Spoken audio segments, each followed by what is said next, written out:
On fumes at this point. He's What very, time very did short Molina as we look at him. 4, 2, I think. Davies has had a tough week, by the Two? way. You talked Yeah, about should be going over two, there no? and, Yeah. you know, bricking everything. Davies had bricked everything until this one, Brent. And now the Reds. That adds What, up what in a final? hurry, What man. race I you mean, take you it? go over and you're spending Maybe $25, Reds $50, yellow, $100,000 per buy-in. Oof. Real Get poker fan. steep. Yeah. These guys are used to the swings, Good fans. no doubt. All in? And you wonder how used to it you get, and Tang's just going to play the all-in game. He's learned this. I don't We saw this with Makita You know the guy. Wojciechowski, and Wow. he's the all-in game. I expect to see a lot of a fold game Also, Sika 4 is very bad. from everybody else with these huge pay jumps. Paul Poit on 625,000, Seth Davies on 500K, Kuhn on 1.16 million, Lun Loon, the only player with chips at this table, 2.3 million besides our leader Danny Tang. Do apologize for our tech hiccup this morning. Apparently, we are not on the PokerGo YouTube channel right now for whatever reason. Can't access that. I don't know. We had gremlins in the middle of the night. Yeah, some gremlins in the middle of the night. Somebody pulled the cord. So welcome to all of you if you're watching us on the Luxon Pay YouTube channel or on the Merit Poker YouTube channel. Good news, we're still here. Bad news, we can't chat with you. Yeah, I don't have access to chat. What is going on? You know what, though? I'm Disaster. thinking about it, Brent. If somebody wants to, they can pop out the chat from our channel, Yeah. and they can watch it on Short deck is, Luxon they never Pay make it, or That's they what never I'm Merit gonna make do it Poker. then. totally easy on you. Yeah. There you go. So you Like, can I'm just still gonna keep chat with chatting in us. here. Well, that is Yeah, true. I mean, we he can got his still money in chat bed on the about 4 PokerGo times in a YouTube row. channel He and did. just watch it on Merit Poker or He did do Luxon it. Pay. There you go. Solution. There's a look at Paul Poit. Businessman, but a very, very good short deck player. And as one of the shortest stacks, I think Kings might just go in. Decent spot, really. Yeah. I mean, he's got more chips than Seth Davies, but not much in it. And he's going to gamble. And you might see Davies, well, Davies couple jacks. Shark Darvis, Less his than nickname, given to him by his good buddy there, Jason Kuhn. These two travel a ton together when they're on the 45. road. Exactly. 500 even? Equal to 500. 500 even? Yes.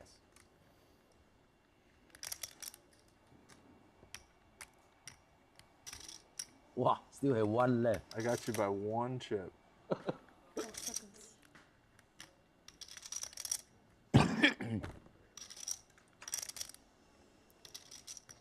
Jason Kuhn's 5th final table of his time in Northern Cyprus. Danny Tang's 5th cash, looking for his first victory.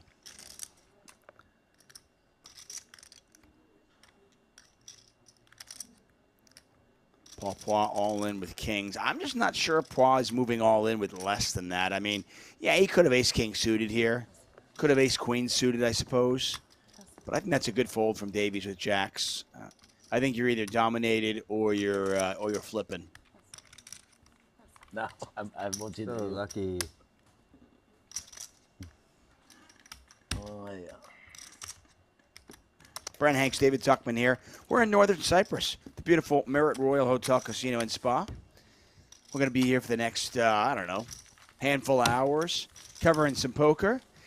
And talking about Jason Kuhn from yesterday, it was a struggle for him. I mean, the struggle was real.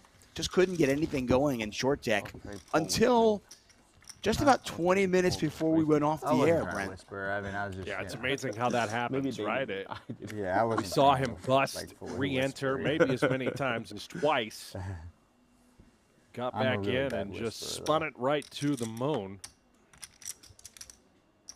Yeah, I think there's a decent chance that Jason Kuhn is only was only profited at 12,000 in this one, and possibly might even need 4th place to break to make money.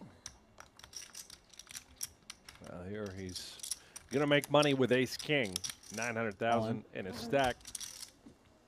All that's gonna go in the middle. 6. Good mercy. You got so many 6. I have 6 also. Ah, Yeah, the power of being the first one in the pot in this game, huh? Big hand.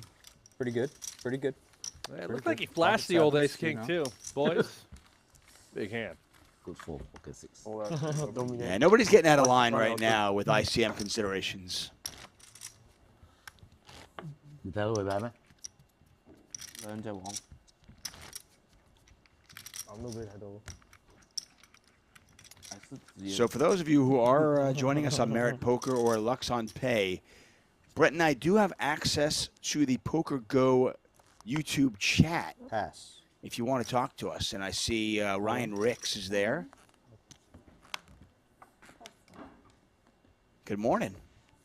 Good afternoon, whoever you might be. Tang all in.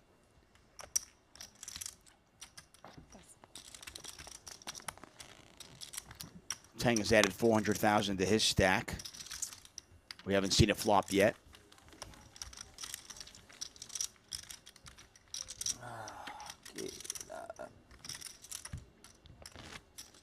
Nothing like waking up in the morning, 3:30 in the morning, that is, to just find out that gremlins have chewed up the wires, right?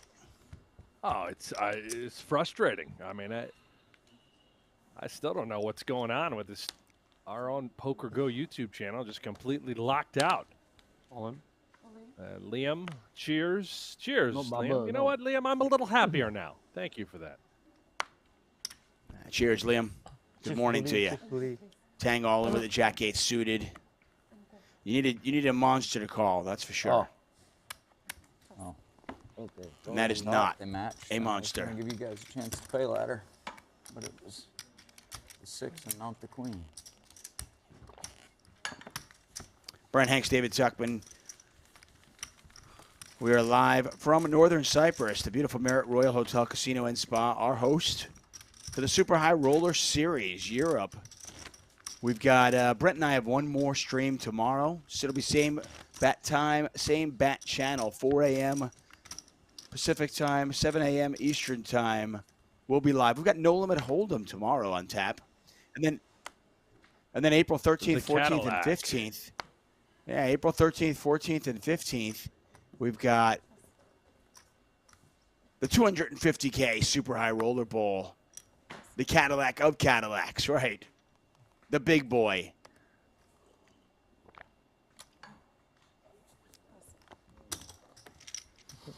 every day. And good news, Tuck, we're back on the Poker Go YouTube channel. We are back. Just like that. Little magic wand. That was quick. Yeah. Yeah, I had my tech team on it this morning. Đưa ra Excellent. bơ sẻ cầm chưa? They're an impressive group, I tell you. Nej, Chinese. Shout out to our production team for getting that iPhone. sorted out. As we take a look at our final 5 players. They were going to stop last night at 7, but the players decided they wanted to play down to the money. And when we got off the air, the chip leader yesterday was Lee Y. Kiat, who had just heaps and heaps. He had 1.9 million. I mean, this was with 25 players left, right? I mean, Right. registration had barely closed. He had 1.9 million. Take a look at the chip counts of this final table.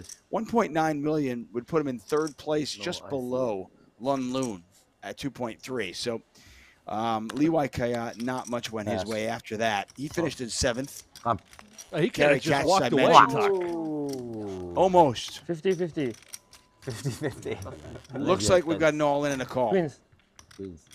Paul Poir at risk with Yeah, ace jack of 50, hearts. 50. Lun Loon with the Optimistic queens. 50-50, but yeah. I feel good about it. Paul says I've I got feel good good news and about bad it. news. You have Queen Oh. Jack? No, good news and bad news. Would you like it? Or would you like to He just put it sweat? hearts, but a queen. Queen of hearts. And Queen X of hearts, yeah. Mm. A little bit of good Thank you. news, a little bit of bad news. Oh, yeah, take it again. Oh. Jack high flop Okay. here. 1, Paul 2, needs more 3, 4. work, more help. Usually the Paul ace with a little bit of cavalry love, four looking outs. for a carrot or another jack. Oh. There it yeah, is. dog. The ace of clubs on the Dirty, turn, dirty and we already heard Spot. Jason's folded a queen, so Lund looking for a king or the queen of spades. Spot. Oh, and then it is the queen of Oh. spades. GG, brother. Like a dagger in Paul Poir's heart. And Paul has been eliminated in 5th place. He'll earn himself $112,000. The rest of the table is happy. Not because they don't like Paul, but they all just made themselves an extra $64K.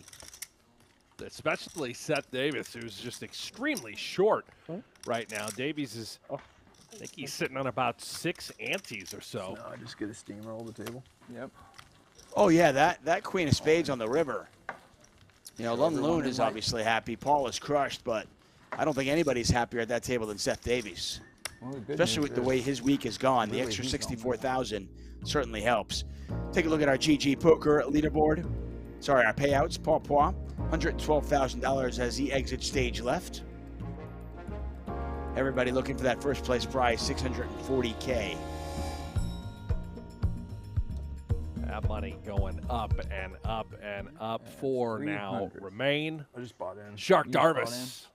That is Seth Davies. Again, very good friends with Jason Kuhn. They talk a lot of poker. They play a lot of poker. Kuhn 150. believes that Seth is one of the best. Going with the Seth raise. Does not just shove all in. This guy, yeah, wow, a couple bullets. I would imagine he's very polarized in this spot. You would think so, right, Tuck? Would he ever be raised folding a lot of hands? I guess Tang wants to find out. Queen Jack off. It's all going in. I mean, we just saw Kuhn move all in with Ace King. I have to imagine that kind of hand he's just moving all in with. I mean, to me, this is probably just aces and maybe one bluff. I don't know. Have to climb inside Jason Kuhn's head and find out. Seth Davies is just posturing. I don't think he's ever calling here.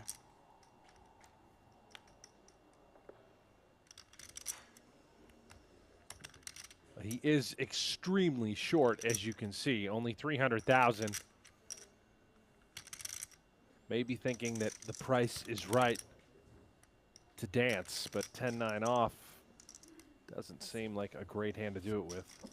Yeah, Jason Kuhn is going to gamble, though, and this is about as big a pre-flop equity edge you'll see. Kuhn, 70% to double. Last one out for Queen.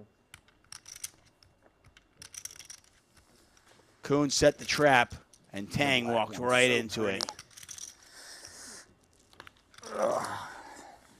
He's Tang a little with one nervous, live you suit. can tell. He's seen it time and time again. You just got to hold. Yeah, I mean, ace is just not as big a favorite in this game as it would be in normal no limit. And there's a Oh, you queen. folded a queen, and then there's still so many jacks left, right? Yeah. There's so many nines Tang and is- sevens. 1, That's 2, what's 3, important. 4. Or we can just turn a 10 first. 4 out. Tang 33% to eliminate Kuhn here. That's bad as hell. Oh, that's a good turn card. How'd you get a For seven Jason on Kuhn, the and turn? Tang now needs a queen. Or, I'll tell you what. I raised. Raise, shove. Or low ace queen. Very sneaky.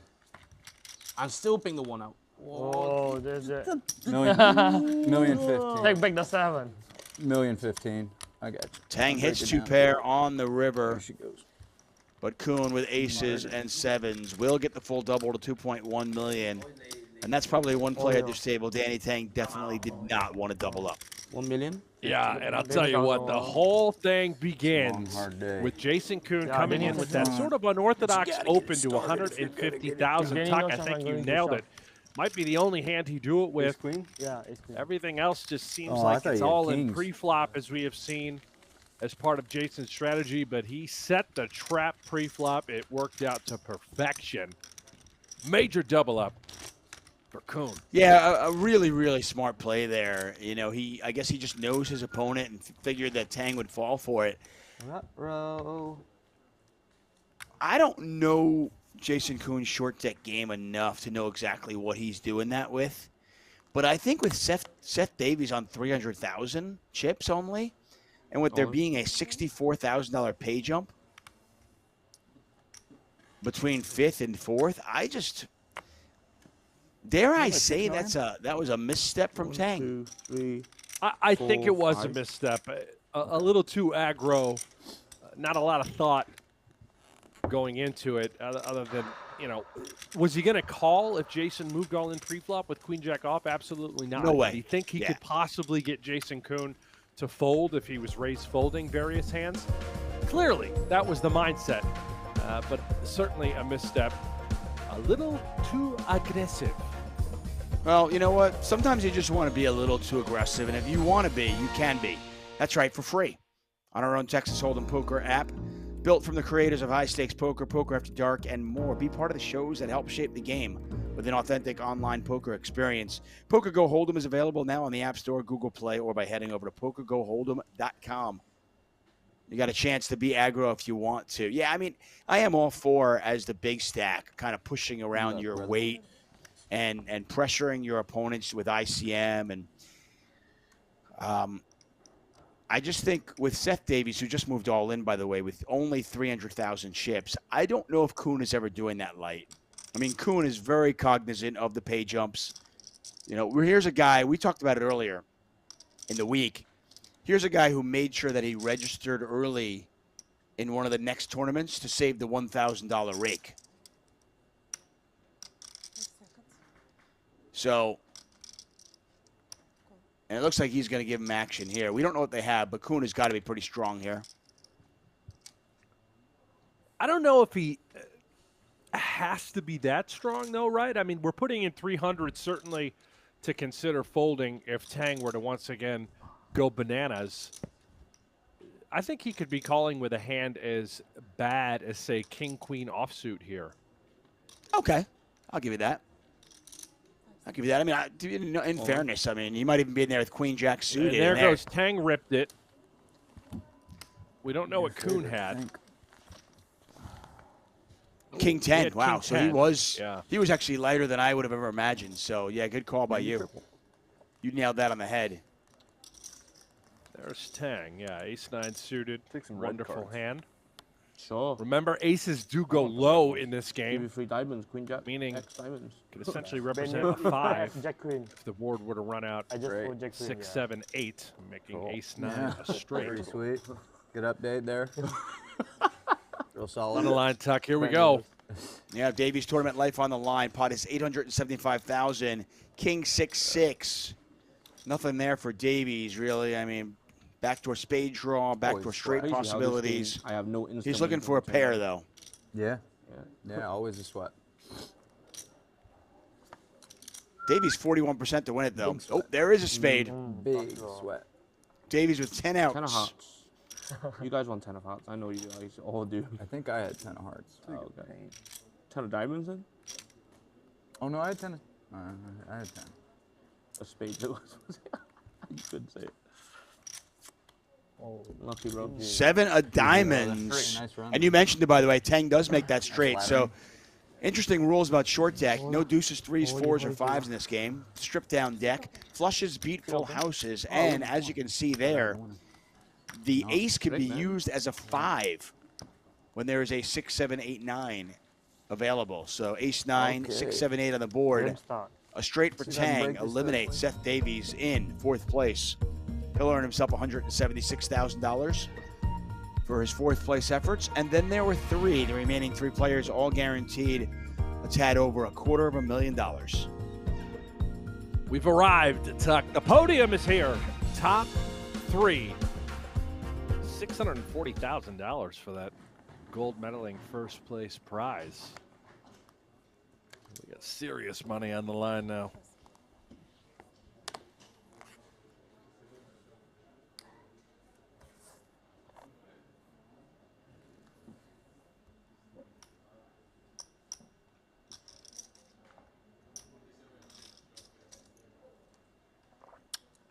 I want to say hi to some of the people in the chat there. Andre Tomas, Liam, Patrick B.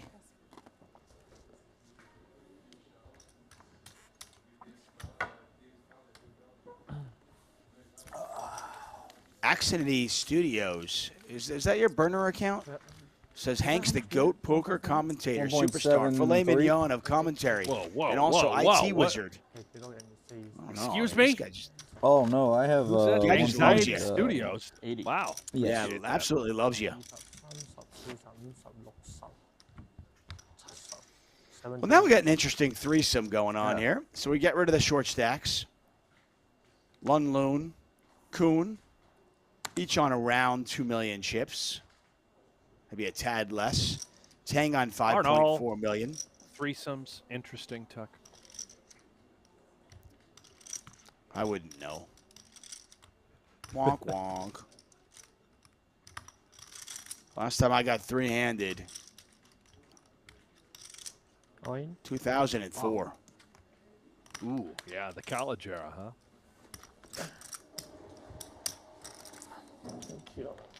Loon on 2.6 million. Kuhn is our short stack. I think he's got 1.9. This is the Super High Roller Series in Northern Cyprus. I want to thank you all for joining us. Big hand. Ace king. Get a dealer change. Take a give us a chance to look at the Merit Poker payouts and leaderboard. Kuhn on 1.7 million. Lun Loon on 2.5. They're both chasing Danny Tang, who is looking for his first title of the week, his 5th cash. We have seen him lose heads up already. That was to Marius Gersha. Can he close the deal today? Stick with us and find out. Yeah. The Tang has been knocking on the door. Various final tables. Today feels like this could be the one. All these chips thus far, three-handed. Things seem to be going his way. Kuhn, though. A couple of honeys. Just limps in, sets the trap. Oh, this could be a massive coin flip for all of it. Yeah, it could be. Maybe Kuhn considers folding pre. I don't think so. Is the ultimate short stack. ICM sort of out the door when you are this short. Comparing yourself to the other players, he and Loon are close, but We've got some chips here, though. We can just play poker, Yeah. can't we? this could be Take it deep. to the Yeah, but I mean, streets. even playing poker, it's with 2 queens All in. off this stack All size. in. Yeah, this is just going to go in. Queens. Have ace king. Wow. And they're going to flip a coin. Set up, huh? We'll see if they'll make it easy on you. 3.4 million. Set up, huh? Yeah, pretty sick. Tell you, Lun Loon is happy to see this. Chance to slide right into second place. Lucky ladies, please. Lucky ladies. Shit, man. AC, AC. Ah. Lucky AC. Maybe lucky AC, maybe lucky lady.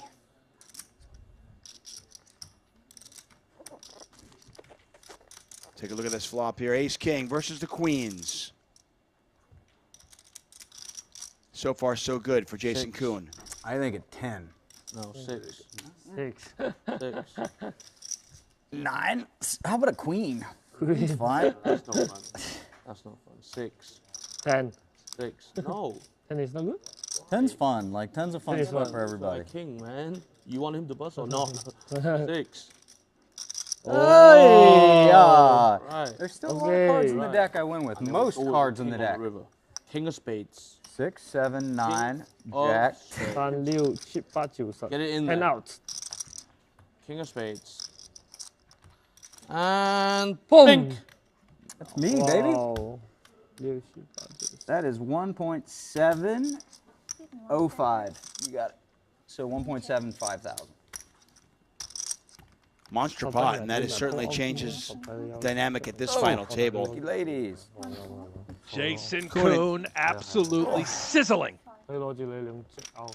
Jason Kuhn and Danny Tang now neck and neck for the chip lead. Might be a long day, 我 boys. 已經輸晒。 7. Yeah, and then one blue chip. Now we're deep. He's got 137 I'm antes. the Tang shortest now, has Here we go. a very similar Very stack deep. to that. And Yeah. all of a sudden, Loon Short turns now. is quite Oh, short, we can go comparatively down. speaking. There you Still our chip leader, I believe, Tuck, Danny Tang, just by a hair.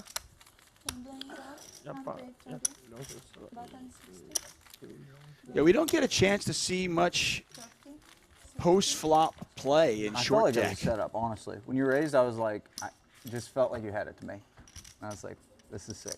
but maybe it's just jacks. I believe that's the case. That's what we're going to see. Should be. Shut the no. Hey.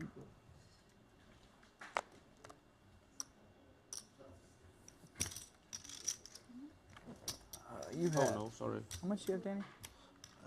2.5, 2.8, Three something, I 3.5, 3.6. Okay, so you have me covered by like 200K. And how much do you have? 2.5, I think, around that. 200K. Raise to 200. Oh, another pretty one for Tang. King Queen suited. Now maybe Tuck is a spot where you mentioned a moment ago where we could simply just play poker. Everybody extremely deep. You hate to 3-bet a hand like King Queen suited and then be forced to fold. Yeah, he's going to peel. Yeah, as I mentioned, if you like post-flop short deck play, I think that's what we're going to see over the next little while.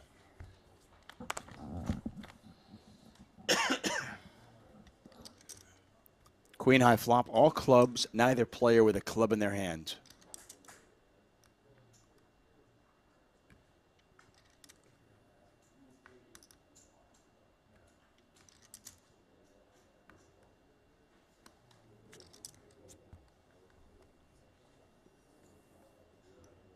As you mentioned earlier, Jason Kuhn at his 5th final table in Northern Cyprus.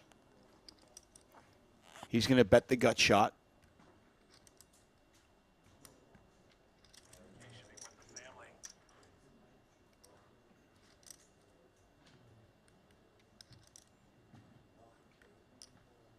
And a fine bet at that. Obviously, Tang does not have a club in his hand, as we can see. Top pair, this sort of texture. I don't think you're giving up the pot. You're coming along for the ride. And allow the turn to provide a bit more information. Let's see what Kuhn does.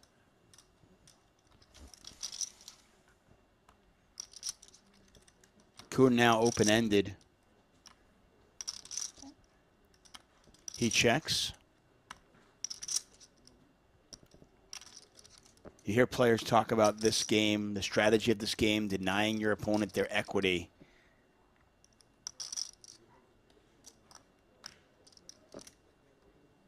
And if that's the case with top pair, do you bet if you're Danny Tang, or do you check it back? 260. Looks to me, Tuck, like he's looking at betting. Sizing 260. On the Yellow smaller chips are side. 25,000. Red chips are 100K.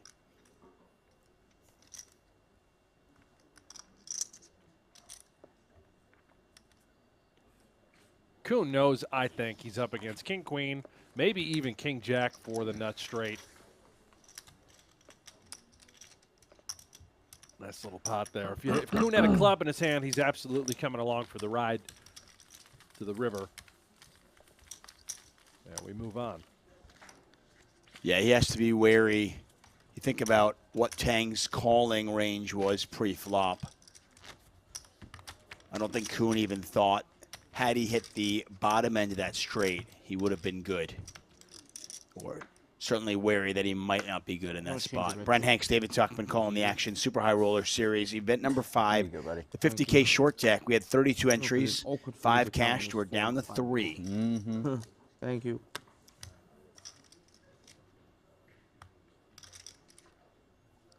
By the way, I feel like you've been mentioning Daniel Negreanu's tweets each day. Each day, it's a Daniel Negreanu tweet regarding Phil Ivey and the fact that Phil Ivey is back. Yesterday, we had the privilege of commentating on Phil Ivey's 210? second win this week. Sorry, how much did you start with again? 2.1,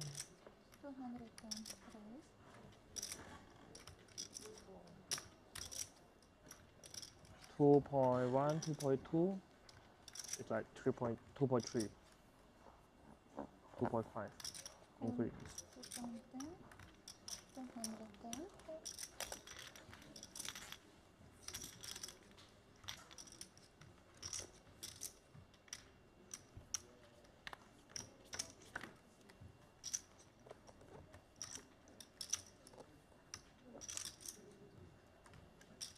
Kuhn with ace jack once again.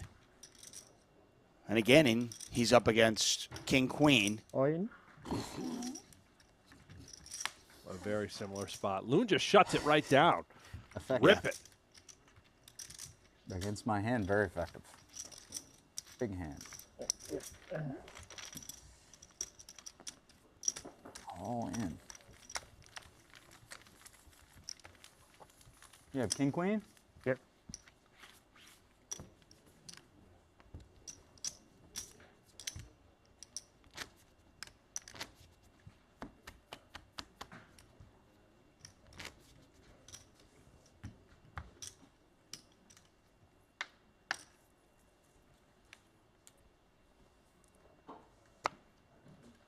Danny Tang, our chip leader. Loon and Kuhn basically neck and neck for second place. Both fairly deep, though. Well over 100 antes for each player.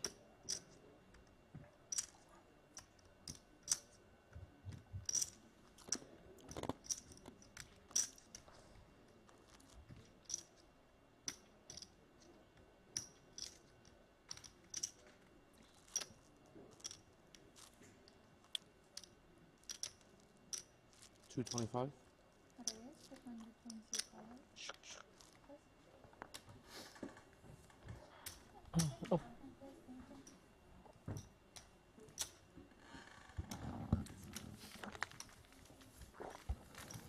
Tang came to this final table with 5.1 million chips. He's given some of those away to Jason Kuhn.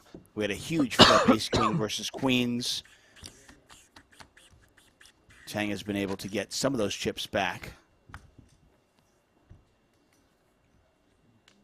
His strategy for Tang has absolutely changed. In the event of two Jason Kuhn double-ups, which has happened, Tang has been sort of forced into not being able to just go all in pre-flop anymore. Stacks are too deep.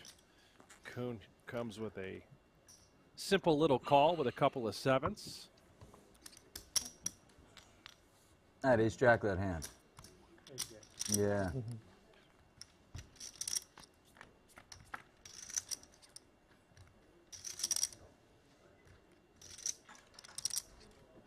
So Kuhn limps in.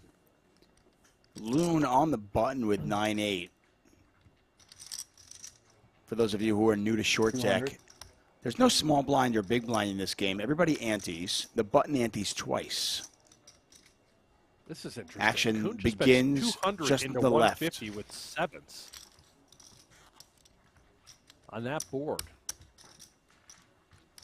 I don't know if I don't think I've seen the slight overbet of the pot in short deck like that, especially with a hand like 2 sevens. I wonder if that was kind of a misclick by Kuhn. Maybe not.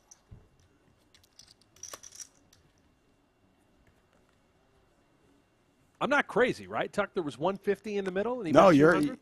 100% right. I am crazy, but yeah.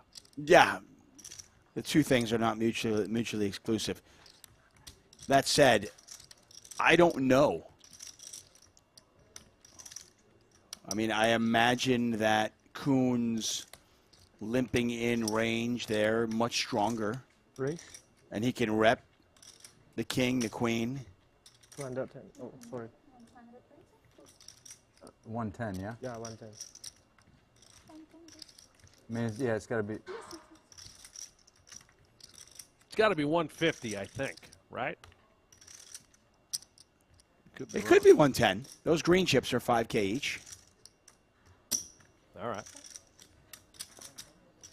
110. Yeah. Yeah, the yellow chips are 25K. The green ones are 5K. The red ones are 100K. Ace-10 versus Queen-9. And this time it's Kuhn who outflops Loon. Check.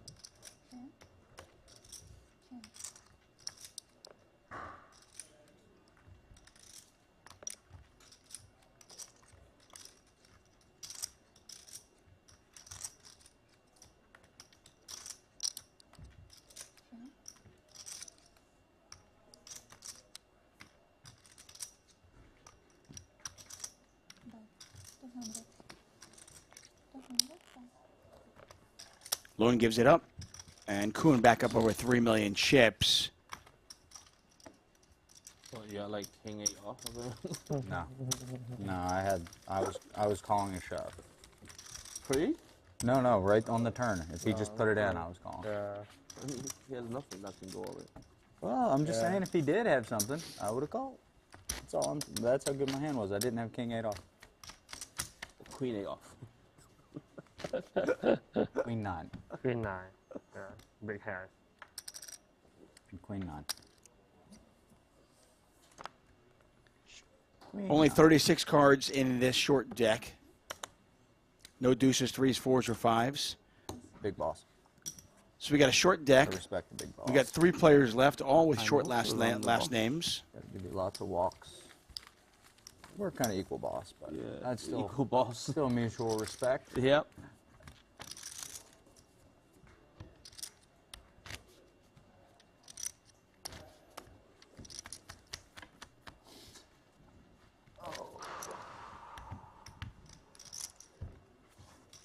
Been saying all week I want to play some deep short deck. And here we are. Everybody's got a bunch of chips. I'm not convinced that even deep short deck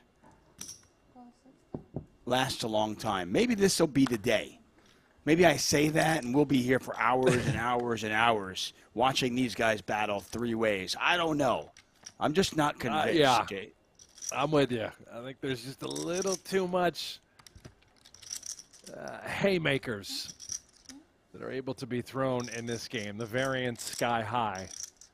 And, you know, Tuck, when you remove half the deck, for crying out loud, it's very likely you just get premium versus premium over and over again. Aces versus kings is not highly unlikely.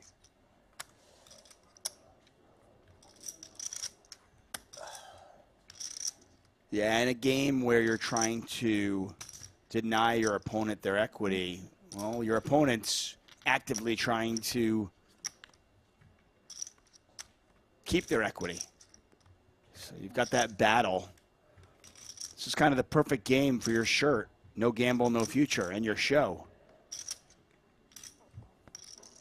Touche, Tuck, touche. Nice little call out there. Appreciate that. 10. Queen.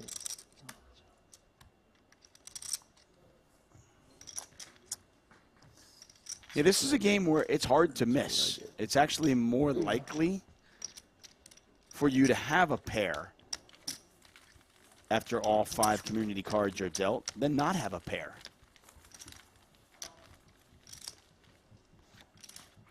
Brian Avner says it's kind of fun how they openly discuss their hands after. That is a great point. And Kuhn seems to be very, he gets it, right? He understands these spots, the table antics, the table talk. He feels he's the superior player. He is the superior player. He's going to sort of act accordingly, show these guys from time to time what he's doing, openly discuss his hands, the situations. Check. Finally stop raising me. No hand. Keep it friendly here.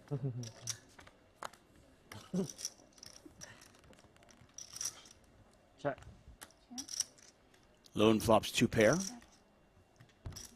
Check, check.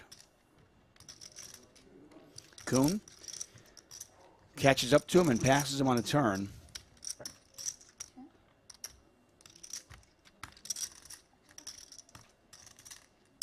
I think he knows he's got the goods. Deny a little equity, protect that hand, sprinkle 80,000. Nice fold by Loon. He's been getting out of harm's way correctly thus far. What this time? Had it. I had it. I did.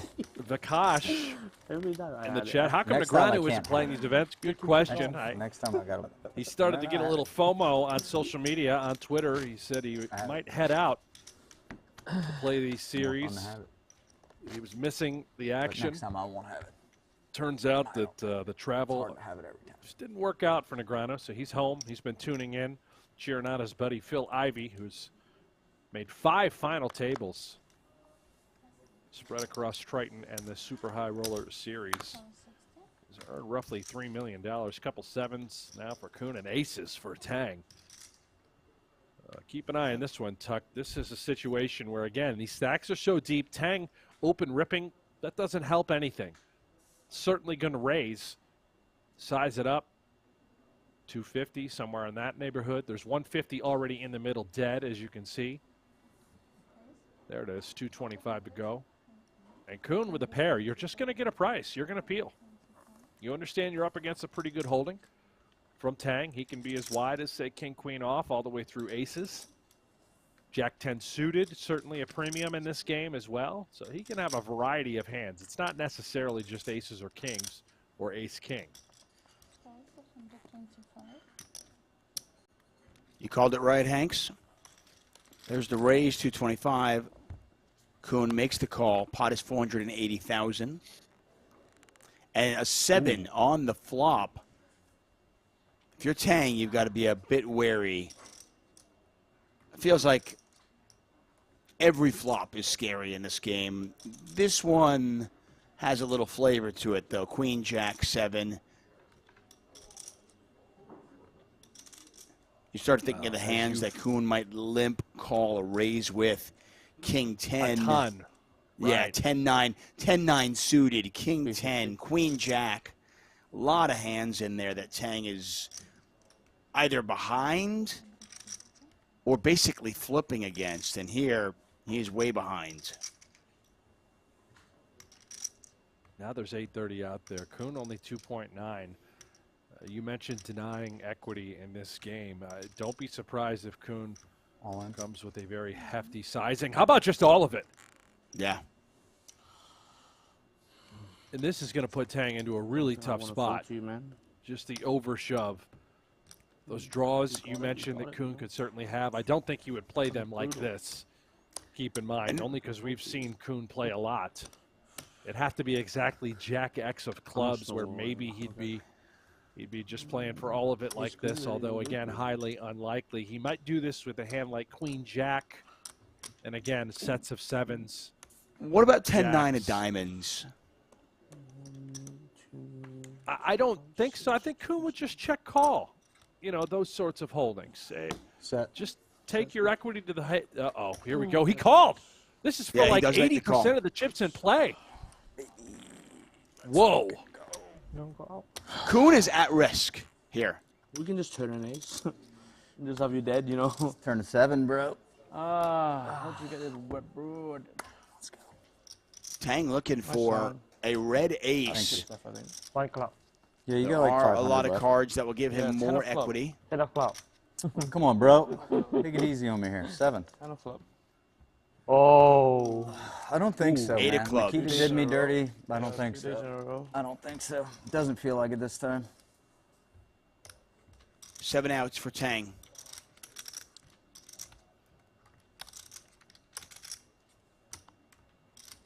Wow. Wow. Oh. Wow. Oh, and Kuhn just Oh. crumbles. Oh, it's sickening Wow. for Kuhn. A devastating beat, Tuck. That's for all the chips. Wow. Wow. You never just know what happened? happens heads. You never know what happens heads up, but that is essentially for the title. bro. And you heard Jason Kuhn allude to it just moments think ago. I'm- He said Makita I'm did quite me sure of it. did me dirty earlier. Wow. He was referencing a short deck final table earlier this week where he lost when he flopped a straight and Makita caught running flush cards here, a set, and then on the river an ace, and it's a set over set. Jason Kuhn finishes in third place, $256,000. We're going to take a short break. When we come back, heads up, Danny Tang looking for his first title of the week. Wow. I'm sick to my stomach, Tuck. We needed this break. I'll see you in 10. Champions is long. Brian Rast is the first ever Super High Roller Bowl champion. Christoph is our 2017 Super High Roller Bowl champion. What a deserving victor. Hi, Caxton. Bravo. Tonight, the best in the world try to add their name to that list to be a champion of one of the most prestigious events there is. The Super High Roller Bowl, a $300,000 buy-in 2021 edition, is next. And BK, 14 bigs, 7-7. Do we have fold equity? Let's see. Perhaps it goes in now, Ollie. Yep. Curious to see how Brewer handles this. Man, I think we have to action gamble, but oof. Yeah, Klein's ace-10. It's like 130, right? 138. Disinterested. After the I'm lining up. prerequisite Hollywood of sorts from Salver, looks like he's out. What does Brewer do here against the 14 BB Jam? He's just in. We do what needs to be done. Heads, tails. And we don't necessarily do it because we think King-Queen is in good shape, but we feel the price is right. And now Kenny will spin the wheel with an edge in equity. Best hand going to the flop. Can he hold?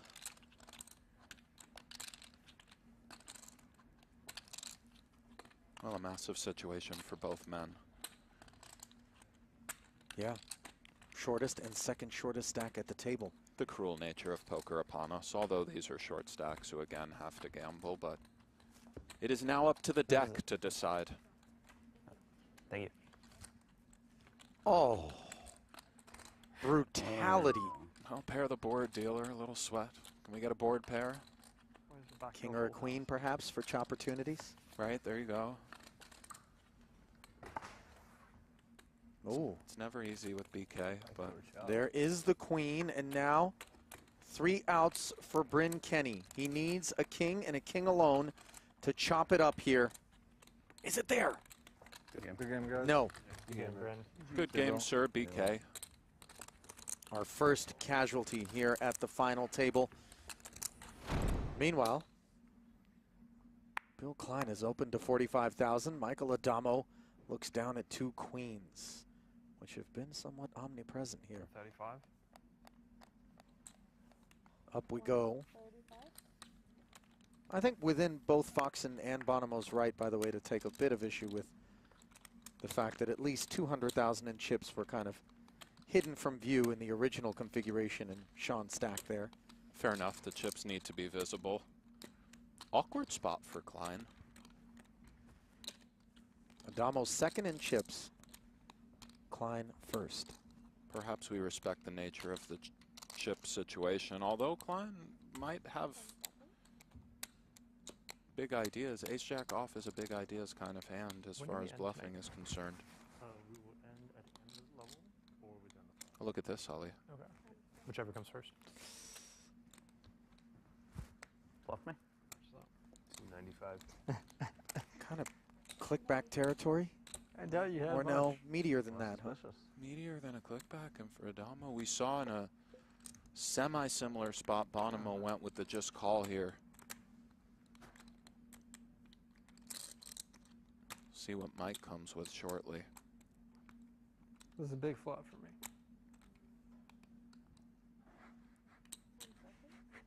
Well, we watched Bonomo against Adamo flat a 4-bet in position with 2 queens and ultimately be forced to fold. Adamo also Maybe a 6-7. going to flat. That's a straight. It's true. Klein has now bloated this pot to 640,000. You knew it was one of the two. Thought you had a 6 in your hand. I was getting a 6-5. And he's flopped a jack on the Jack 10-7 board, Nick. Trouble awaits. Well, 640 out there. Let's just kind of see how this one plays out, Ollie. Super savage if I called it. Just show me a fucking 9. That'd be sad. Try can bet like king 5. Maybe. I believe that's 200K just south of third. Highly awkward territory for Adamo, but an overpair nonetheless. And as we touched on before, Maybe not for he's that much. Been pushing Klein around a little bit, he might think. This is not the time, though, in this spot, is it?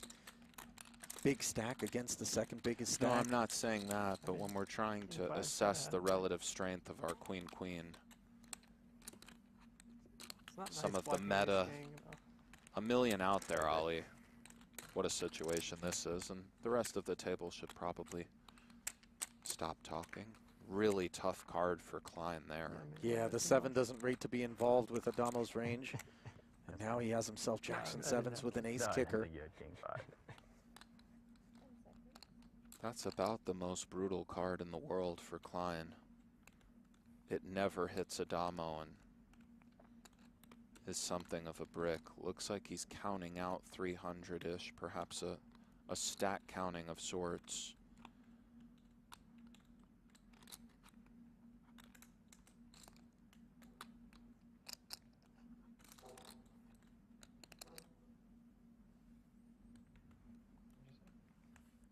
$350, I believe. I think you're right, Ollie. It is 350. Third pot. Still developing. Queens are concerned, Ollie. Adamo's concerned, but we're going to see a river worth just tons of actual money, EV-wise.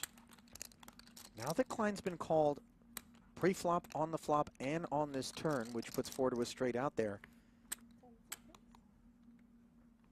Oh, and he does put it in, Ollie. And 2 10s, 2 jacks, 2 kings, 2 aces. wow. You very well said, Ollie. Kings and aces, we don't know if we're in Adamo's seats, but that's 6 combinations of boats. Another 12 combos of those over pairs that might not take this line.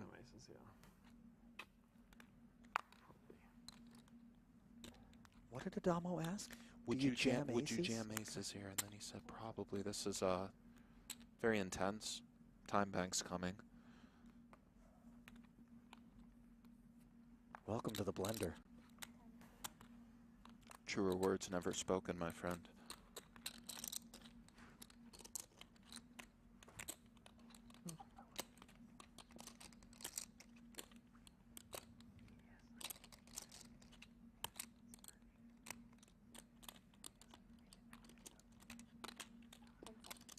Ten seconds remain. Oh, and he does pay it off. And Adamo just continues to get it done. Wow. Klein Oh my God. will live, but with the faintest of pulses. 3.4. Up top, along with the ring. 1-9 in second, and that $1 million membrane. Oh, yeah. Seemingly impregnable, but with Brewer sitting on 11 bigs, it could happen at any moment. Nick blinds at 15 and 30,000. My defense is impenetrable. My style is impregnable. Which is why I didn't It's do Iron it. Mike, baby. I mean, I didn't take 6. Tyson, I know, but I'm Correct. just saying, like, in this field, the it's sweet all the same. science. Gets Never no more far from intense. Honestly, like, I could've Gets just no went more intense than this, Probably Ollie. they wouldn't have got the cut in time. No, I mean, it's fine. I just won't be in, like, Line's up to 30K now. all the game. Is Bonomo considering big boy moves right here? He Well, is not putting just them in considering, with the suited executing. 10. So note the bubble application of Break in. pressure from Justin here with 10-4 suited. Oh, and Brewer Oh, wakes Brewer up does with an call. ace Here we queen go. Right Biggest away. flip of my life. and a 10 in the muck already, narrowing Bonomo's Can I win this one after the ace king? winning prospects. Well, as Brewer said, the biggest flip of his life. Winter with a massive sweat as well.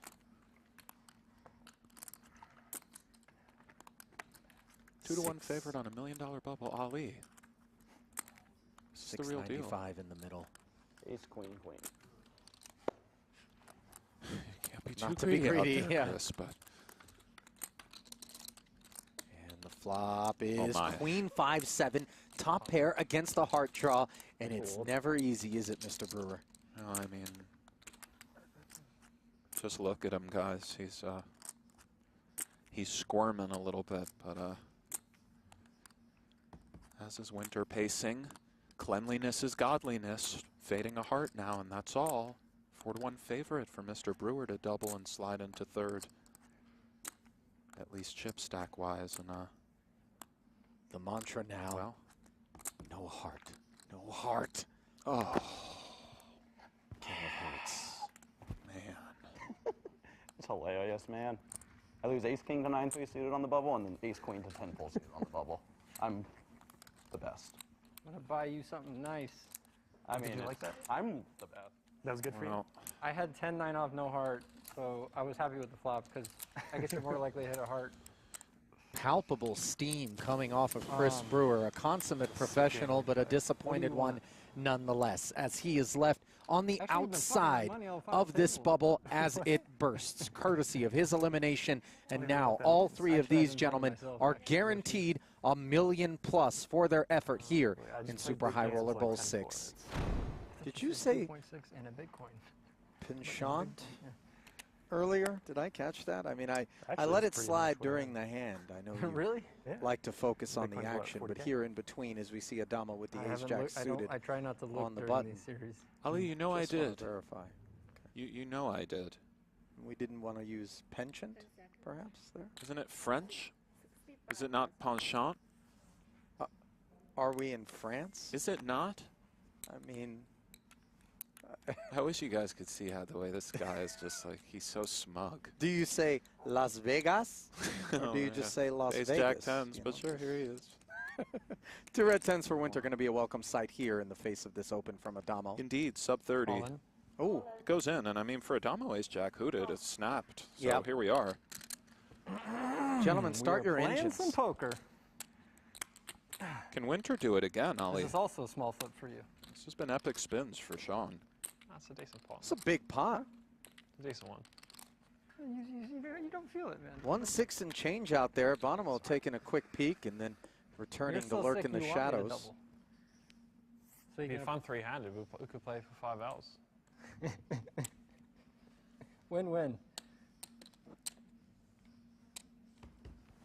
You fold a 10, Justin? Will the tens hold on the Like 7 flop? deuce or something. Wow. I So don't want far, a so 10. good. And those tens now turning into blockers want to a the 10. Broadway draw You had for 7 deuce, I Adamo. want a 6. You want an ace and I a want jack. a 6 of diamonds. You want an ace and a jack.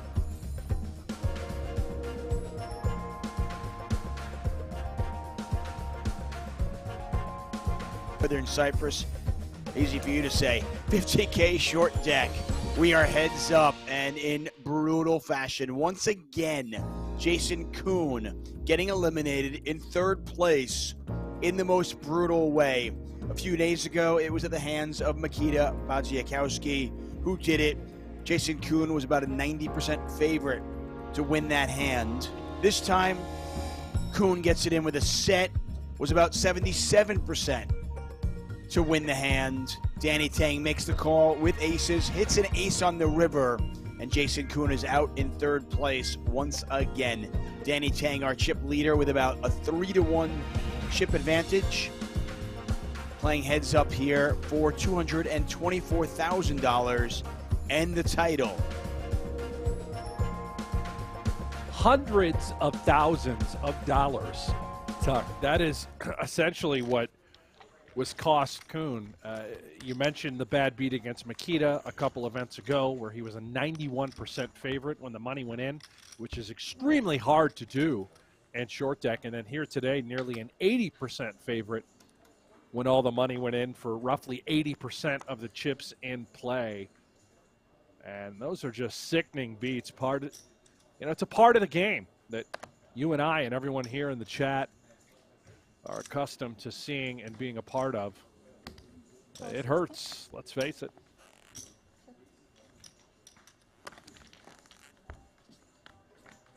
Yeah, I just put a tweet out, and I said, it's hard to feel bad for somebody as fortunate. Wow, what a flop here for Tang. Top pair, nut flush draw. Yeah. It's hard to feel bad for somebody as fortunate as Jason Kuhn. But ouch. I mean, that hurts again.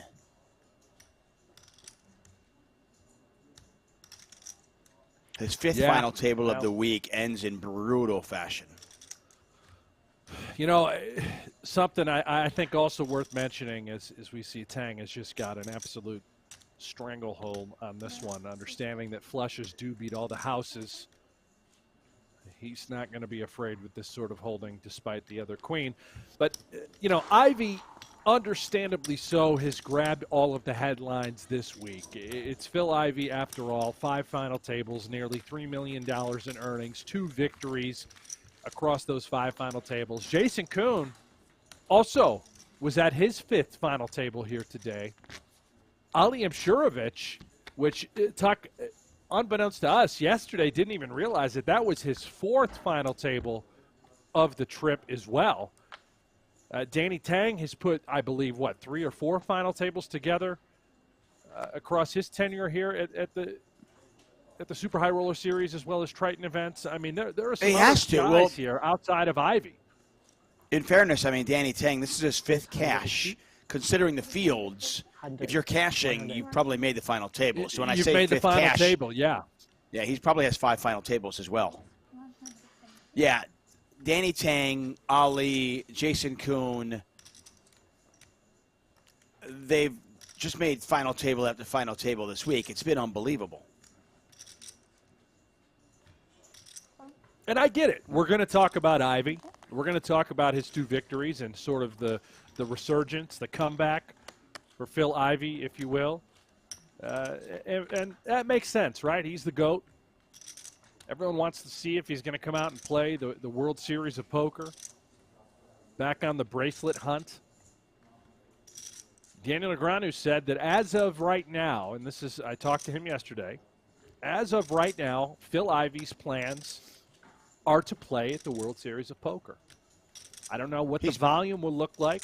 I don't know how many events he's going to fire, but he's certainly going to be there. And it's also possible that some large bracelet bets are being discussed. I'm going to come out and say it right now. Over 6.5 events for the World Series of Poker for Phil Ivey.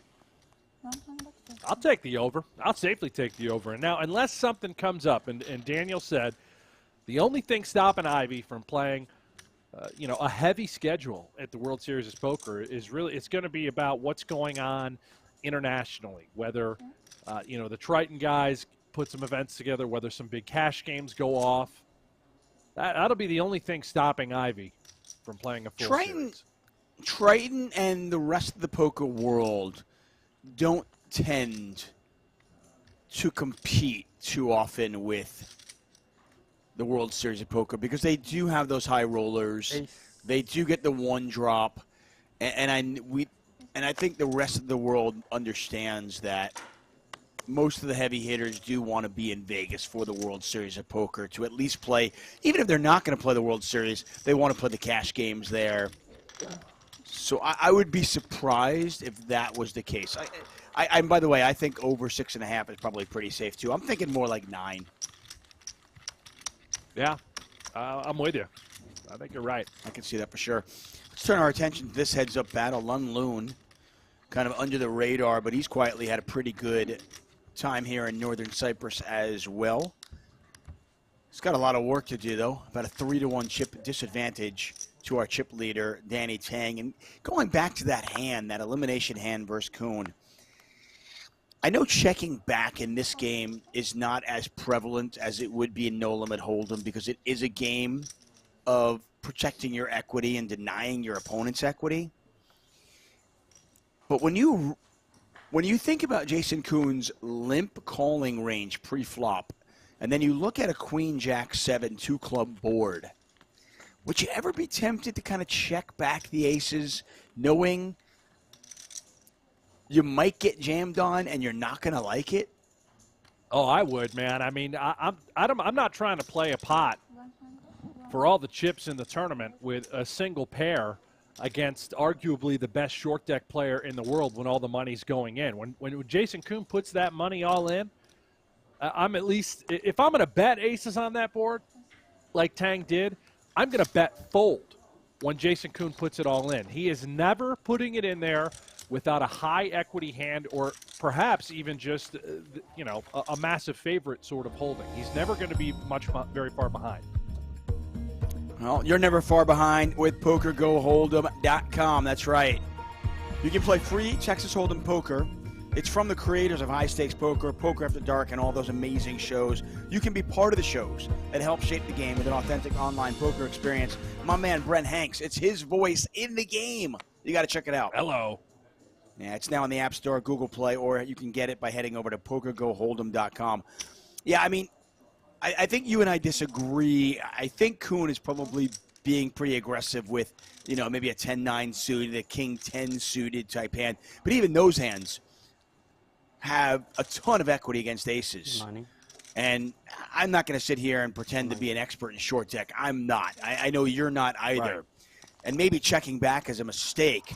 But to me, that feels like a check back spot with aces.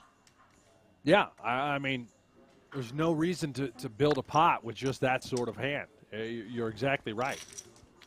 Especially on that texture board. I mean, there are some boards where I'm happy to bet, Queen 7-7, even a hand, say, like a King 9-7, something like that. That kind of flop. Yeah, I'm happy to bet call off. But Queen Jack 7 is pretty scary. A lot of draws out there. And those straight draws, they come through a lot more often than they do in Hold'em because there are no bricks. Remember, no deuces, no threes, no fours, no fives in this deck. So if you have a straight draw in this game, you're going to hit it about 50% of the time if you're open-ended, as opposed to about a third of the time when you're playing Hold'em with a full deck.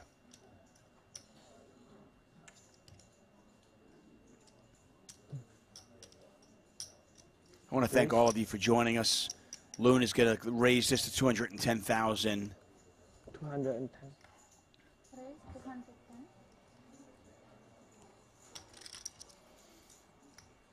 Loon is he's getting himself back into this thing. He's now up just about 3 million chips. About a 2-to-1 chip deficit. Don't count out the Loon. It feels like this is Tang's to lose, but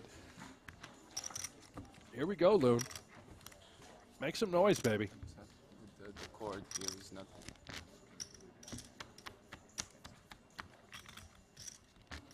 Lon Loon came to this final table second in chips, 2.3 million, and has maintained that stack. Not a ton of movement, to be honest, but he's watched the other players at the table all get eliminated. He's now guaranteed himself $416,000 with a chance at first. And the real question now, Danny Tang, he's been the bridesmaid this week. He's cashed 5 times. Can he close the deal? Well on his way. Danny Tang, extremely animated character. Every single Triton series, he'll be there. Also frequents the World Series of Poker. To your point earlier, Tuck, about some of these guys that do come out and play at the World Series. Danny Tang won a bracelet just a couple years ago. Very emotional moment. His friends and family all on the rail. Tears of joy dripping down his face. Tremendous achievement for Tang. Yeah, that was a beautiful really moment. I remember that. Since. Gut shot for both players. Tang with a pair and a gut shot. Loon with backdoor hearts as well. And Tang is going to hit that gut shot. Small pot. Yeah, and the World Series of Poker recognized that a lot of their high rollers wanted to play some bigger events. So over the last couple of years, they've started putting some bigger events on the schedule. And I think for the Danny Tangs of the world who wanted to win a bracelet, but also, they didn't want to grind a $1,500 event. They wanted to play bigger games as they're accustomed to. At least the World Series of Poker gave them some options.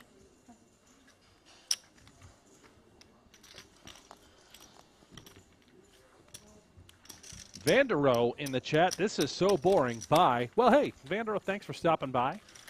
And take care. Don't let the door hit you on the ass on the way out. Well, hold on a second. Can we take a moment just to miss this gentleman?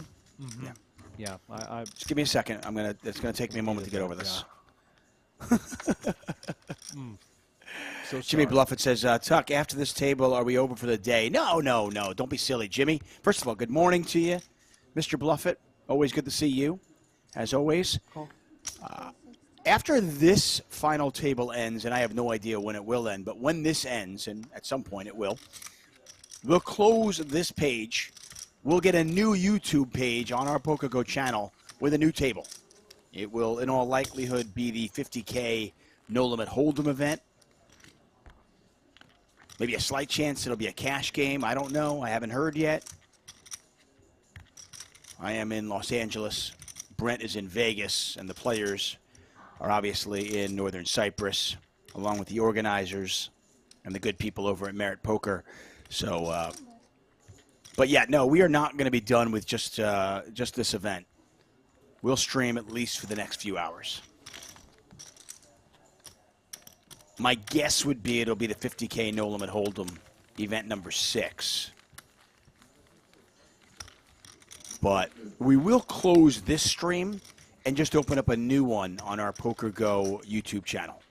So look for that.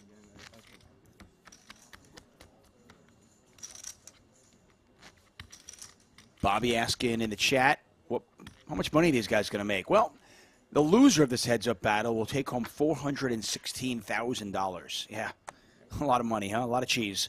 First place is $640,000.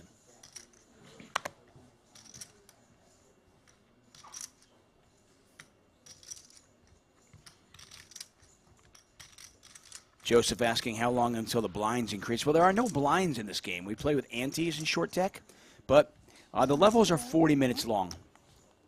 So every 40 minutes, the antes will pop up.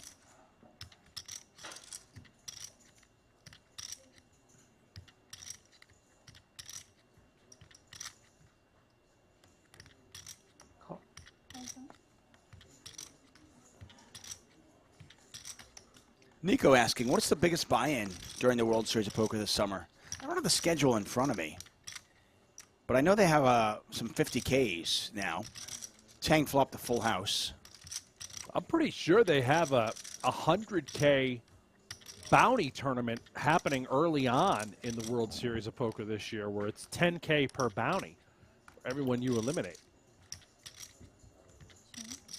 And I believe there's a 250K somewhere towards the tail end of the series as well. I'm sure that schedule floating around somewhere online. You can go check it out. But yeah, there are some big buy-in events out there. See, my advice would be head over to your browser, type in pokergohold'em.com, download that game, and then when you're done with that, you can type in WSOP 2022 schedule, and you'll get all the whole entire schedule. But I think you're right, Brent.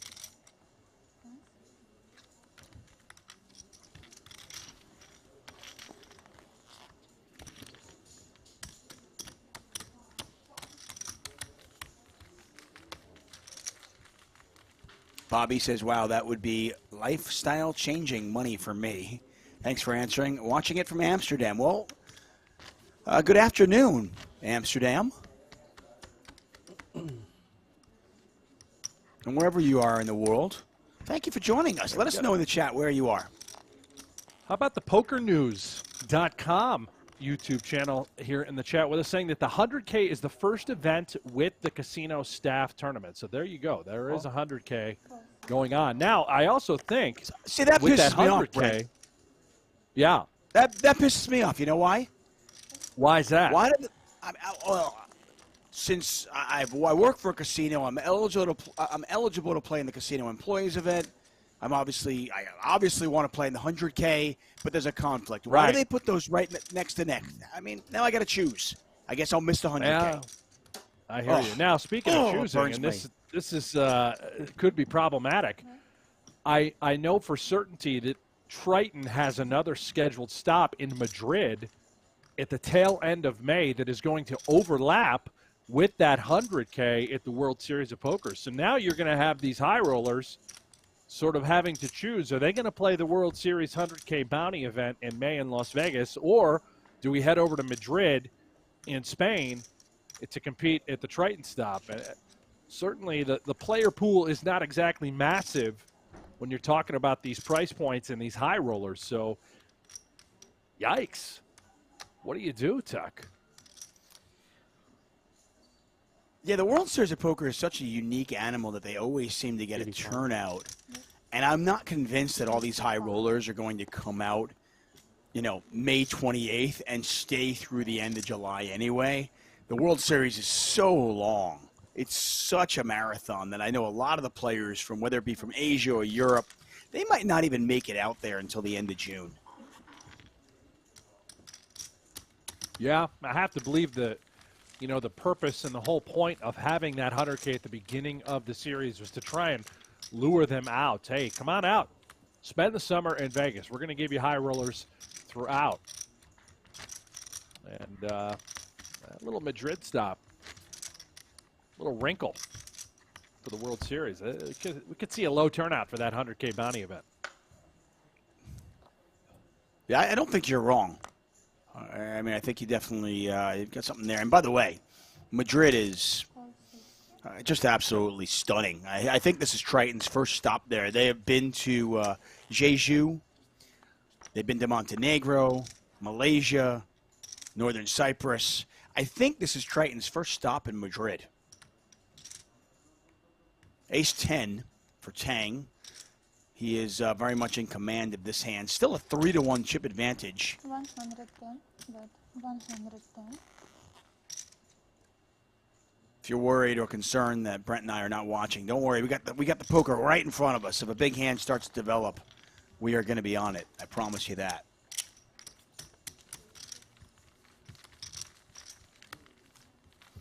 Derek Lawler pointing out there's a 250K, a 100K, and a few 50Ks.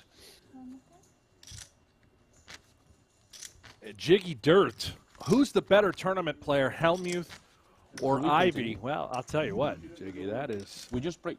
Yeah. That's one you could debate for a long time. Helmuth, obviously, the 16 bracelets, but Ivy is the overall GOAT. Ivy's the one that has 10 bracelets, but can also win consistently against the best players in the world, against the high rollers. He's already got 2 titles this week here across the Triton and Super High Roller Series. If I had to choose, I'm going Ivy. And I love, you know, Phil's a buddy of mine, but I'm going, when I say Phil, I mean Helmuth is a buddy of mine, and I'm still going Ivy. I'm not sure if there's anybody in the world who is better at beating recreational players than Phil Hellmuth.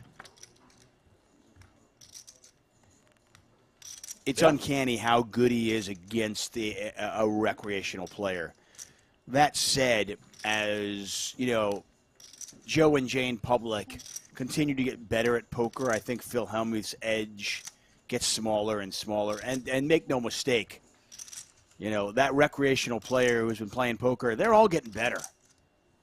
The games are getting tougher. And Phil Ivey just is on a different level than almost anybody because he can play all the games and he can play against anybody. I'm with you. For my money, it's Phil Ivey, and I don't think it's particularly close. Yeah, fair.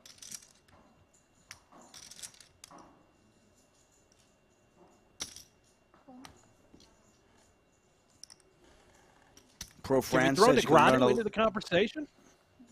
5. Now that I come to, I mean, I'm wearing, by the way, folks at home cannot see this, but I have on, which you can find at shop.pokergo.com. This is the Poker Rush version, the Mount Rushmore version of poker. And on this Mount Rushmore, I've got Who's Doyle, on it? I was curious. Helmuth.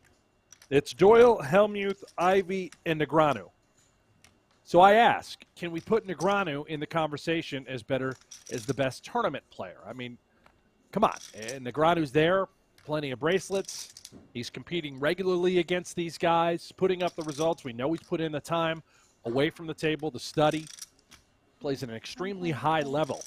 Is it simply just the lack of number of bracelets why we wouldn't consider Negrano in that conversation? I mean, Negreanu is the only person to have won the World Series of Poker Player of the Year multiple times. Yeah. To your point. And he's there every year. He's going to be like top 10 consistently. I mean, you set the money line, right? You're going to bet, okay, where does Daniel Negreanu finish on WSOP Player of the Year? He's probably minus 200 every single year to finish in the top 10. Take a look at our Merit Poker leaderboard. Danny Tang just extending that lead. Now at 7.6 million. Lun Loon dips below 2 million. And we are at the point of this tournament, depending on how the next few hands go, where we could see an all-in. So don't go anywhere. Jason Kuhn eliminated in third place. $256,000 in his pocket. He's had a good week. Obviously frustrated right now with yet another third place finish, especially with the way he was eliminated. He's damn near left $1 million out there on the table between the two bad beats, three-handed at these final tables with hundreds of thousands separating, third place from first place. This will be one to look back on and certainly reflect, what could have been. I don't think Kuhn has that sort of mentality. Obviously, you got to put the past behind you and just play your best and move on, which Kuhn will do. He's top-notch professional, but man, what could have been? Yeah, getting back to Daniel Negreanu,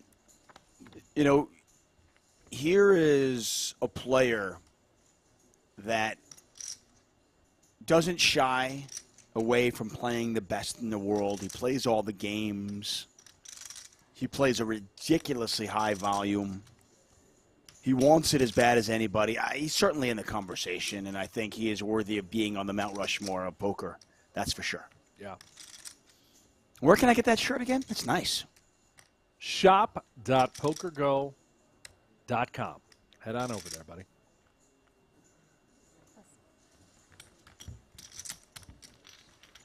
Good stuff. Brent Hanks, David Tuckman here for the Super High Roller Series. We're talking poker. We're talking the best of all time, and we're watching Danny Tang and Mr. Lun Loon from Malaysia battle it out for $640,000 up top. The title coming up after this. We will close this stream and start up a new one on our YouTube channel, on the PokerGo YouTube channel. We'll be covering the 50K No Limit event. That's event number 6. So if you're the kind of person who likes deuces, 3s, 4s, and 5s, if you like a full deck, stick with us. We'll be covering you can check out the live later. reporting, by the way, if you want to know what we're talking about, what Tuck is discussing here. PGT.com, live reporting. The 50K No Limit Hold'em event is running right now. Current chip leader, Michael Adamo. He is first in chips. Kuhn, who we've been mentioning, he's second in chips. Nick Petrangelo is third. Officer Matthias Eibinger in fourth. And Sam Greenwood rounds out the top 5. Obviously a star-studded event in the 50K No Limit. It's one of the amazing things about these players, and I think it's almost all of them, how they can get a brutal beat like that and then just kind of let it roll off their shoulder and they just jump in the next event.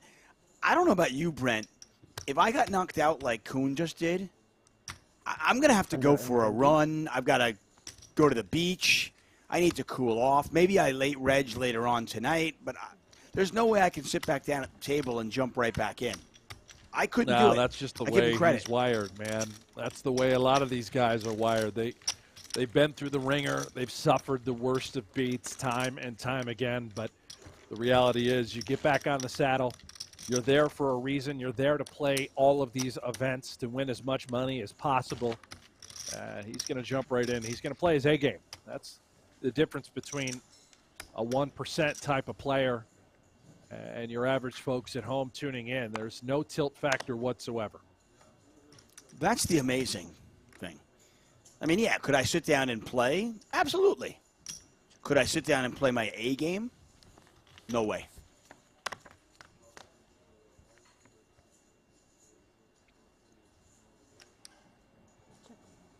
I've been looking over at this final table, at this heads-up battle, wondering what could have been. So, Tang with a pair of 10s. Not a very big pot. I don't imagine Loon is going to put much more in there. He might. You know, it's one of those spots where we just sort of stab, sneeze, hope to take it down on this sort of wettish texture. There's not a single good turn card for us when we have 2 6s. We're effectively bluffing, putting a 10 in a strange, uncomfortable spot. This sizing 50K likely to just get looked up. Tang's got running straight cards as well. Tang makes the call, and you can see Tang a huge favorite. I think for Loon, it was just simply one and done. We try to pick it up right there.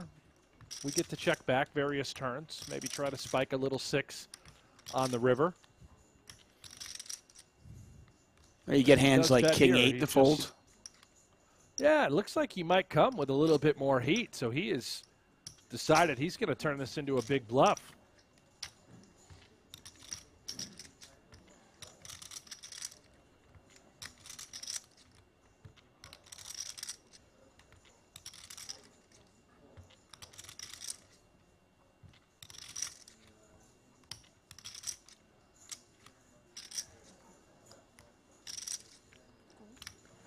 And Tang's not going anywhere.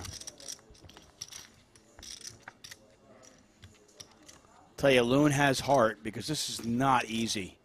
I mean, you got to think about it. Not only does Loon only have 6s, but he blocks Tang from having those 6s, which is kind of what you want Tang to have in this spot. Yeah, if there was ever a card to maybe consider firing that third shell, it's this river. And he's just going to give it up.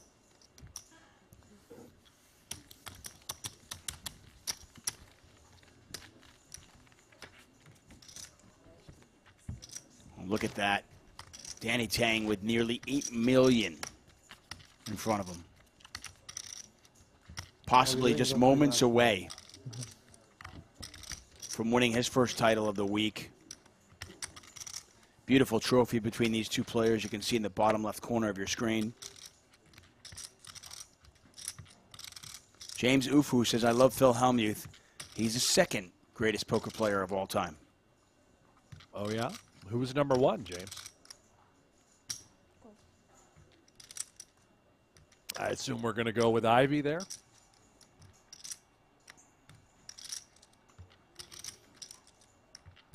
Loon with the bullets, the goods. I do always think the conversation, the debate over who is the best is interesting, intriguing, certainly many ways fruitless, simply because the vast majority of us have no experience playing against any of these players. Yeah. So very difficult for us to know.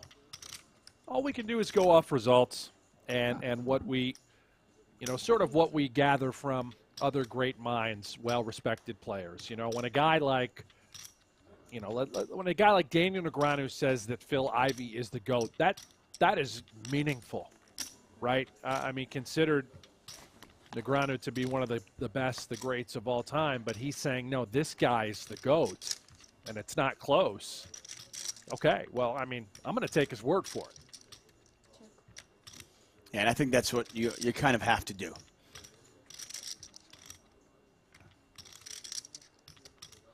Listen to what other great players say about their peers.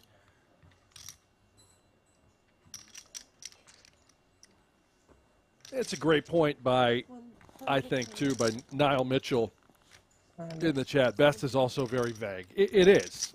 Now, you're right. It is vague. And, you know, part of what we're trying to do with the PGT Tour and having the player of the series and the player of the year is we want to separate the best from the rest, right? Ali Mshirovich last year, 2021 campaign, he went bananas. Overall player, wins, cashes, money earned. He separated himself from the top 1%. He's doing it again this year in 2022. He is number 1 on the leaderboard. Phil Ivey currently number 2. And I think that what we're trying to do is create that. If you think about the PGA Tour in golf and the FedEx Cup and the player rankings, we have a very clear system in place. You take the biggest buy-ins worldwide. We came up with a system to tabulate points, and we want to determine the best player every single year. When you look back 10 years from now, you look back and take a look at those names in the top 5 throughout this decade, we're going to be able to pinpoint and say, yeah, look at this. Over 10 years, against the best players in the world, the biggest buy-ins, who's there consistently day in, day out, year after year? It's going to really help us put a pin on it and say, okay, we can comfortably sit back and say, this kid, this guy, he, she, they are the best. Yeah, and I think when you look at the results year after year, especially over a 10-year period, 15-year period, you can see who has staying power, who is consistently top 5, top 10. Nobody doubts there's a ton of variance in poker. You've got to play well, you've got to run well, you've got to get lucky, you've got to avoid getting unlucky. So, while Ali, he might be the best player right now, doesn't mean he's going to finish first each year. Could very easily have an unlucky year, but if 2 years if he's number 1 2 years in a row, and next year he's 5th, and the year after that he's 8th, you look at that stretch and you go, wow, this is quite possibly one of the greatest of all time. If he can put a run together like that. So, and I think that's where it becomes really interesting. You look at, if you want to compare it to golf, and you brought up the PGA Tour, you look at Scott Scheffler right now, who just won the Masters. He's currently the number 1 golfer in the world. Would anybody consider him, one of the best of all time? No, certainly not yet. But Not let's yet, say right. But let's say he stays in the top 5 for the next 8-10 years, and he's consistently there. Well, then he's in that conversation.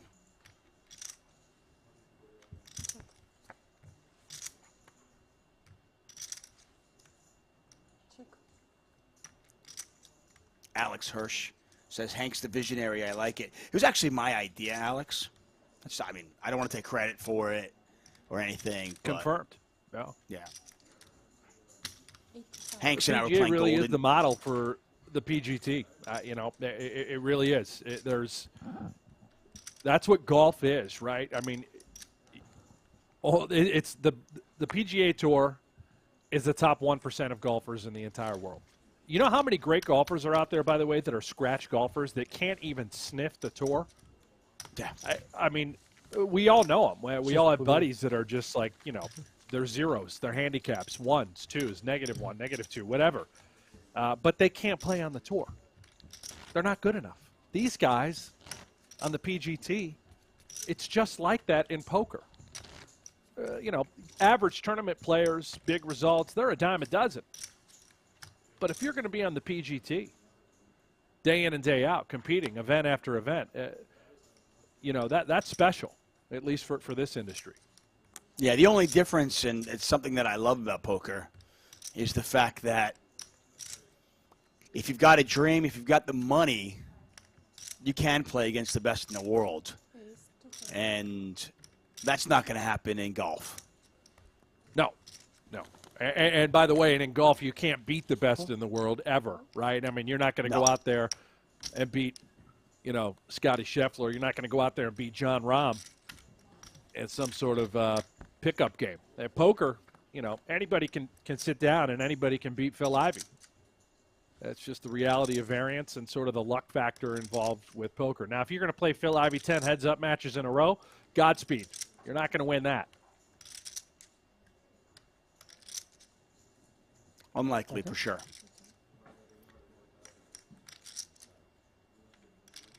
More than a 4-1 chip advantage for Danny Tang. Lun Loon, considering his options with a very marginal hand. Gonna bet 200,000 and try to take it down, and that will work.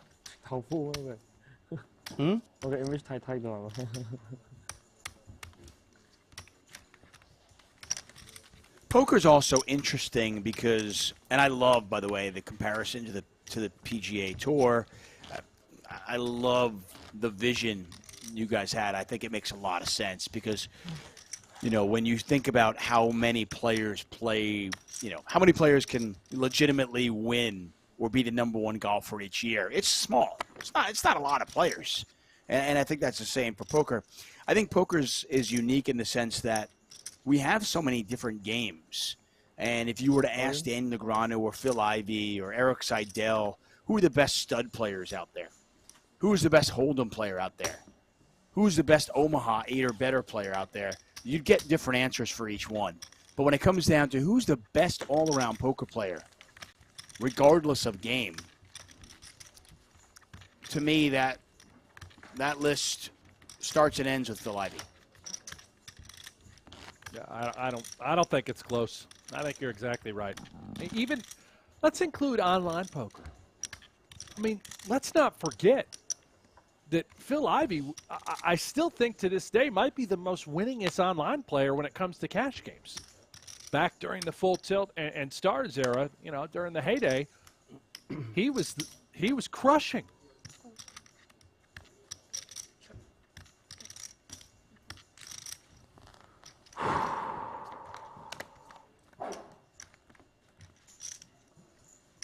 And I think staying power has a lot to do with it as well. The ability to be consistent over decades. I mean, when you think about players that have done it decade after decade, how long is that list of players? What, Eric Seidel, Daniel Negreanu, Phil Ivey, Phil Hellmuth, that's it? I mean, let's include Hellmuth, yeah. That's what I'm saying. I mean, Hellmuth won the championship. He won the World Series Poker main event in '89. So, you know, decade after decade, here's a guy who's winning bracelets and still performing at a high level. But, you know, Seidel, Hellmuth, Negreanu, Ivey. You know, are the players of today going to be doing it 20 years from now?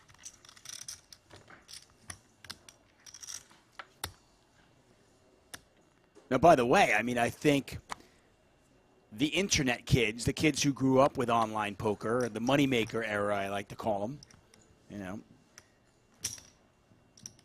who played a lot of online poker, they're all in their mid to late 30s now. And they're starting to put, I think, really earn respect for staying power. I mean, the Phil Galfons of the world, the Jason Koons. You know, Phil Gelfond. They've been around for a while is a great now. example of that. Yeah, Kuhn, Gelfond. I'm trying to think, too, even like the online tournament guys, the Chris Mormons of the world, the Nicholas Astets. You know, there's a lot of MTT players who have evolved over the years as well since the online boom that are still very relevant and crushing to this day. You know, Loon all in here. With the ace-10 suited, we're not going to see a flop. I mean, I'm not going to sit here and tell you that somebody has a good year. It's not impressive. It's incredibly impressive. But when I see Phil Galfond and Jason Koon do it year after year, when I see Phil Ivey and Phil Hellmuth do it decade after decade, that's what really impresses me.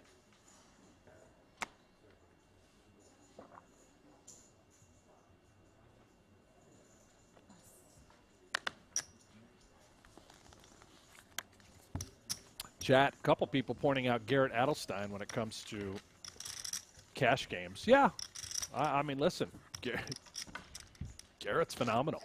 He's played in a number of our games inside the studio. Tremendous talent. Tom Dwan being mentioned by Alex Hirsch. Doug Polk. You know, I don't think Doug would ever consider himself in the conversation anymore, but obviously Doug is a great player. The problem with Doug, and I think a problem with, for me at least, if you're only playing one game, I have trouble putting you in the conversation, even the conversation, by the way, of best all-time. Yeah, no, I don't. That's just my 2 cents.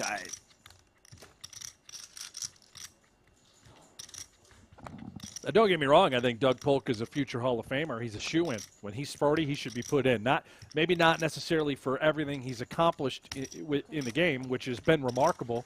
Don't get me wrong. But I also think that Doug should be put in for various other reasons, considering what he's done in the YouTube space, what he's done from a streaming perspective. He's this sort of modern, new age.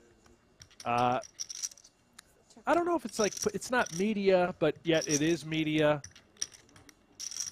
He's a star in many ways to look at it. He really is an influencer in the space. And I think that he should get credited for that, and I do think he's a Hall of Famer. They're going to have to change the Hall of Fame rules then. Well, we're going to have to start. So yeah, we're going to have to start. We're going to have to start letting in more than one person a year. Otherwise, yeah. I mean, nobody's getting in. Yeah, we had to kick a bunch of people out too. Well, we can debate that all day, but in terms of just getting some people in, you've got a whole crop of players that we just mentioned: Phil Galfond, Jason Kuhn. You got a whole crop of people the internet kids who are now in their mid-30s who are going to be eligible for the Hall of Fame in a few years. And you still have a bunch of people that are over 40 and the backlog to get in. Yeah, I hear you.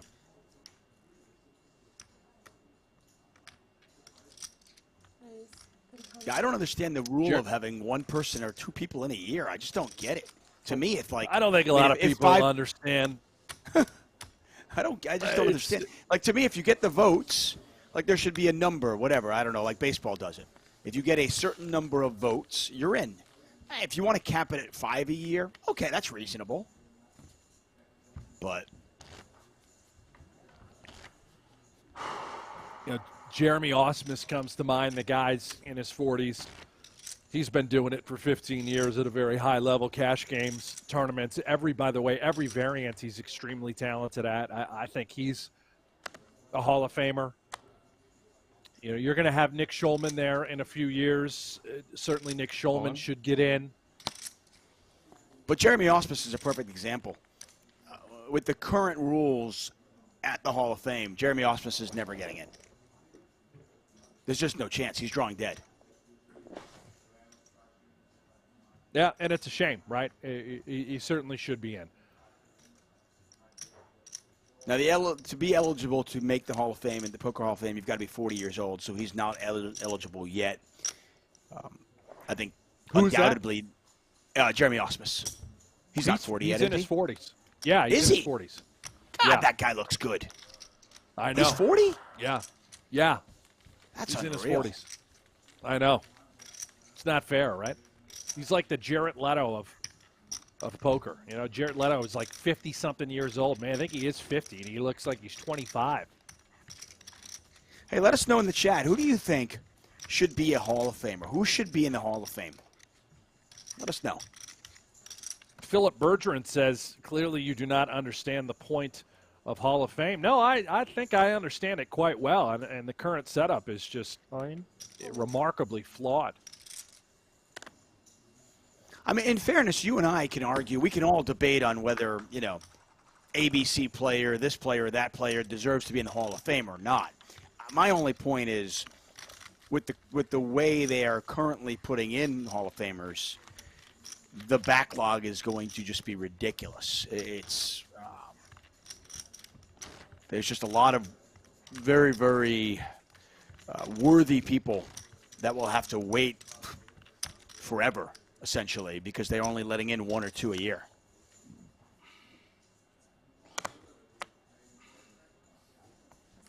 Phil Gordon. Why would Phil Gordon be in the Hall of Fame? Hey, his little green book. Yeah, I got to tell you, that's a stretch, pal.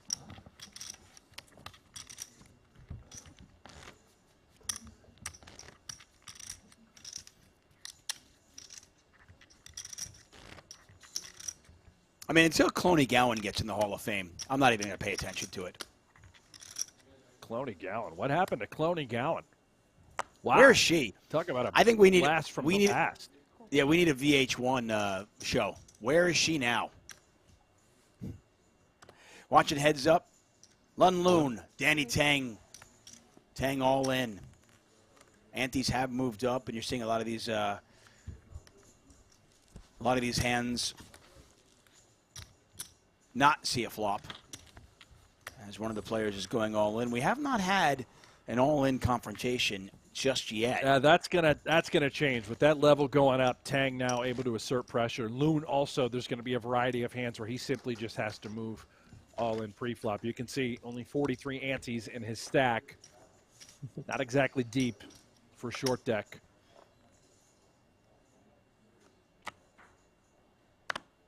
This could be it.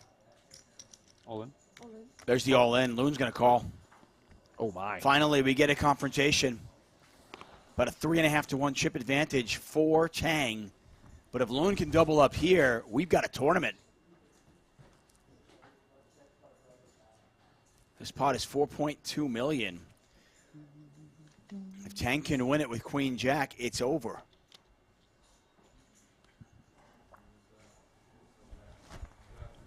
Both players standing up.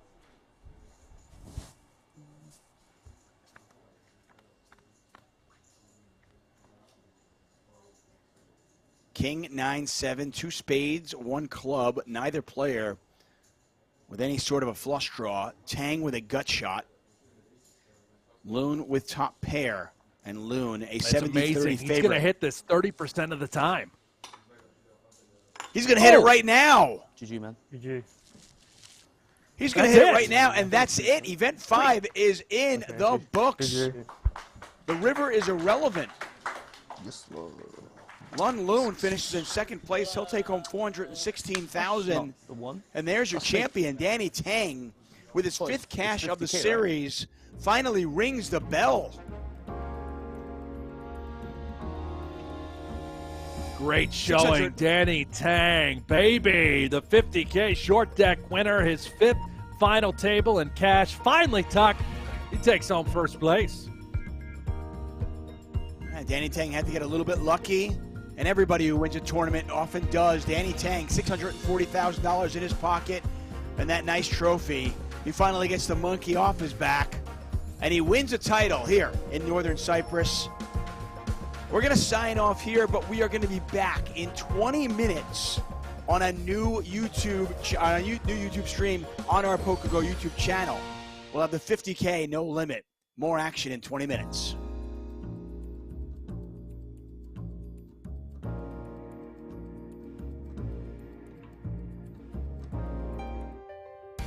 One of the richest poker tournaments of all time. One of the toughest fields ever assembled. $500,000 to enter. No tournament has ever changed the landscape of poker overnight. Until now. I like tough competition and lots of money. You're really getting only the best of the best. You're forced to play at a high level. That's going to be awesome for the game of poker. The 2015 Super High Roller Bowl. Game on. It's time to see more fireworks. That's what it is. I'm not certain. 10,000, 20,000 with a 2,000 ante. Scott Seaver with ace-queen offsuit under the gun, and he raises it up. More play. Negreanu next act has jacks. He could play this a couple ways. He decides to just call, which is very in tune with his style. This is the famous Negreanu small ball. Absolutely. Anytime he's not quite sure where he's at, he loves to call, and then he'll play after the flop. He's very comfortable playing after the flop, and he has position here, so he's got a lot of good reasons to just call.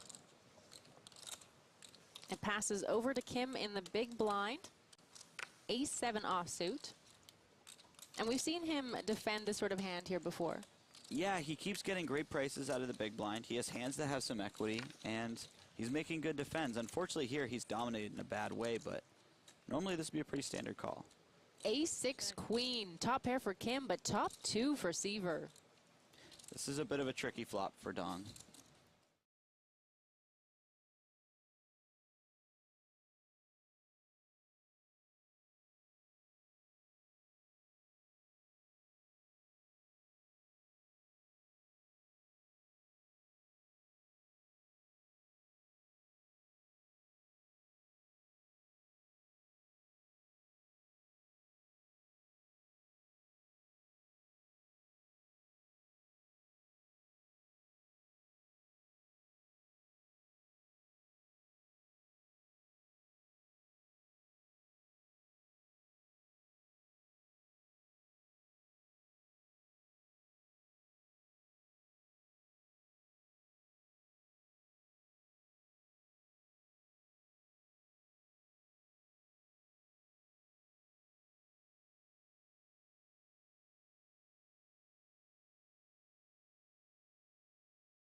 Action on Brandon Steven.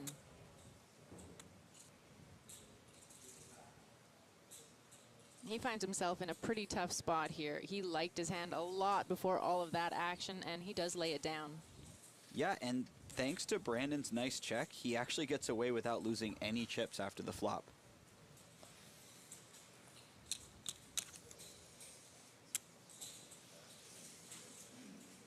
Now, when Jason pulls his chips back like that, that means he's either calling or raising. And it looks like he might just call, which is pretty interesting because it's for a big chunk of his stack. I would have to imagine that Jason's plan is to call and to get it in on any blank turn. Well, the 6 of spades on the turn is not a blank. No, it's not a blank at all. It completes the flush draw, which he had to be concerned about on the flop. And also, if Max has something like Jack-9, he's probably going to slow down on this card. All in. It's an all-in from Max. Big decision for Jason. That hand's not very good, is it? It's not a very good hand.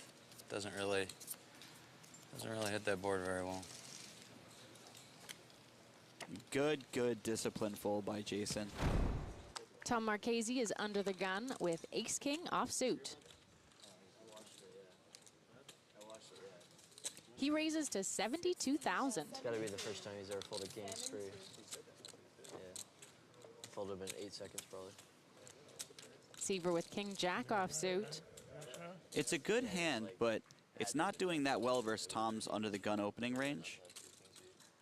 I would imagine that Seaver either folds or 3-bets this particular hand. And it looks like he is choosing the 3-bet here.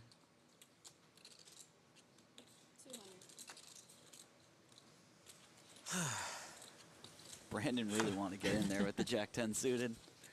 Such a pretty hand.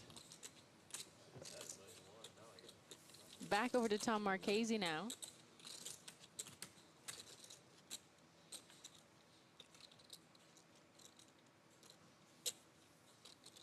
And Tom decides to just call here, and I like this a lot. He knows that the type of bluffs that Scott would have, he usually dominates, so he wants to keep those hands in. And also, he doesn't really want to re-raise and get it in before the flop. He's not doing that well versus the range of hands that Scott would actually get all in with him. Well, ace-3-9, and that's a flop that you want to see with ace-king. Great flop for Marchese. This is the type of board that he can withstand a couple streets of pressure easily, so he's very happy that he just called pre-flop when this sort of board comes down.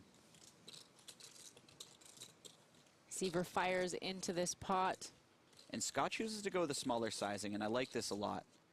He's just trying to fold out stuff like pocket sixes or king-queen. He knows that Tom's not folding an ace to any size, so he just chooses a smaller size, and it gets the job done. Unfortunately, he's run into a really big hand. Queen on the turn. Seaver now with a straight draw and a flush draw.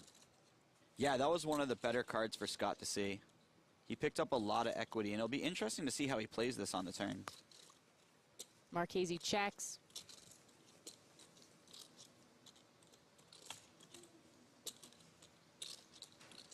Scott checks back. The 8 of diamonds on the river. Scott now has the flush. Wow, that's brutal for Marchese. He had the hand all but locked up on the flop. And he has to imagine that Scott barrels some of his hands that have 1 diamond in it, so he might even find a hero call in the river if Scott value bets.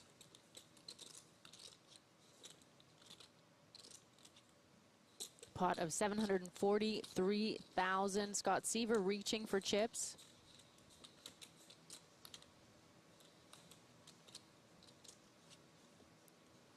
He puts out a bet of 300,000. This has got to make Marchese a little bit sick. On the one hand, his hand has shrunk a lot in size. But on the other hand, Seaver's line looks a bit like he bluffed on the flop, decided to give up on the turn, and then the 4th diamond made out in the river, and he was like, oh, I could get away with the bluff again. Marchese rechecking his cards, and that king is still not a diamond. And he finds the correct fold. Yeah, these guys are both just too good. So Brian Rast has raised 10s from early position. David Peters with aces in the big blind. Jack 10's ahead, right? Slightly ahead of up to which pair? And he just calls. This is a really sneaky call, and I really like it. He's going to be calling out of the big blind a lot, so. Well, he'll be glad he played it that slow and kept the pot small because, boom, Rast outflops him and hits a set. Terrible flop for Peters. There's no way he's folding, but. He's checked it over to Rast, and Rast bets 140,000. And I can't imagine David does anything here but call. His hand isn't strong enough to raise anymore, and he definitely can't fold. He does just call. Oof, well, if that was a scary flop, it just got worse with a 7 on the turn. It puts a 4 straight on board. It would be really tough to be confident with a pair here, even a pair of aces. Not only that, but Peters knows that he can have a lot of jack type of hands when he calls out of the big blind. So his hand is actually weaker than the type of hands that he's expected to have here. Well, Peters checks it over, and Rast is undeterred. He fires again. Yeah, and despite all of that, Rast bets. And this is going to look pretty strong to David. Peters does let it go. It's a good-sized pot over to the big stack, Brian Rast. And by just calling before the flop, David Peters escaped losing a lot more chips. So David Peters gets his aces cracked, but a nice laydown saves him from losing any more than 9% of his stack. Scott Seaver with ace-9 raises to 200,000 with the 3 shorter stacks behind him. All in. All in. Connor Drynan shoves 13 big blinds with a bigger ace. Easy all in for Connor. And Ooh. Peters picks up kings in the big blind. Peters is probably not going to fold this one. He's trying to decide how to get the most for his hand.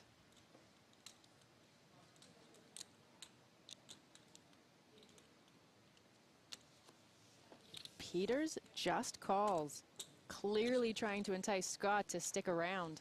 Peters definitely wants Scott to put more chips in the pot, and calling is probably the best way to do so.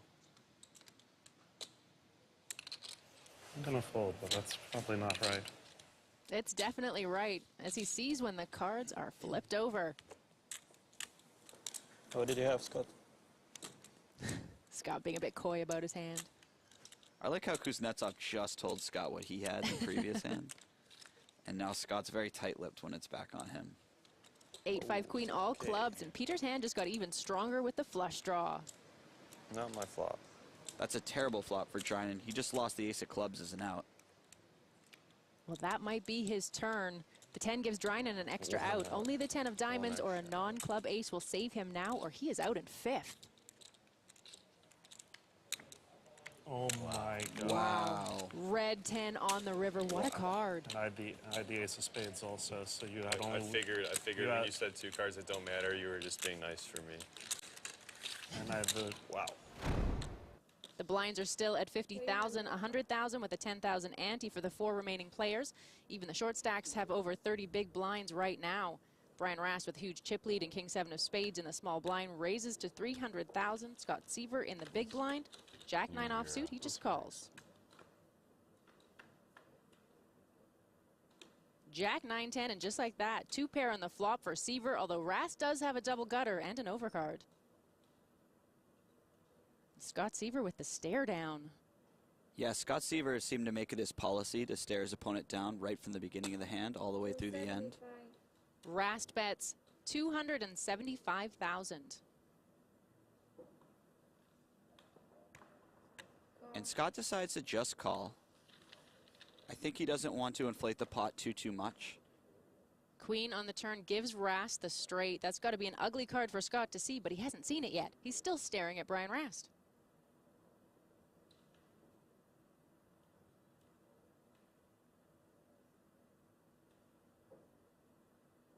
Rast is cutting out a bet. 600,000. And this is a pretty terrible turn for Scott to see.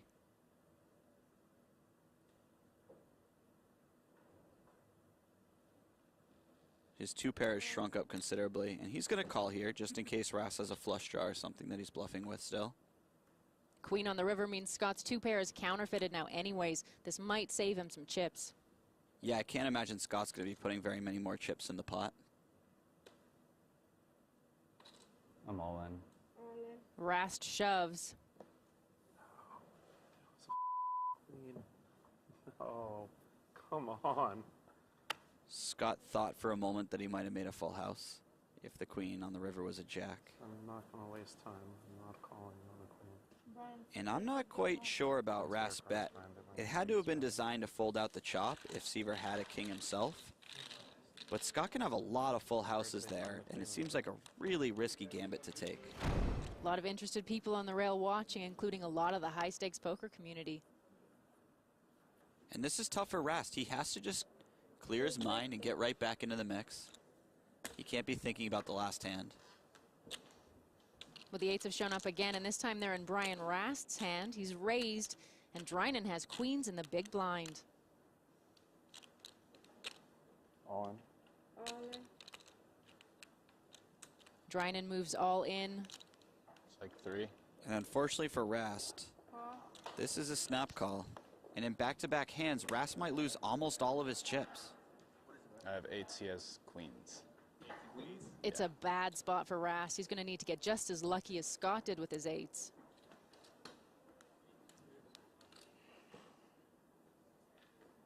Rast isn't the shorter stack, so he's not at risk, but if he does lose this, he'll be down to fewer than 6 big blinds. 3, 3, 4 on the flop. And that is no help to Rast. He needs an 8 and an 8 only. Boom. Eights are not lucky for Connor Drynan. And 8s are the hand. Maybe, just maybe. Only a queen will save Connor, or he is out in third. And he is out. Oof. And that is just devastating for Connor. Scott Seaver with pocket fives raises it to 380,000. Brian Rast with the ace-9 of spades.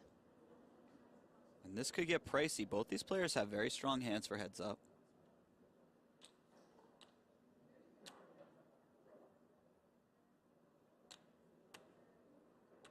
Brian makes it more expensive.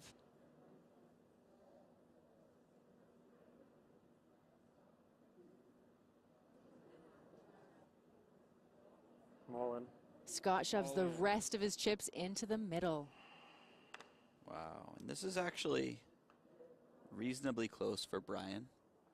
Scott must be happy when he doesn't get a snap call. Absolutely. If Brian had a better pair, his chips would already be in the pot. And it's a call. It all comes down to a flip to potentially decide the winner of $7.5 million and the title. I have ace-9 of spades, he has 2 5s. Yeah. Seaver's hand is ahead, but he has the smaller chip stack, so he is at risk. And for Brian, this is a chance to get vengeance. He had him in the spot already once, and this time if he wins the whole tournament. $7.5 million, a shiny ring. And Rast outflops Seaver. Big flop for Brian. He is now way, way ahead. Scott needs a 5 to win this pot. It has to be a 5. King on the turn. 1 card left. One last chance for Seaver.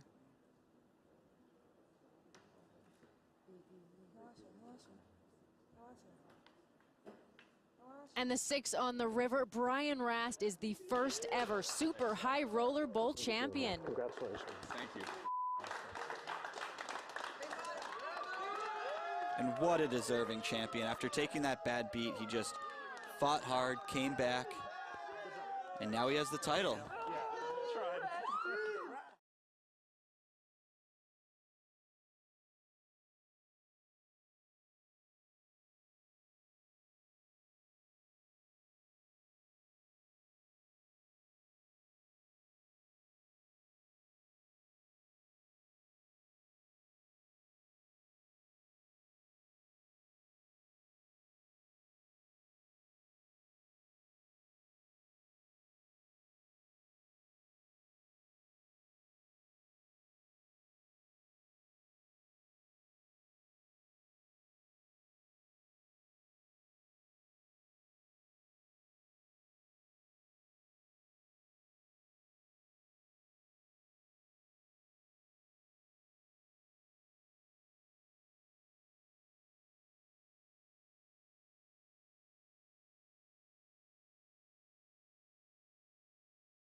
Hello and welcome back. That's right, more coverage, bonus coverage. We've got the 50K at No Limit Hold'em. We're in northern Cyprus at the Merit Crystal Cove Hotel, Casino, and Spa.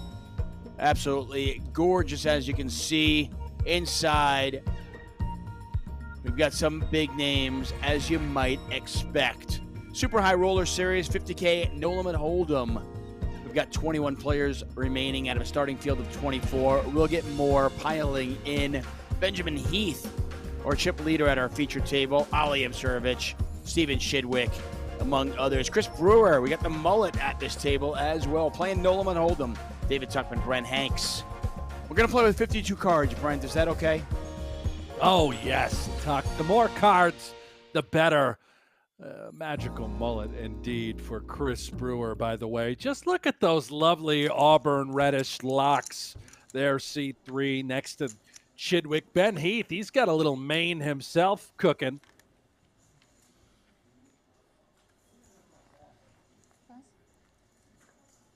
Benjamin Heath, a very talented poker player. First we're seeing him this week. We've seen a lot of Chidwick. Chidwick's doing a lot of bubbling. Hasn't been a great week for the superstar from the UK.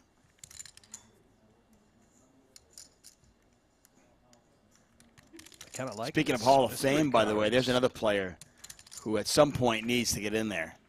Steven Chidwick. Oh, Chidwick, shoe-in eventually when he gets there.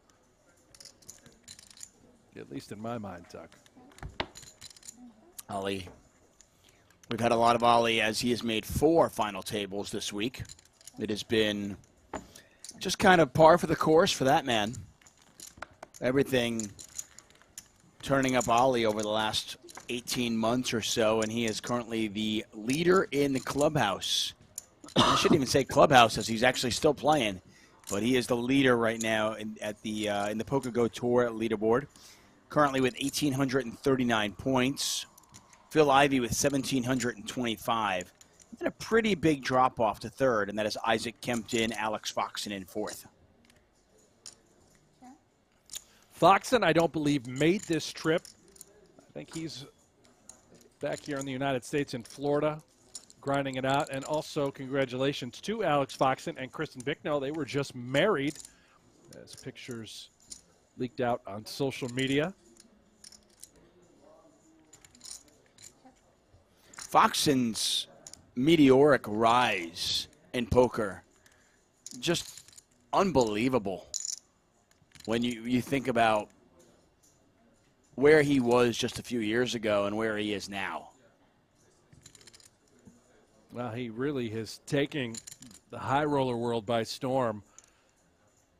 You know, I remember when he was playing sort of the smaller buy-ins, grinding it out, and then all of a sudden just emerged. I remember one year we were talking about the poker awards and who might win. Like, I think there was an award that went to, like, you know, the best newcomer, the hottest newcomer, breakout player of the year, something like that. Anyway, I think he won it or was nominated for breakout player of the year. And then fast forward a couple of years later and suddenly, you know, he's fourth in the PGT leaderboard. I think he also was the back-to-back GPI Player of the Year, 2019 and 2020. I could be mistaken on that. I certainly know his wife, Kristen Bicknell, she was back-to-back in the female category, considered by many to be the best female tournament player in the world.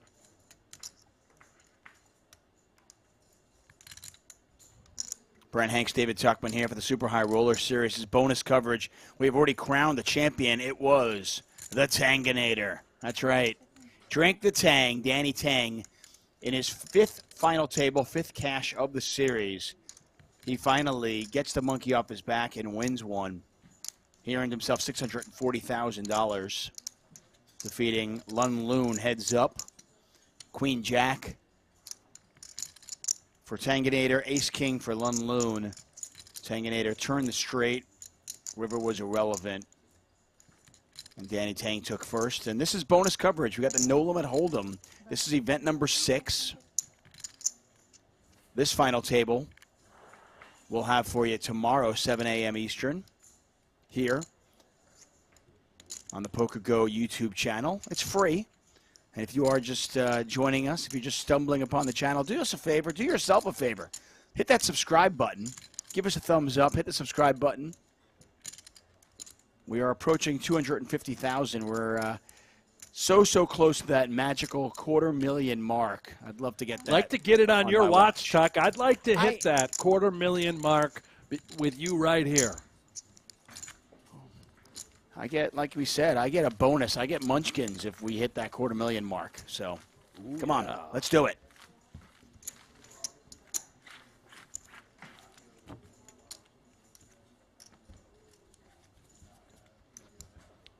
Very rarely do we get the opportunity to have bonus coverage, day one coverage in high rollers like this.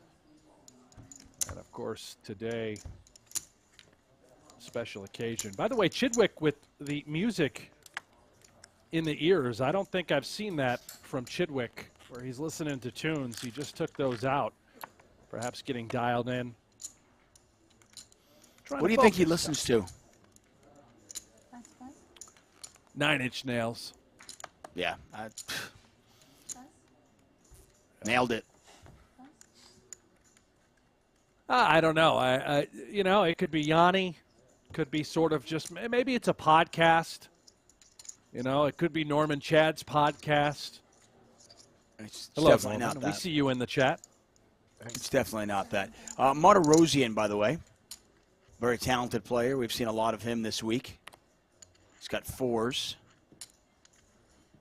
Guy is an absolute beast. By the way, Vyacheslav Boldigan, he played the Cyprus series last time around, somewhere out there floating in the social media Twitter universe, as we have an all-in here. Collision. Yeah. Flip. Let's rock. There's a picture floating around of Boldigan and his reaction, his facial expression from last year's Cyprus Super High Roller Series, and it is an all-time classic. Get out there, somebody find it. Off to the races we go here, Tuck. Boldigan with the wry smile. Flipping pretty early on in this tournament. Nothing there for the ace-jack as of yet. Martirosian, he's all in for his tournament life right now, and 4s are still good.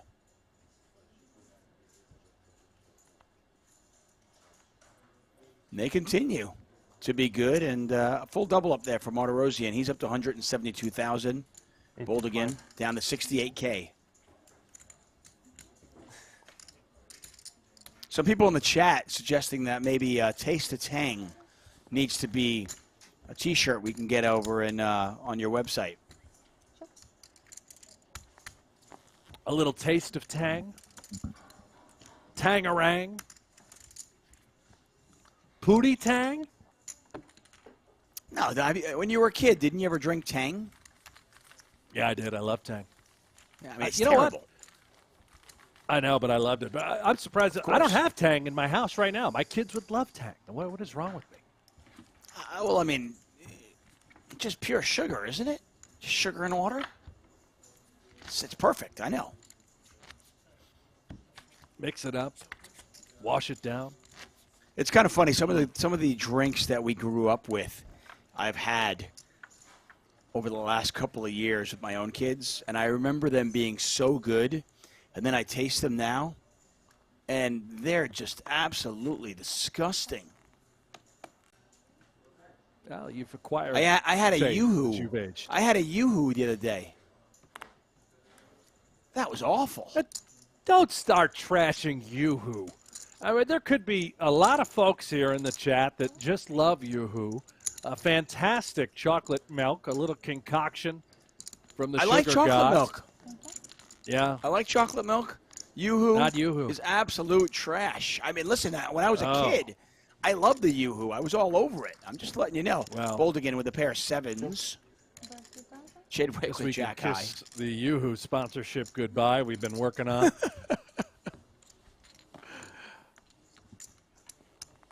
I can be converted. I'm just saying. Kool-Aid. Have you had Kool-Aid recently? I have not, but I'm simply not going to sit back here and trash Kool-Aid, nor will I trash Yoo-Hoo.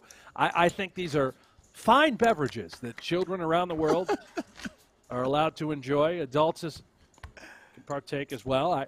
I have no problem with these types of beverages. Capri Sun from Cole Pittman, the High C Ecto Cooler from Toy Den Nerds.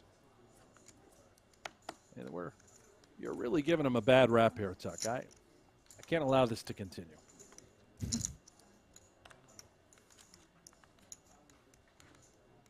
How about Mountain Dew? You know, I remember as a kid sucking down a little Mountain Dew and thinking it was the greatest nectar I've ever encountered. I don't know the last time I've had a Mountain Dew.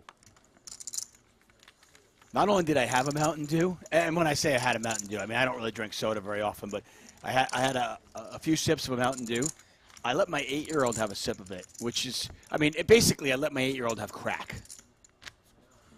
Well, I mean, I wouldn't recommend crack for an 8-year-old, but Mountain Dew, you know, it's a little pep in their step. Maybe before a ball game, you want to get them fired up.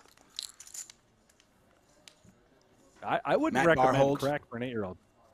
No, Matt Barhold says, Yoo-Hoo is like your commentary. Well played, Matt. Yeah. Well played. So I imagine kids like it. Brent likes it, but maybe as you get older, it's not your thing. I understand, Matt. I drink a lot of Coke Zero and not enough What is Coke water. Zero? I don't think I drink enough water. Coke Zero Is Coke Zero, is it just Diet Coke? It's better than Diet Coke. They call it the GOAT of Coke products. In fact, that's their new slogan, their new ad. Did you watch the Super Bowl? If you watched the Super Bowl, you could not have missed all of the Coke Zero ads. No free ads here on this stream, of course. We're simply just talking about beverages. Martirosian raising the 5,000 with the queens. Heath's going to give him a little action with 5-4 offsuit. Hit a 4, so we're going to get something there. Martirosian also has the queen of clubs. I think this is a unique opportunity for us. You know, if you are a no-limit hold'em player, if you're a tournament player, what an amazing opportunity to get early coverage, deep play from some of the best in the business, to be able to watch them play poker right now with cards up. Yeah. If you want to work on your game, this is a really amazing opportunity. Yeah, very rarely do we have these opportunities, Tuck. To your point, when we do feature the Super High Roller Bowl, which I know we're going to be doing here in Cyprus, oftentimes we will do day 1, day 2 coverage. It's pretty much our only major that we have the opportunity to peek under the hood during these early levels of play, and certainly the creativity, the deep stack maneuverability that these players have. Something to keep an eye on. I still think that watching streams, high-level players, is the best thing you can do for your own game, tutorial-wise, in order to learn from the best. Implement that within your own play. Yeah, Martirosian with the queen of diamonds and the queen of clubs. This board is getting pretty wet, and he's going to fire another shell. And why not with 2 queens? Yeah, size it up. Big hand, big pot. 2 draws, as you mentioned. I suspect we would still get action from some sort of 7. A 10 seems unlikely unless it was of the puppy paw variety, meaning 10x of clubs would have had to have been there. Martirosian, I think, could do this with a variety of bluffs as well. He'd be sizing up. He'll remain balanced in those spots. Nice little pot. Man, Martirosian, after doubling up with 4s, wins another one as he approaches 200,000. Heath gets away from the 4s on the turn. And, you know, not after you watch this, you can put your skills to the test. Playing Poker Go Hold'em, you can play for free. It is from the creators of High Stakes Poker, Poker After Dark, and more. Be part of the shows that help shape the game. Our own Brent Hanks. It's his voice that's part of the show. He's in there. That's right. Yeah, that's right, Tuck. You can mute it at any time. It is an option, and I'm sure many folks have taken advantage of that. Muted. It is a lot of fun. I'm gonna tie it in and hook it up to every single Alexa Echo I've got in the house. Yeah, Play it well, everywhere. If your marriage hasn't ended by now, it certainly will if you attempt that.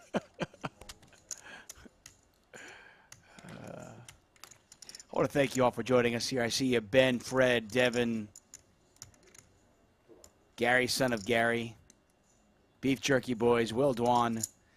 Thank you. We'll be here for the next few hours. Early day one coverage of the 50K. We'll have this final table tomorrow at 7 a.m. Eastern Time. Bright and early, once again. And then April 13th, 14th, and 15th, we've got coverage of the 250K Super High Roller Bowl. The big one going down in Northern Cyprus. Ali Imserovic going to raise on a 203,000 chip stack with King Jack off. Heath making the call with Ace 8.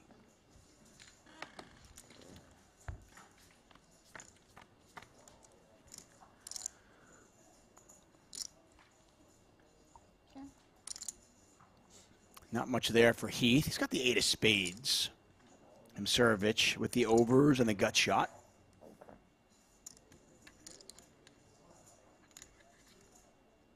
All good, Matt. We appreciate it.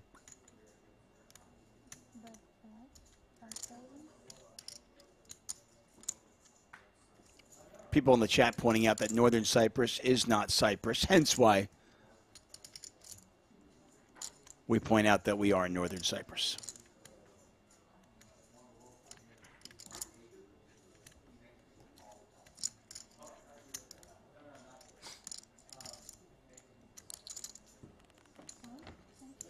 $5,000 chip bet from Imserovic. Heath makes the call.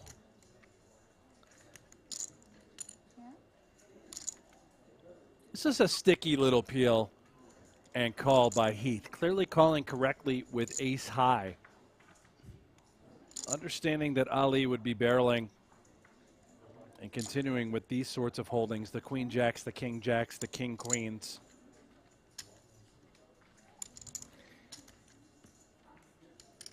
I was going to ask you. Yeah.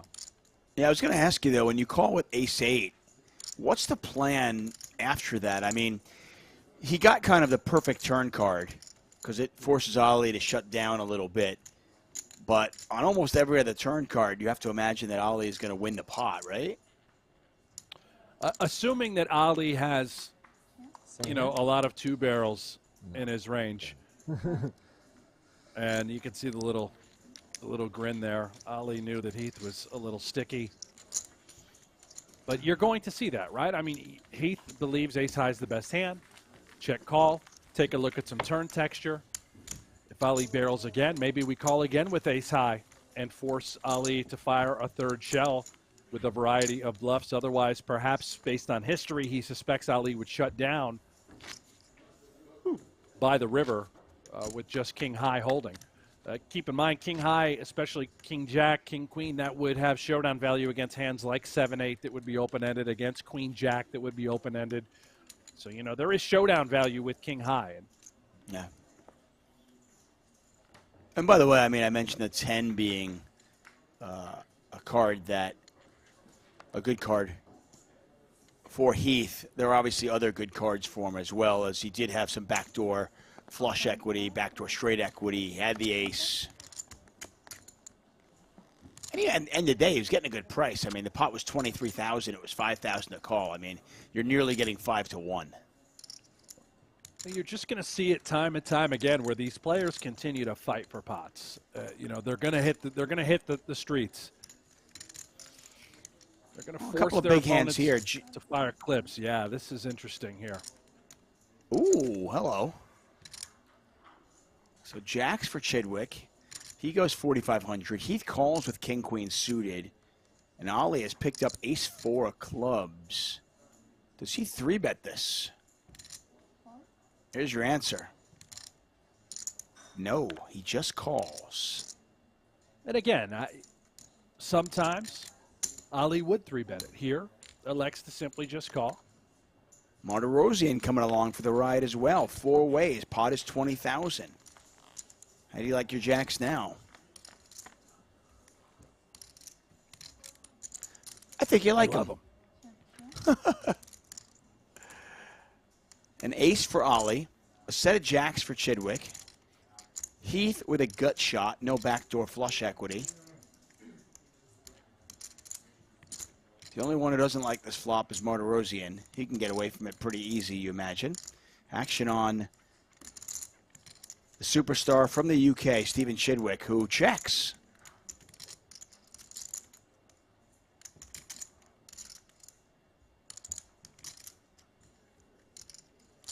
A little sneaky check by the set of jacks. Let's see if Heath takes the equity right to the dome. I think if Chidwick had a number of aces, ace queen, ace 10, he would also be checking those hands as well.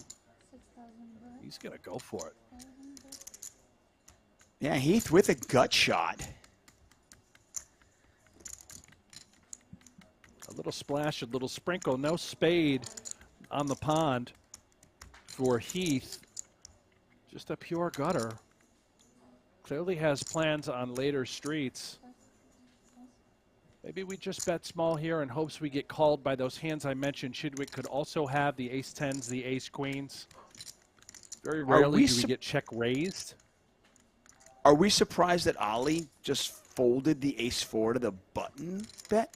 I am very surprised. I mean, he had backdoor clubs as well. I actually thought that must have been a mistake, but yeah, he threw it right into the muck. I mean, he had backdoor wheel possibilities, backdoor clubs. He's got top pair. And frankly, it's a button bet. Maybe I wonder if Ollie knew Chidwick was up to something.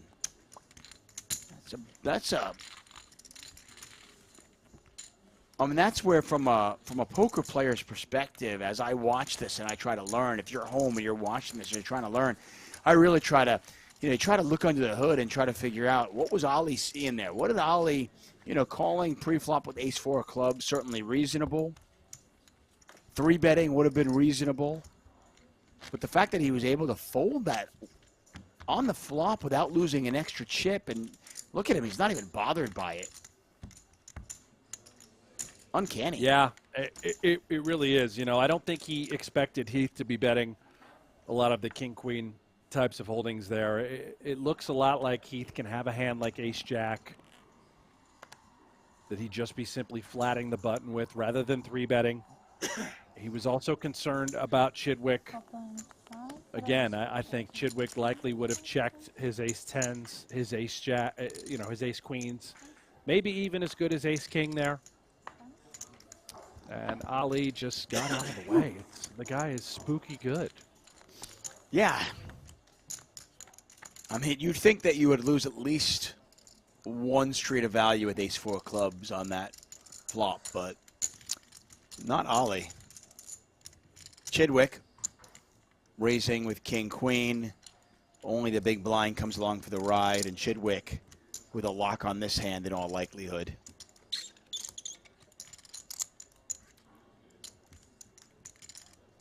Dr. Jack Caniff says, any reason why these guys play so slow? I mean, they're not really playing slow. There's a 30-second shot clock, and I haven't seen anybody use a time card yet, so. It's not too slow, but I will tell you that it happens more often than not where players do have a tendency to take, in my opinion, far too much time. Rob Young tweeted the other day about the Triton shot clocks that they used for their events. Rob Young also talked about changing the amount of time you would have if there hasn't been any action. If there hasn't been a bet or an open in the pot, you have 10 seconds. 10 seconds act, that's it. Get rid of the 30 seconds, reduce it to 10. If there has been action, if there has been a 3-bet, allow them to have the full 30 seconds. Clearly you're going to need to think a little bit more. And I do think little things like that should be implemented in order to speed up the pace of play. Yeah, I tend to agree. I'm fine with 10 seconds pre-flop. If there's action, maybe go to 20 seconds. And then I think post-flop, 30 seconds is more than enough, especially when you have time cards, so you can save and use when necessary.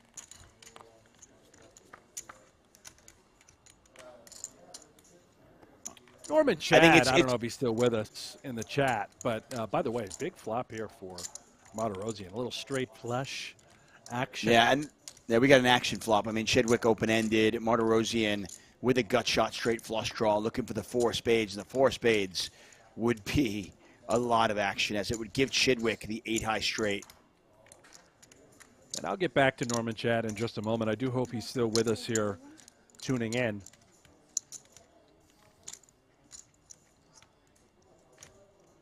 Martirosian's going to bet 8,000. Chidwick obviously not going to fold. Then again, I thought Ace-4 was going to obviously not fold either. But no, in this case, I feel pretty strong that Chidwick's going to come along for at least a street.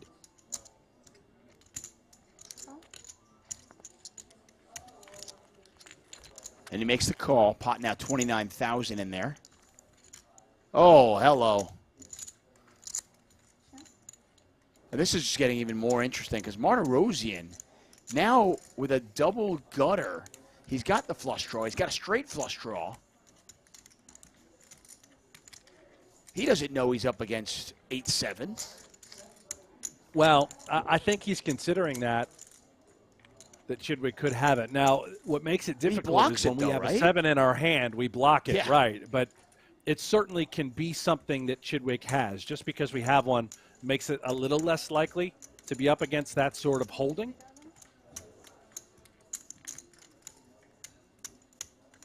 But you can't just simply rule it out altogether. Chidwick has a lot of jacks, a lot of 6s in general.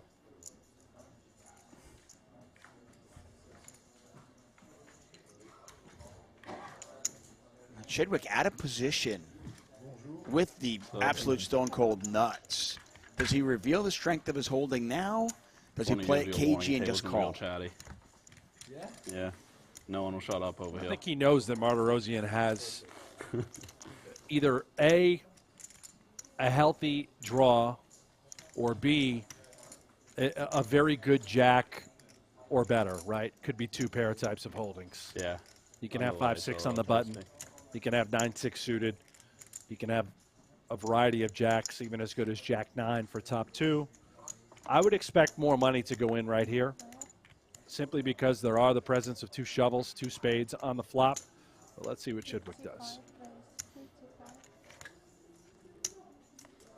Yeah, and Chidwick has raised to 55,000, so do the math. 32,000 back over to Martirosian. Pot is 107,000. So Martirosian getting a pretty good price. Even better if he thinks that his straight is good. If he thinks he's up against 2 pair here, and his straight and flush shouts are good, then it's an easy spot. We can see that he only has 18% equity. And somehow, some way, Martirosian misses everything.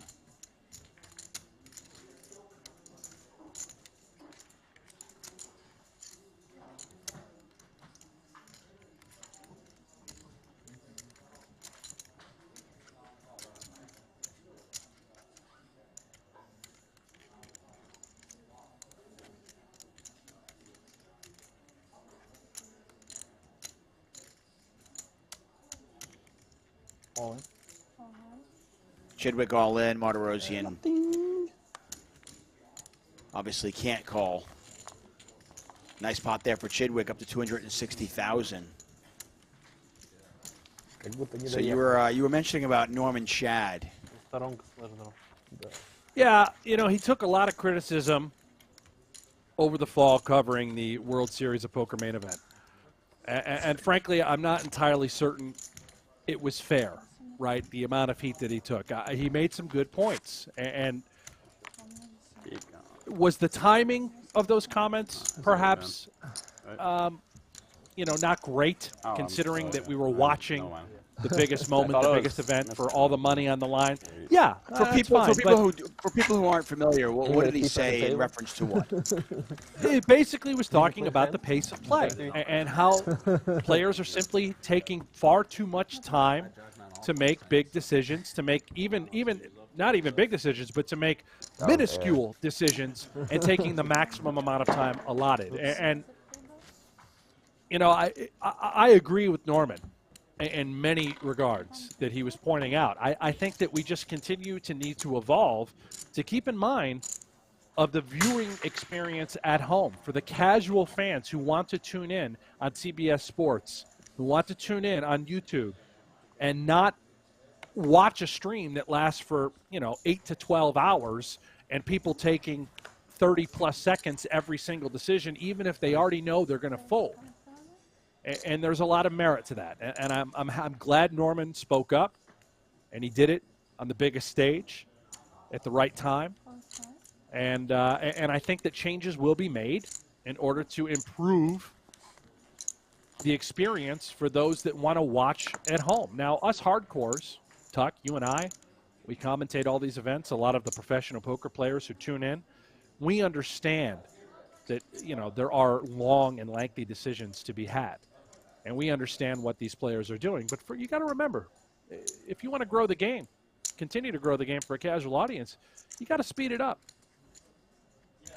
Yeah, and growing the game for the casual audience, it's not just a matter of that. It's also growing the game for the casual player. Poker is one of those games where you need to have a continual influx of players, and taking that much time with trivial decisions does not help. Nobody wants to play with that. Nobody wants to watch that. I'm with Norman Chad, and I'm with you 100% on this. I've been talking about this, covering the World Series of Poker for the last decade plus now. I've seen it firsthand, and it is sometimes painstakingly slow. And I don't think it's fun. I can't imagine playing in a tournament like that. I don't think that's fun. I don't think watching it is fun. So, I'm really happy to see the changes that are being made. I know Patrick Antonius just put a tweet out there talking about the changes he's going to do on his tour. You mentioned the ones on the Triton Tour. We see pretty much every high roller now has a shot clock, which is great. You think about it, it's kind of like chess in a weird way. Like, there's a time clock. Yes, you've got to make really tough decisions for a lot of money or, really tough decisions to win whatever game you're playing. But no, you don't have hours to make a decision. Time is part of it. Yeah, we made a change, and I shouldn't say we. Paul Campbell really, at the Aria, who runs all the events for the Poker Go studio, great job that the entire Aria crew does. And they actually, in order to prevent stalling as blinds will continue to increase, when you get towards I think it's at the final table when the levels are going to go up and when you're going to have a level change, they actually will draw for the number of hands to be played based on the current situation of the tournament. So in other words, there's no point in stalling to let that clock continue to tick and tick and tick in order to avoid the big blind or to skirt out of it or to get to the button sooner. And no fault to the players because they were simply taking advantage of the rules that were in place. So it's subtle adjustments like what Paul and the Aria staff did to improve the overall experience for both the players and the viewers at home.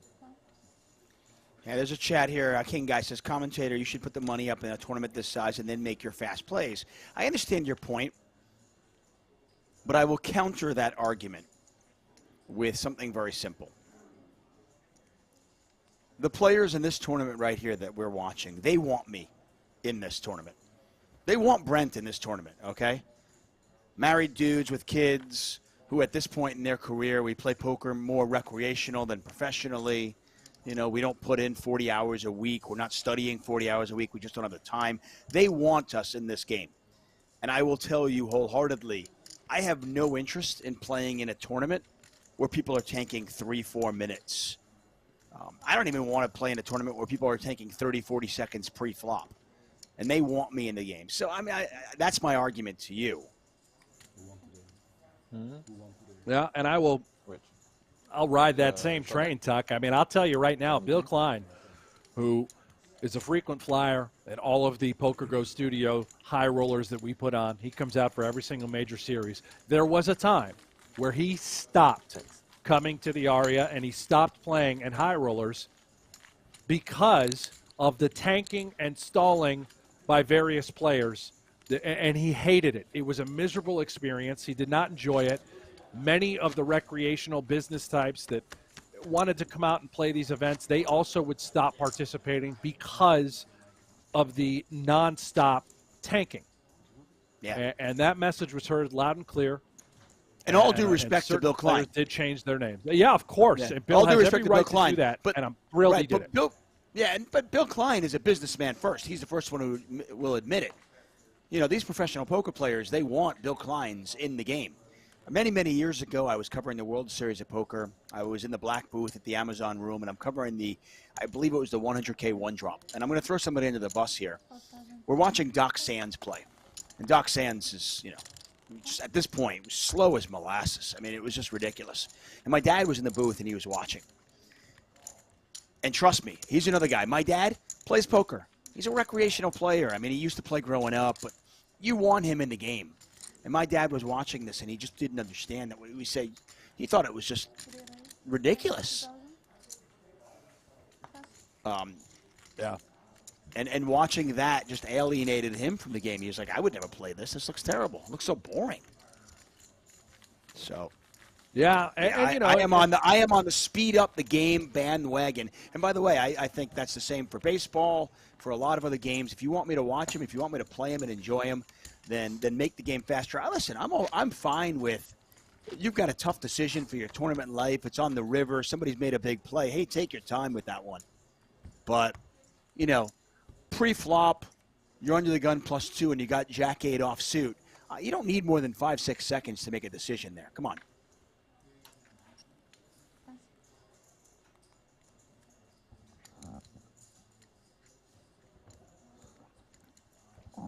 So, I mean, listen, I love the direction the high rollers have gone. I do think, and I would love to see the World Series of Poker taking the lead as one of the biggest names in poker. You know, certainly the biggest tournament series out there. I would love to see the World Series of Poker start to implement time clocks. You and I mentioned this. If not at the start of the tournament, but if they at do least, it, Tuck, if they do it, you got to get rid of the 30-second nonsense. 30 seconds is too much. Too many players will take the full amount of time. They will. Listen, I feel like it's better. It's at least a start, right? It's a start, but I'm not even sure it's a great start. I think it could cause more problems. Yeah, you might be right. It's not like most people are taking 45 seconds and then acting. Yes, there are some that do that, but it's very rare. But if you actually give them a full 30 seconds, say, oh, yeah, no problem. You got 30 seconds to act when there hasn't even been any action. I mean, that's insane. 10 seconds, tops. You got 10 seconds. No action, you got 10 seconds. Hurry up. I don't think people realize just how long 10 seconds is. Just count to yourself 10. Think about how long it takes you. You look at your cards. 10 seconds is actually quite a long time if there's no action in front of you.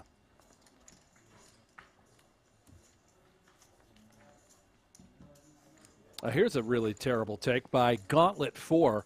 Says the high roller circuit just became an elaborate money laundering scheme.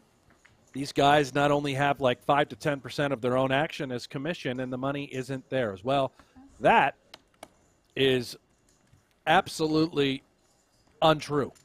In fact, that's one of the more ridiculous things that we've seen on the YouTube chat. I can tell you 100% that the majority of these guys have the majority of their own action. That's just the truth. Are there some that play for smaller percentages? Yeah, sure. But the majority of these guys have 100% of themselves, or at least 80% plus. Jimmy Bluffett with a good take says, I agree. World Series of Poker should be a front runner in speeding up and growing the game in the right direction. Yeah, you'd like to see that flush draw here for Boldigan. Martirosian with his 4s. Not a flop he's going to particularly like, and we talk about those small pairs. Just not many flops you do like.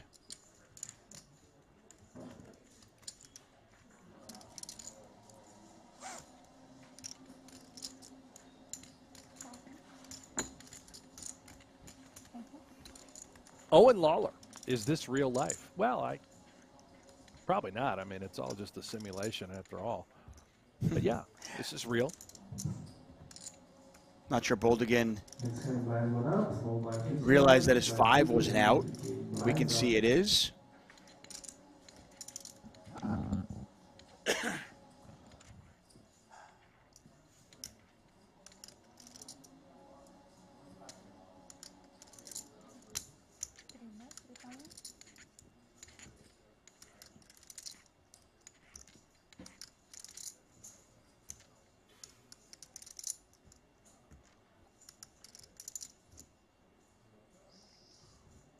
Boldigan with a small bet. I got to imagine Martirosian is just done with it, right? Hope I wasn't wrong. Yeah, he is. I think so. Well, every time I Sort of fold play it. by Boldigan. I'm telling. Has anyone found this picture of Boldigan, by the way? It's incredible. Did you see it, Tuck? No, I want to see The this. meme last year, his face. Oh gosh, I don't know how to find it. Somebody out there in the chat, find Boldigan last year and his. Or you should make a habit of that. And his Nah, facial. I think I usually do, so I'm really hoping it wasn't wrong. Expression. Donald Mooney asking if Ivy is still in. Registration is actually still open on this one, so we're going to see the numbers grow in this tournament. Strong, for sure. Adam says, longest tank you've ever seen. I'll throw mine out there in a second. Brent, for you? Oh, I've seen 5-10 minute long tanks, but usually they were justified. I can't think of anyone in particular, a name or exactly what the hand was, but I guess give me a moment. I'll try and think of it. Tuck, you've got one right away? I do. I have one that I was actually involved in with Doc Sands. I'll throw him under the bus again. I don't care. I was playing the WPT many years ago with Doc Sands. We weren't even in the money yet, right? We were relatively close to the money, but not that close, okay? And Yeah. I tried an elaborate check raise bluff on the river on a 10-5-7 3-3 run out. Okay? Okay. 10-5-7 3-3 run out, everybody. Okay? I check raise bluff the river, and Doc Sands tanked for 9 minutes going into our break with pocket tens. With tens full? Tens full. Top Yeah, queen full ten house. clubs. It just called? Well, I moved all in on the river. I check raise bluff the river. I missed my draw, and I check raise bluff the river, trying to rep a monster hand, and he just called. I mean, well, he called all in with tens full, but it took him 9 minutes to do so because he thought that Was he? He thought that I might have slow rolling quads. No, Oh.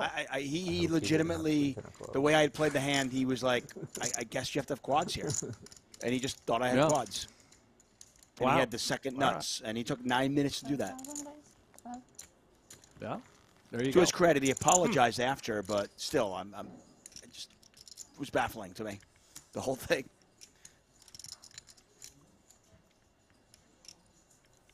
I still remember, and like I said, I never say bad beat stories. It was more of just like, really? But I remember him even saying, looks at me, he goes, Tuck, I've got tens full. And so in my head, I'm thinking, okay, well, then just call and let's end this, right? 5 minutes later, I'm thinking, okay, well, he must have been full of it because clearly there's nobody who's going to tank with tens full in this spot. How about 5-4 of hearts on this 10-4 deuce 2 heart board? Vogelsang, who's already won an event this week. And he's just already the most stunning man in all of Europe at the moment. This guy is just way too good looking. Look at this guy. He's probably not wearing pants again. Yeah, the European Jeremy Osmus, younger and European. 9,000. I've never seen you gush about a man like this. Look at the guy.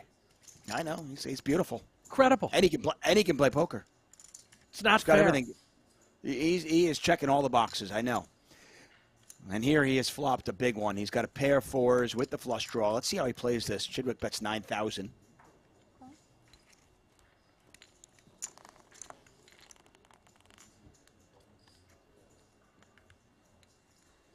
There's a flush. Yeah, everybody in the chat, by the way, is assuming that it was a slow roll. No, that's the thing. I mean, it wasn't. I wish it was. Slow roll is acceptable, right? Yeah. I wish it was. Funny. I wish it was just a slow roll, but it wasn't. He genuinely thought that I might have quads, which I guess, hey, unless I tap myself on the back, I can go, well, I guess I sold it well. I'm kind of wondering. I guess maybe if he has bottom full house, I get him to fold it. Yeah, probably would have. Pretty crazy. Chidwick with absolutely no chance of winning this one. Vogelsang won a PLO event earlier this week in Northern Cyprus. We're here for the Super High Roller Series. Brent Hanks, David Tuckman calling the action. The Triton Series ended and went right into our Super High Roller Series. It has been an amazing stretch of poker, and it is all culminating with our Super High Roller Bowl, the 250K No Limit Hold'em event, April 13th, 14th, and 15th. Thank you guys all, by the way, for tuning in here on our YouTube channel. Make sure you subscribe. Just do it now. Click it if you haven't done so already. And a little thumbs up, a little like goes a long way. Show your support for these free streams on our YouTube channel. The more support you show us, the more we will give you back in return as far as coverage. Take a look at this leaderboard. Chidwick. Yeah. At the moment. The Merit Poker leaderboard. Healthy. Chidwick on top with 235. Benjamin Heath, 201. Ali, Vogelsang, Monterosian, all in there. Vyacheslav Boldigan bringing up the rear with just 62,000 chips. But we are in the very early portions of this event. A lot can happen. A lot will happen. So stick with us here. Jimmy Bluffett in the chat says, we all love Steve Chidwick, but does he tank a little bit unnecessarily in certain spots? Maybe a little, yeah. I think that's fair. Brent, you say you? He's been criticized quite a bit from various streams and folks in the chat. I don't think he's alone amongst the high rollers that might take a little bit too much time, right? This is the sort of thing that just has to be addressed and to speed up the pace of play for everybody.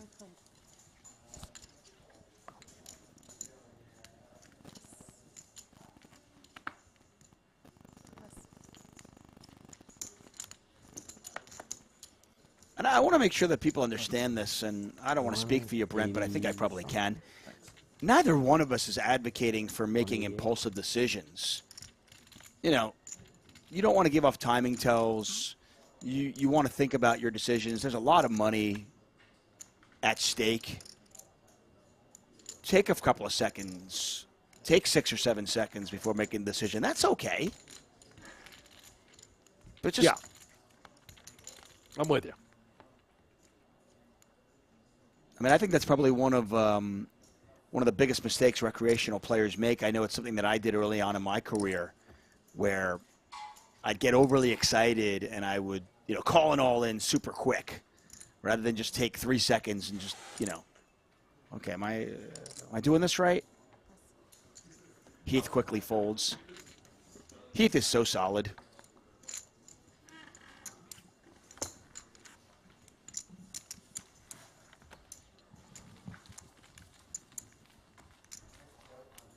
David asking, why is Ivy doing better than the rest? It's Phil Ivey. Might just be better than the rest as well. Phil Ivey is back. If you've been paying attention to Danny Negreanu's tweets, you probably are privy to that. If you've been watching us all week, you're privy to that as well. 2 titles in Northern Cyprus.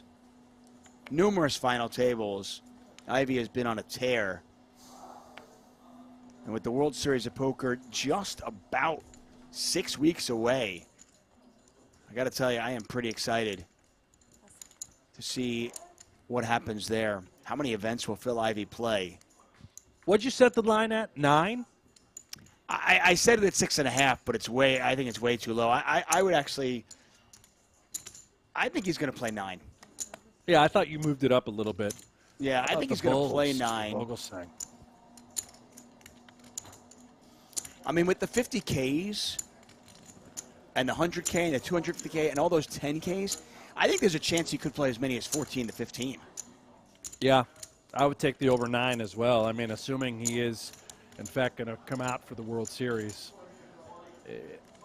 It's just a lot of big buy-in events, you know, and he's extraordinary at every game. You trying to tell me he's not going to play all the 10K mixed events? He'll be in there blasting. Heath, bit of a misstep here. Pretty standard 3-bet with King Jack off, out of position, sizes it up, 33,000. Sort of holding that we 3-bet and then just fold. We avoid trouble on later streets. Let's say we just flat it here, right? King Jack from the small blind, reasonable. And then it comes king or jack high, and we're up against the aces. We might go broke. We find a way to lose a lot more chips, whereas if we 3-bet from the small blind, we do get a lot of folds pre. Obviously here he stepped into it, but it's just a simpler way to play the hand. You can't really blame him either. I mean, this is a button open. You're just not going to give that player a lot of credit. They could be opening very wide. Vogelsang happens to have, number 1 right here, but he doesn't need to. Yeah, Question I have for you is Vogelsang. No. Is Vogelsang ever want to just call this? It's not enough. Oh, okay. Vogelsang's 4-bet was not enough. I don't know. It was small. This is a min 4-bet, and it's not enough. Right? So It has to be a 500. 58. I believe if it's over half the amount, he'll have to put a few more chips in there. They're going to make him put out the exact minimum. So yeah. No, and does that price in Heath? It might, which is the point of Vogelsang trying to, if you're going to 4-bet, make it small, leave the door open.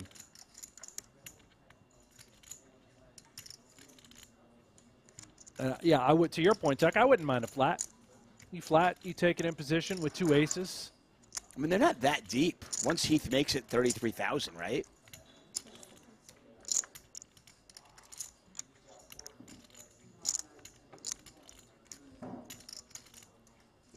Heath using those time extensions. Players have 30 seconds stacked on their hand. They can use those time extensions. They get a handful of them.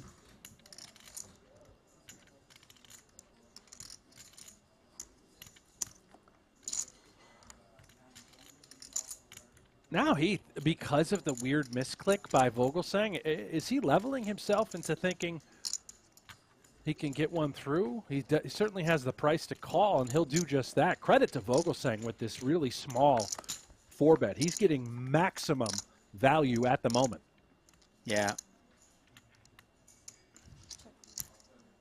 Heath avoids disaster, but not hitting top pair. He does have the king of diamonds, but I mean, Vogelsang's got the ace of diamonds. Would you ever get cagey here and check it back? I think he's just going to come with really small sizing again. Yeah. 120 out there. He's got 123 behind. You're just hoping your opponent has somehow made a queen to try and get the money in. And he bets 30,000, and Heath quickly folds. And as you mentioned, Benjamin Heath just stepping in it a little bit, but you can't really fault him. Attacking a button open with King Jack offsuit, pretty standard. Just happened to walk into a big hand there. Benjamin Green said in the chat, let me see if I can find that for sure. Said the first person that I remember tanking a bunch. Yeah, Eugene Green, sorry. The first person I remember being slow was Chris Ferguson. Yeah, I remember that.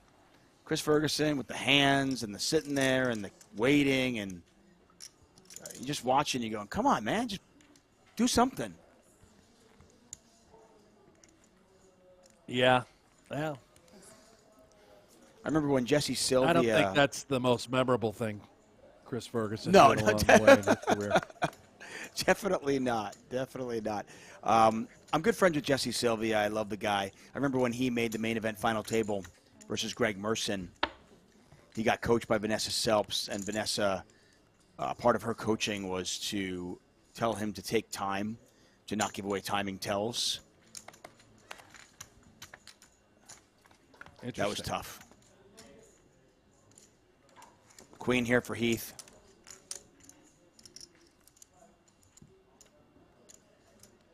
David Paul says, how is it possible that all these superstar high roller players who crush these highly talented 50 to 60 player fields cannot get close to the WSOP final table? Well, David, I'm not sure where you were this fall, but one of these superstar high rollers won the main event by the name of Koray Aldemir. So I'm not exactly sure what you're referring to. I mean, keep in mind, first of all, if you're talking about all of the WSOP final tables, many of them don't play the smaller events. So they only play the main event. They'll play some of the 50Ks and the big ones. And then keep in mind that what percentage of the main event turnout is actually these high rollers. It's so small, and they have to go through so many landmines to get through. It's very difficult. There's a ton of luck in the short term and a ton of variance. Yeah. Wow. Oh, yeah. Again, Koray. But Koray did it great anyway. Player. And he won the main event, and he plays all of the high rollers for the most part. So I'm not sure what David was referring to in the chat.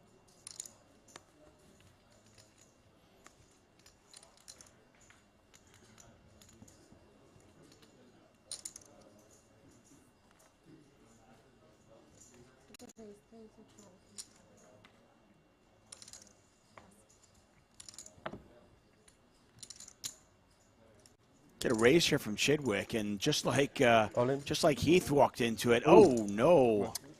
Look at this! What a dream scenario for Chidwick.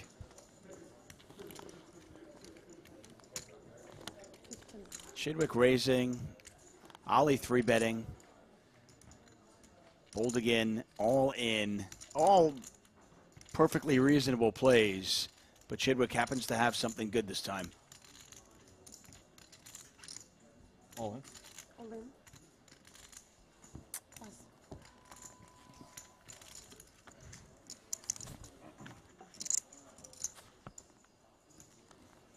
And it's queens versus eights. And by the way, as we talk about people taking too long to act on their hand and wasting time, look how quickly Ollie he's not going to Hollywood. Yeah, I was 3-bet bluffing. No. You caught me. Wow. I'll quickly fold. By the way, had he stayed around, he would have flopped a pair with a flush draw.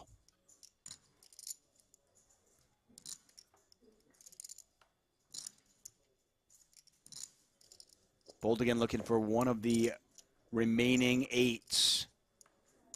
And that is not going to happen for him. Chidwick didn't need it, but he hit a queen of hearts on the river. Boldigan has been eliminated. Chidwick now up to 319,000.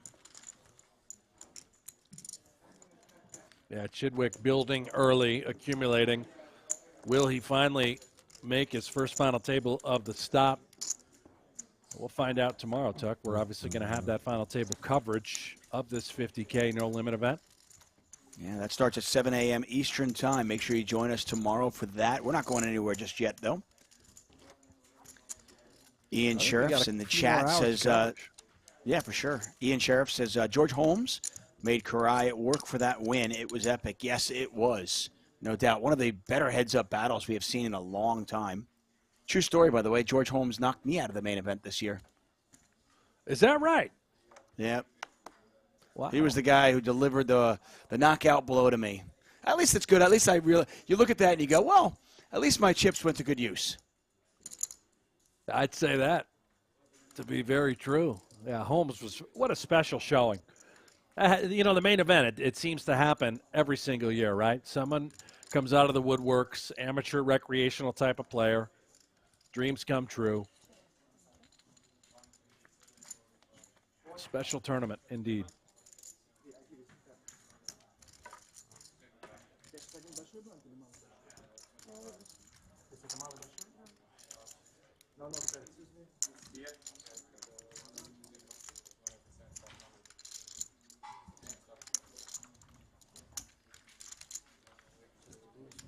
Vogelsang with top and bottom pair. My mind, by the way, is still a little bit wired for short deck. I'm going top and bottom pair, but that's vulnerable. Yeah, we did cover short deck earlier. If you guys missed it, Danny Tang took home the title. His 5th final table. He added a win to the resume. He put on, I don't know if it was clinical, but he certainly put on a show. He dished out one of the more uglier bad beats we've seen to Jason Kuhn, who bowed out in 3rd place. If it wasn't for bad beats, though, Tuck, I mean, I don't think I would even enjoy poker. I love being delivering bad beats. I hate catching them. It's just part of the game. I know some recreational players that will literally only play, and they want to play against professionals, and they want to play against the best out there and just give them bad beats. They savor it. Martirosian raising with the Jack-10 offsuit. Yeah, Jason Kuhn, a recipient of 2 bad beats this week. And both times, they left him in 3rd place in a short deck event. And in both times, the person who knocked him out eventually went on to win. Yeah, and a lot of money left out there. Yeah. Kuhn Right? still Yeah. up plenty on the series, but could be He up made a it lot 7, more. so. If you guys want to check out the live reporting of today's event, the outer tables, head on over to pgt.com. Live reporting tab. You really can't miss it. Up to 33 players. Current chip leader right now, Michael Adamo.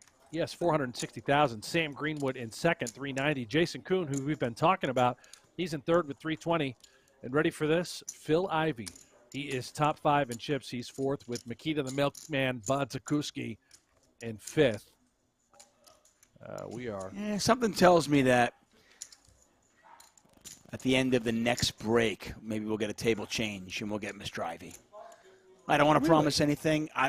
Listen, I can't promise anything. I'm not in Northern Cyprus. I'm not at the Merit Poker Room right now. But I'm going to go on a limb and say maybe. Do we know this or No, or no? no. Like I said, You have no insider information. Okay. Zero inside information. If I did, I would sell it more. 22.5. People asking how many players are going to cash in this event. Again, registration is still open, so players are still filing in. Once we get the final numbers, we'll let you know. Martirosian, under the radar, very, very good no-limit hold'em player.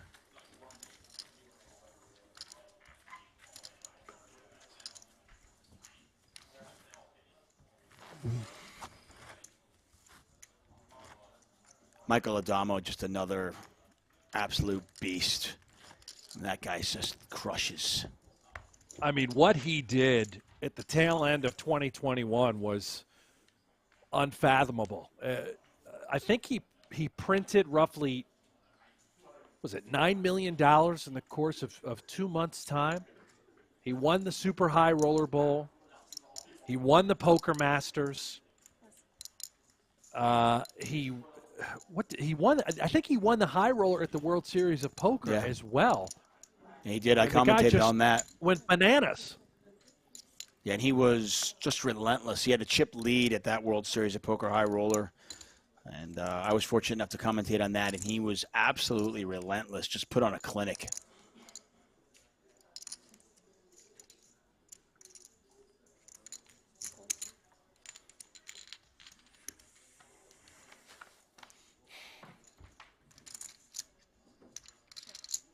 Threes are in the lead. But I have to imagine that Msirovic will figure out a way to win this one.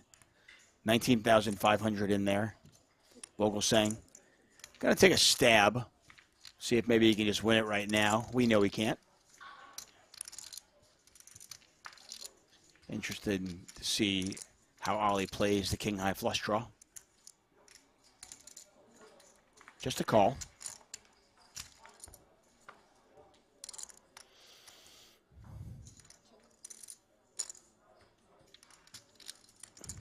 Ollie checks. And it's a good flush draw. I think if he had a very bad one, let's just use like 7-3 of hearts as an example, if that was the case. You can certainly consider check raising those sorts of flush draws. But here, with the king 8 of hearts, second nut flush draw, also good turn cards in the deck that are not necessarily a heart for your hand. And here, let's see what Ali does with the missed flush draw. The door's open to consider bluffing. There it is. Yeah, not a big sizing. Just trying to get an ace high or maybe a baby pair to fold. No, he's not getting a big hand to fold, and he does exactly that, right?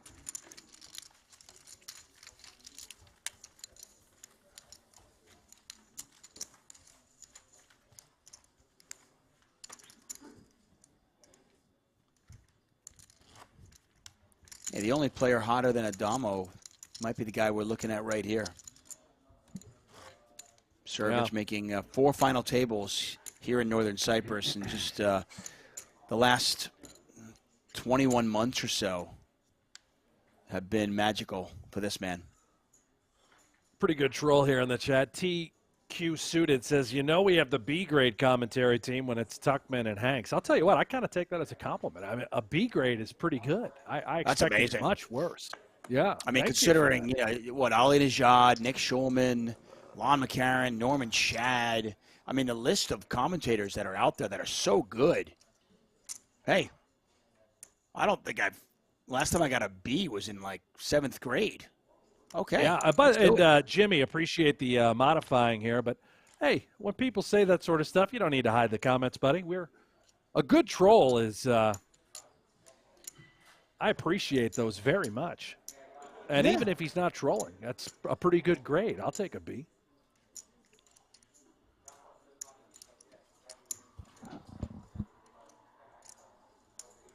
We got a little warfare here. Blind on blind. I love watching these battles. Ali comes with the 3x open, the 12K. Martirosyan, a little smallish 3-bet sizing in position. Same hand makes it 27,000. And these guys will be very mixed with what hands they'll open. For Ali, as an example, for Martirosyan, what hands he'll 3-bet. And Ali understanding that Queen 8 can have a lot of value against Martirosyan. It's not necessarily a bad hand to have, considering how wide Martirosyan can be. He would absolutely 3-bet poor hands. The sizing is interesting to me. He priced in Ali. And now, let's see who can outmaneuver the other post-flop. Clearly advantage Martirosyan being in position and as the aggressor.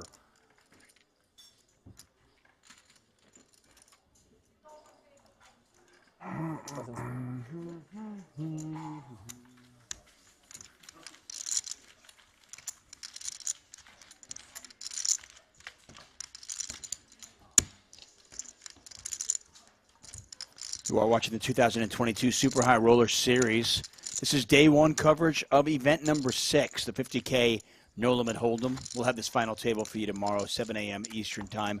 Brent Hanks, David Tuckman calling the action, or as we like to call it, the B team. Yeah, which is a better grade than Jeff Platt and I usually get. We call ourselves the C team. So, David, I mean, we've won up to Platt. Not many can say that. Now, speaking of Jeff Platt, he will be here for the main event, the Super High Roller Bowl. 250K, it'll be Jeff Platt calling the action with Brent. Do not miss a second of that. Should be a lot of fun. I believe we're going to be doing, so for tomorrow, and don't quote me on this, but I think the plan is obviously we're going to cover this final table, the 50K, as we see Heath has a premium here.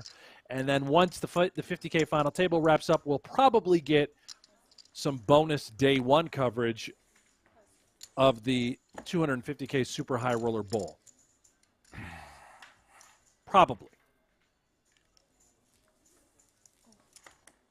So will I be replaced in the middle, or will they let me actually do the Super High Roller Bowl? I think you're going to stay right in there. Wow.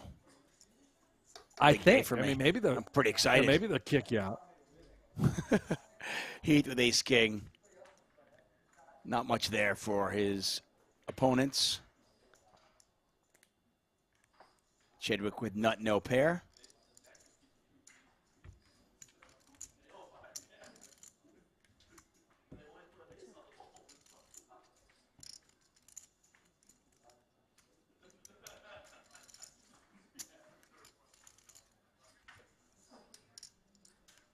Action on Benjamin Heath.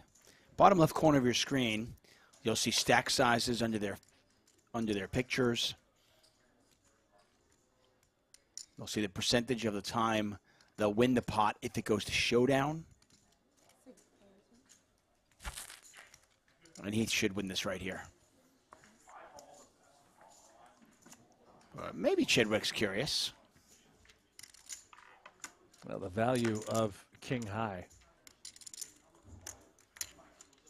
Just a non-believer, you have the nut, no pair. The problem is what's our plan on later streets, right? We call here. We're only hoping that Heath would just shut it down when called on this sort of texture. Looks like he's going to do that. Maybe a raise. How about this? He's going to raise. Let's kick it up. Yeah, on what is a very dry board. Chidwick attacking Heath.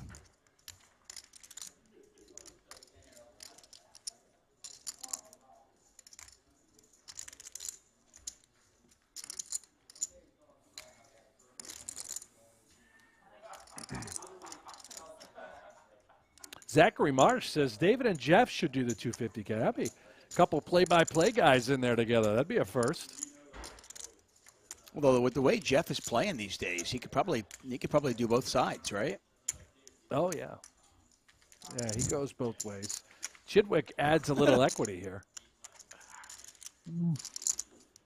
Yeah, Chidwick went from nearly no equity to okay, maybe.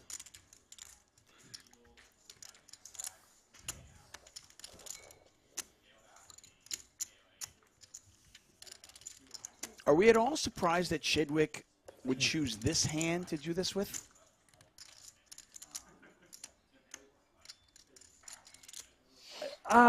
You know, it's more about, I guess, not necessarily trying to put pressure on an ace, but more or less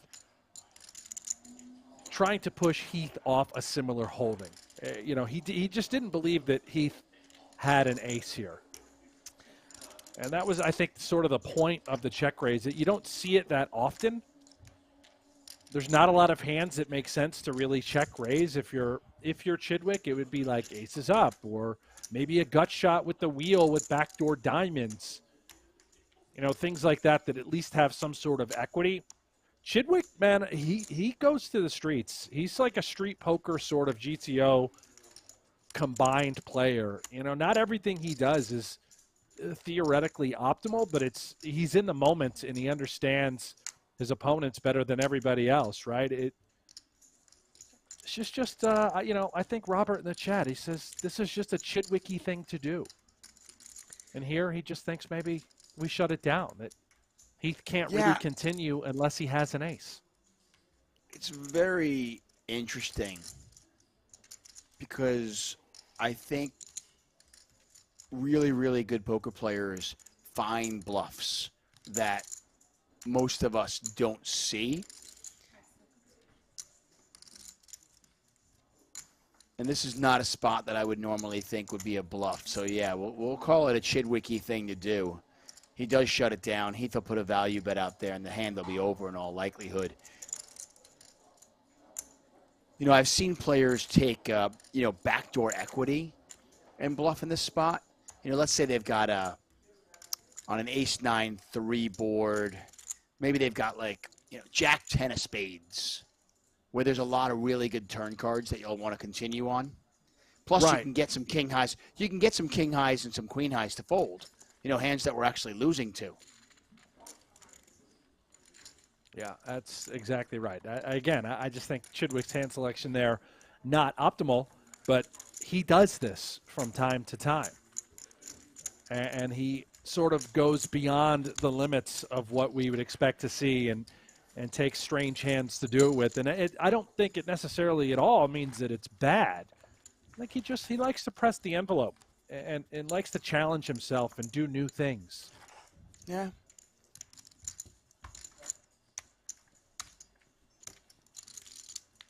And Frederick in the chat, again, we make jokes about chat pros, but really there are some insightful folks that'll join us here. Frederick, a great usage of just simply saying that's an exploitative play.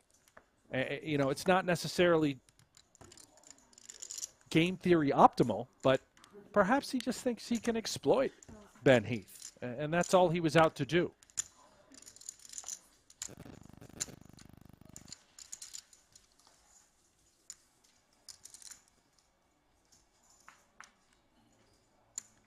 Well, the gift that we have with the ability to be able to watch these great players play is that we see plays like that, and it kind of makes us look a little closer. Why is he doing this? What's he doing? Is this something that I can incorporate into my game? Should I? So forth and so on. Nonetheless, we continue on. Get a raise here from Heath. Vogelsang calls with King 8 suited. Chidwick going to call as well. 22,500 in the pot. Ace, Queen, Deuce. Chidwick flops the best of it.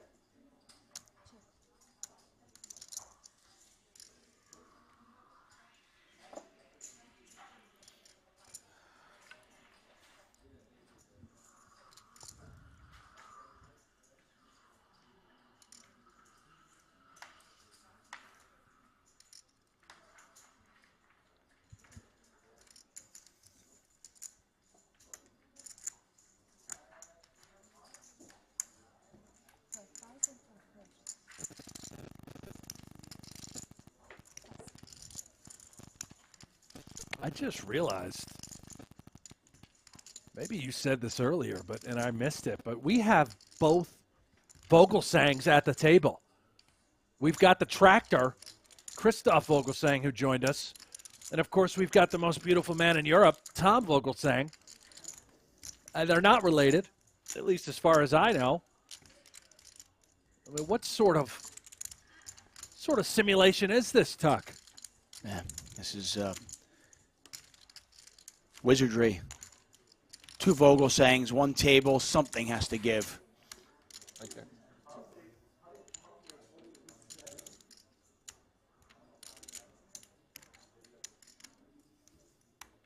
Chidwick check calls the flop with a queen.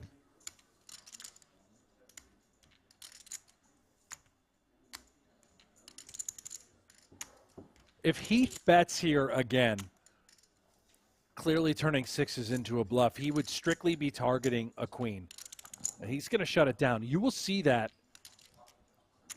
once in a while where you sort of zone in on, okay, he probably doesn't have a ton of aces here. If he does, it certainly is not going to be that strong. It's unlikely to be ace-jack, ace-queen. Can we ever apply extra pressure to some sort of queen? Obviously not the case, as Chidwick makes queens up. And this hand is, in all likelihood, simply over.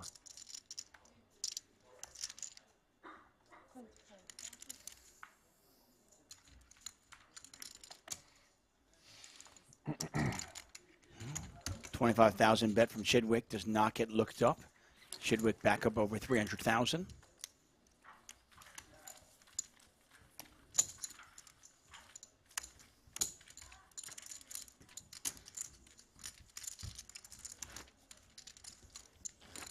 I was actually wondering if Christoph Vogelsang was there.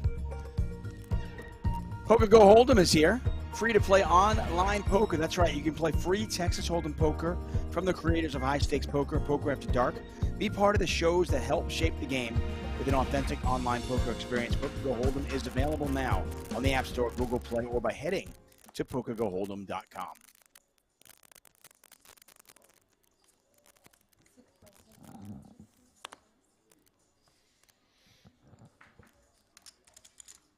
Sixes didn't work for Heath. He's going to try it with sevens. Martirosian with King Jack offsuit.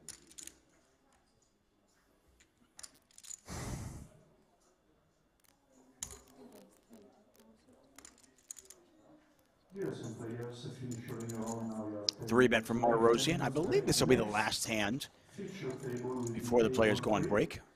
Future table guys, you're gonna go back to your original table, table 1.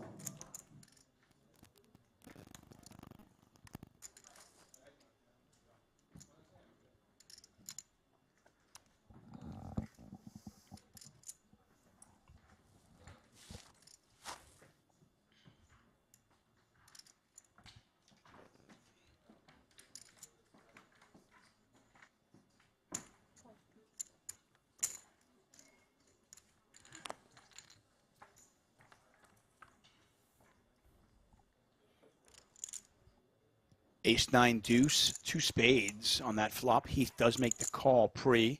47,500 in there.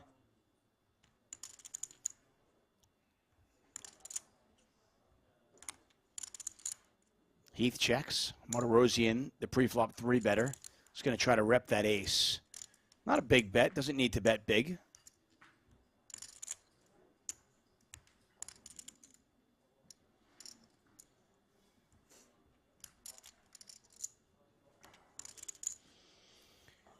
And two red sevens go in the muck, and that is going to take us to break. Day one coverage of the Super High Roller Series, event number 6. The 50K no limit. Registration's still open, so we may still see the numbers pop up. Take a look at our Merit Poker leaderboard. Stephen Chidwick pacing our feature table with 300,000 chips. Going to take a quick 10-minute break. See you then.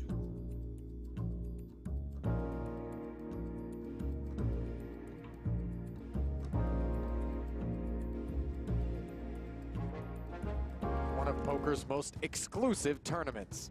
A $300,000 buy-in feeding a massive prize pool of over $14 million. 48 elite players came to test their skill in a 4-day battle of strategy, aggression, and endurance. This is the 2018 Super High Roller Bowl. I don't think Chewy's ever been in a market.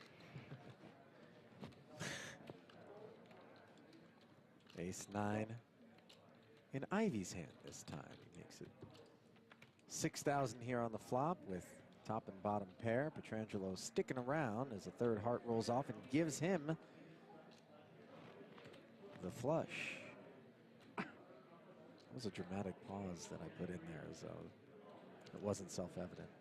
And I think Petrangelo's considering leading as he defends the big blind here. Yeah.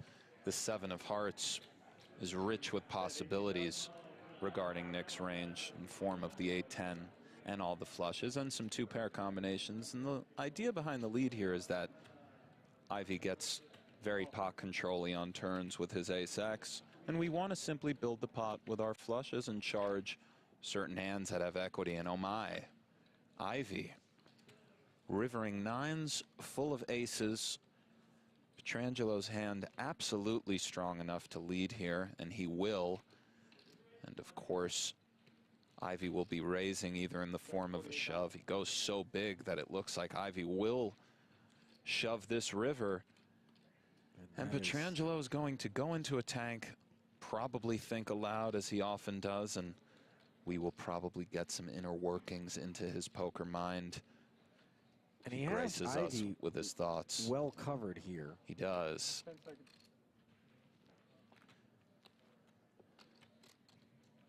Oh, and Ivy. I like this. Yeah. Why not? You know.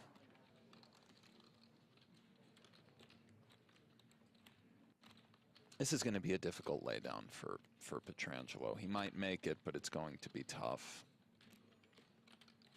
Is Ivy doing this with King of Hearts 10? Is he doing this with the dry Ace nut 7? flush. Does Ace 7 ever do this? Queen 8 with a, it's going to be really hard to get away. Hear what Nick has to say. Well, so far it was an F-bomb. You do now have a bluff catcher, Ali. Phil never proudly does this with something like Ace-Jack, nor a straight. What about trip nines? No. Never. No, Ever, not ever. first that sizing. On the end, trip nines are happy to call or turn their hand into a bluff, but again, bluff catcher. I think having a flush here just, it makes it hard. Let's go through range. Ivy has nines full. He has other full houses, given that Nick led turn. So he has the aces, jacks, sevens, all the nines full. That's a very healthy amount of hands. To counteract that, his bluffs are King of Hearts X, some straight draws that had one heart.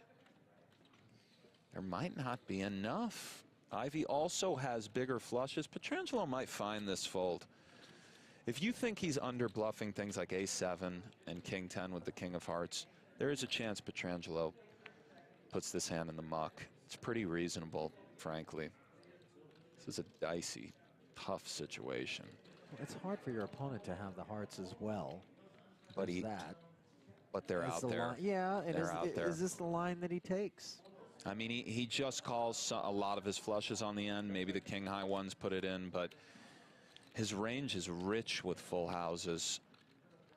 There are some bigger fluffs and bigger flushes, and the problem is it's not that easy to find bluffs, but Ivy's very capable. King of Hearts, Queen, King of Hearts 10.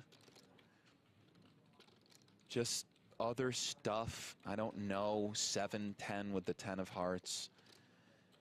There's combos out there that you can find, but there are many full houses that loom here with all the combinations of the 9 in conjunction with the board. I think trips for the most part flat here. Not that easy to find a ton of bluffs, and pretty interesting to see if Petrangelo finds this laydown. And when I say finds, I don't even mean he's finding the correct play versus range, or of course right now it's correct. I'm inclined to think probably this hand is okay folding here. Probably pretty safe. If we could sim this spot out a million times, this actual spot live, I don't think Ivy takes off here that often with King 10 bluffing, so let's see.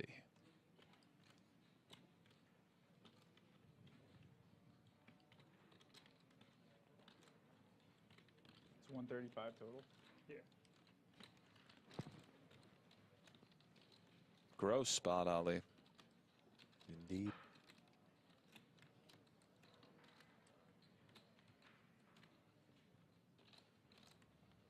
Hey, Paul. $250,000 chip put pot. another food order in for me? My hand out on this 30? Yeah, the rest of Oh, Petrangelo has time bank issues as well. He's out of extensions, so he must make a decision soon. 20 seconds.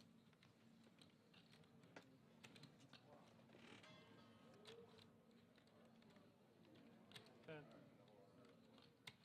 10 seconds now. Great fold. Found it. Yep. Beautiful. Time well banks, done. Well done, invested there. Petrangelo. Yep. Absolutely. That's why you use him.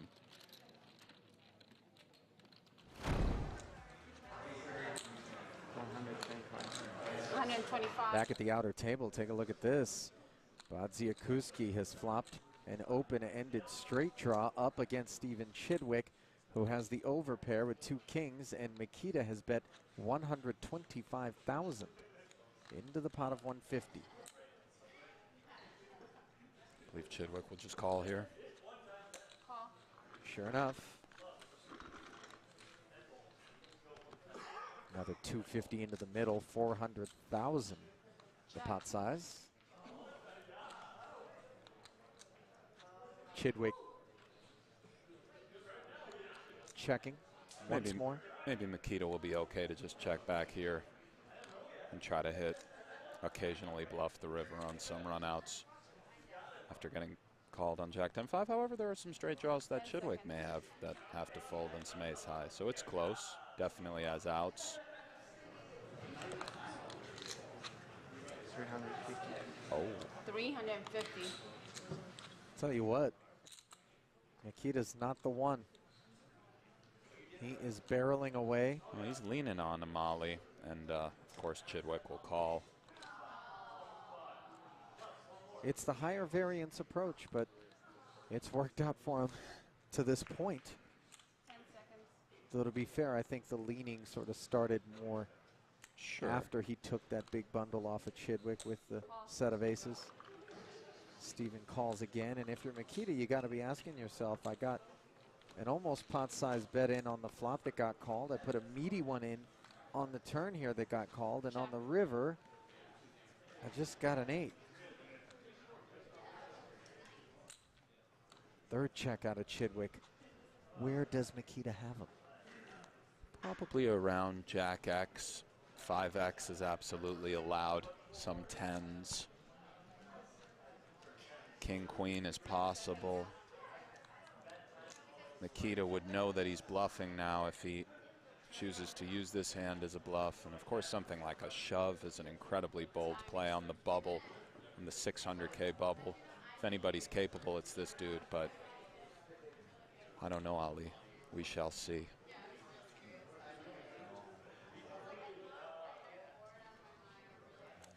All in here would be tremendous to watch. I don't think we'll be fortunate enough to see it, but he is still thinking, Ali. Fully aware he would be turning his hand into a bluff, essentially, if he puts something crazy out there.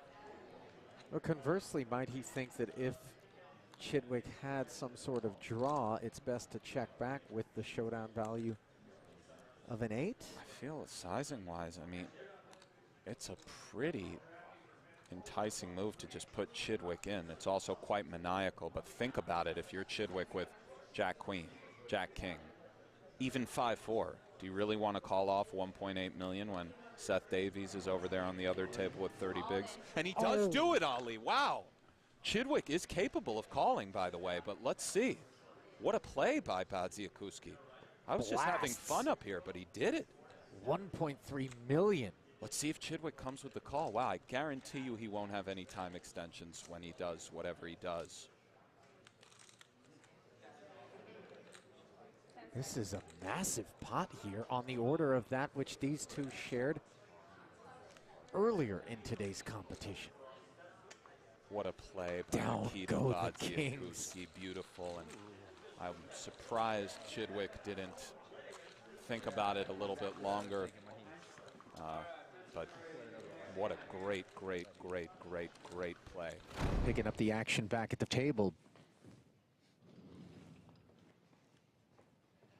9-7-5 with a couple of clubs. Negrano with the gun. Hello and welcome back to the 2022 Super High Roller Series. We're at the beautiful Marriott Royal Hotel Casino and Spa in Northern Cyprus. Day one coverage of the $50,000 No Limit Hold'em event. We've already crowned one champion today. It was Danny Tang, the Tanganator, who won the 50K short deck. And here, day one of the 50K No Limit Hold'em. I am David Tuckman, joined by Brent Hanks, and we have a new featured table for you. Now, Tuck, you mentioned we might have a new featured table. I don't see Phil Ivey anywhere. No Phil Ivey, but we have some other superstars for you. Daniel DeVoris, Timothy Adams, Jake Schindler, Elis Parsonen again, and Mr. Eibinger. Jake Schindler, he has arrived. I don't know if he's been there the entire series thus far. If he has, we have not seen him at a final table, which means, well, it's 10-7. Might be buried on the trip, Tuck. Certainly possible. You wonder if all of these players have been here from the start or just arrived to play the 250K. Well, I don't know where is. Here's one of the great Canadians that will certainly play the 250K, Mr. Timothy Adams, the Prince of Poultry. All he eats for breakfast, lunch, and dinner is chicken. Is that true? No? You got a fresh succulus? Yeah, I do, unfortunately. All he eats for breakfast, lunch, and dinner is chicken? Is that Just true? chicken all day long. That's it. That's it. He'll order a salad here shortly with chicken. I guarantee it. Seems bizarre. I mean, I like chicken, but how much Loves chicken chicken, can you Tuck. eat? Daniel DeVoris plays all the games well.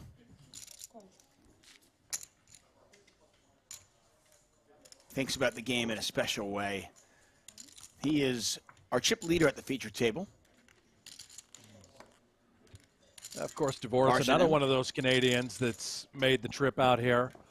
You don't see Adams, you don't see DeVoris, you don't see Sam Greenwood playing many of the high rollers in the United States due to the tax implications. They are all elite talent. This is an above average flop for Adams. Top pair with the flush draw. You can put it through. Thank you.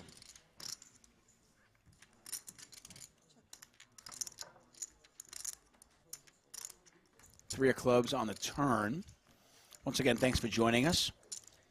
We are in northern Cyprus. Brent Hanks, David Tuckman calling the action. Day one coverage of the 50K No Limit Hold'em. This is event 6 of the Super High Roller Series. I want to welcome all of you who might be watching on the Merit Poker or Luxon Pay YouTube channels. Those of you who are watching on the Poker Go YouTube channel, we are following that chat. So if you want to converse with us, if you have a question for us, that's the place to do it.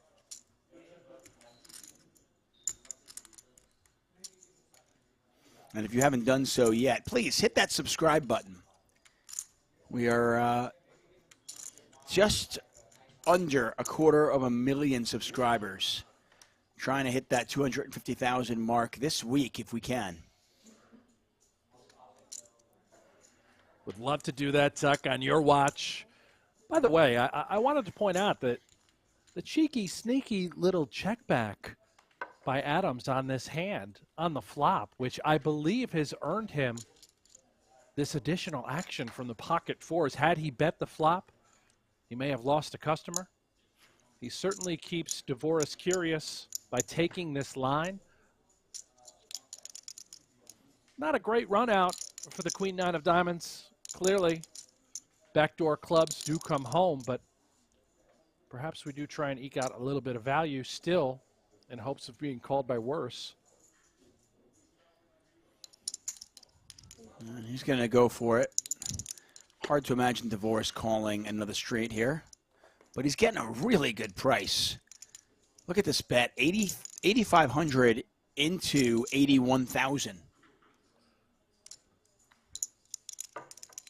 That exemplary pot control awareness, probably trying to get max value. I mean, that's DeVoris can't call much more than that with a couple of fours, right? Adams seemingly targeting fours, threes, ace high sorts of calls. There it is. That's beautiful. Yeah, and it's hard. I mean, DeVoris, you're looking at that situation. You're getting 10 to 1, 11 to 1 on a call. You know, going back to my limit hold'em days, it's hard to find. It's hard to find folds when you're getting 10, 11, 12 to 1 on your money.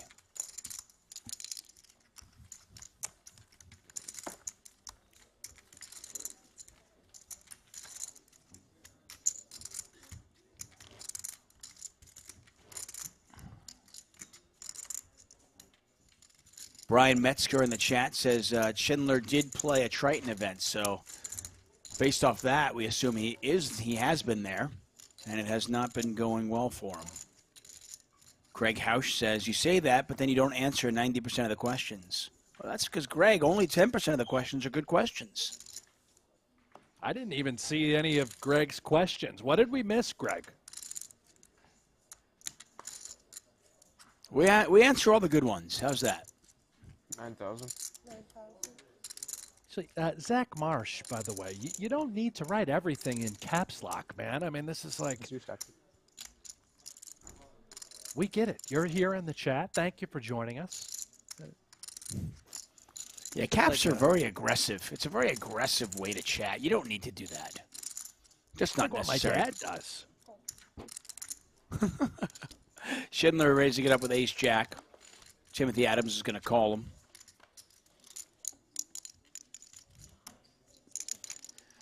An interesting flop. Schindler with top pair.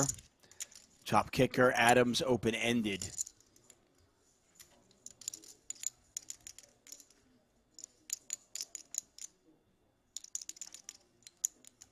I haven't seen Jake Schindler in a while. He's been playing all of the high rollers in Las Vegas, and I guess by the sounds of it, he did make this trip for the Triton been working out, Super High too? Roller Series. Yeah, he's in great shape. He's, again, it's a part of this, what we're starting to see unfold for a lot of these elite players, getting their bodies in shape. He's chiseled, really He is. looks like Ken. You know, Barbie and Ken? Yeah, he's got a lot of Ken in him. Kenneth Schindler.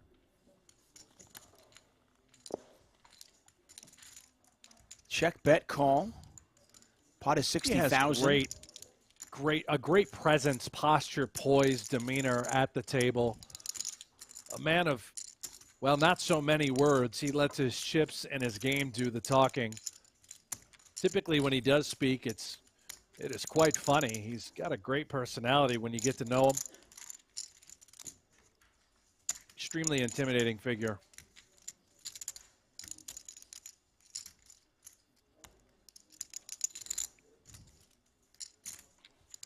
Adams with the check. Schindler going to fire a second bullet here. Big sizing, too. He bets 45,000 into 60. Back over to Adams.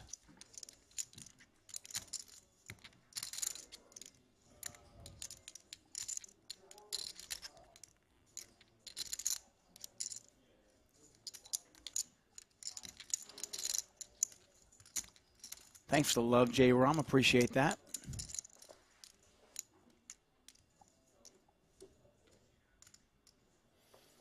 And Adams is not going to see a river card.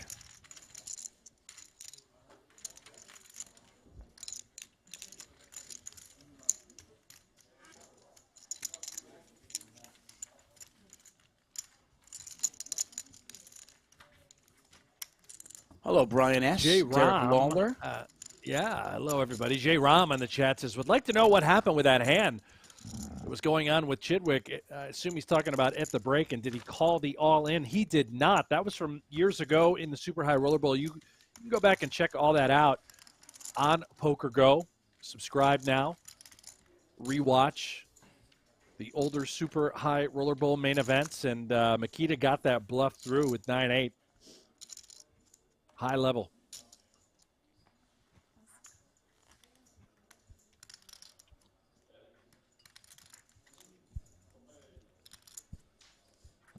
$8,500.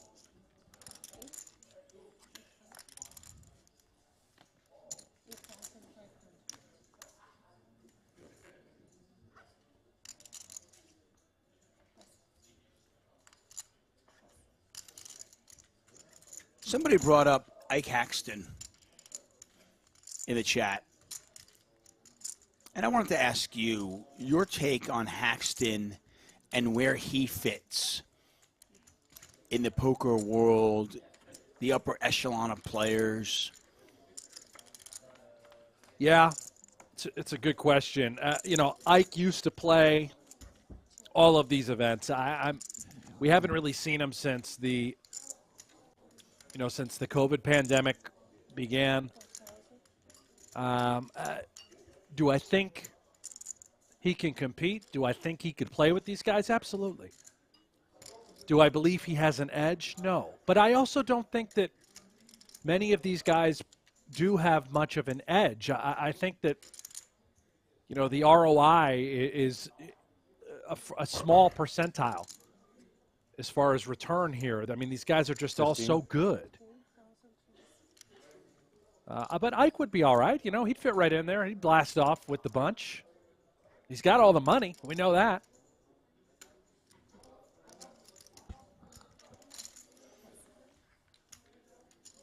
Trip 5s from Mulder.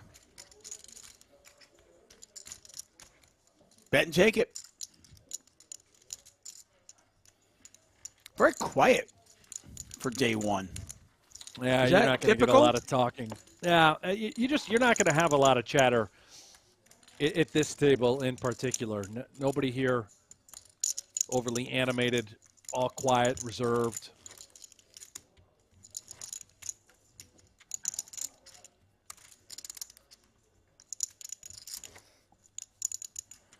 Schindler, again, he's not going to say much. Ibinger might chat a little bit. Tim Adams, DeVoris, typically a little bit of banter back and forth. Elis Parsonen, we know he's on the quieter side.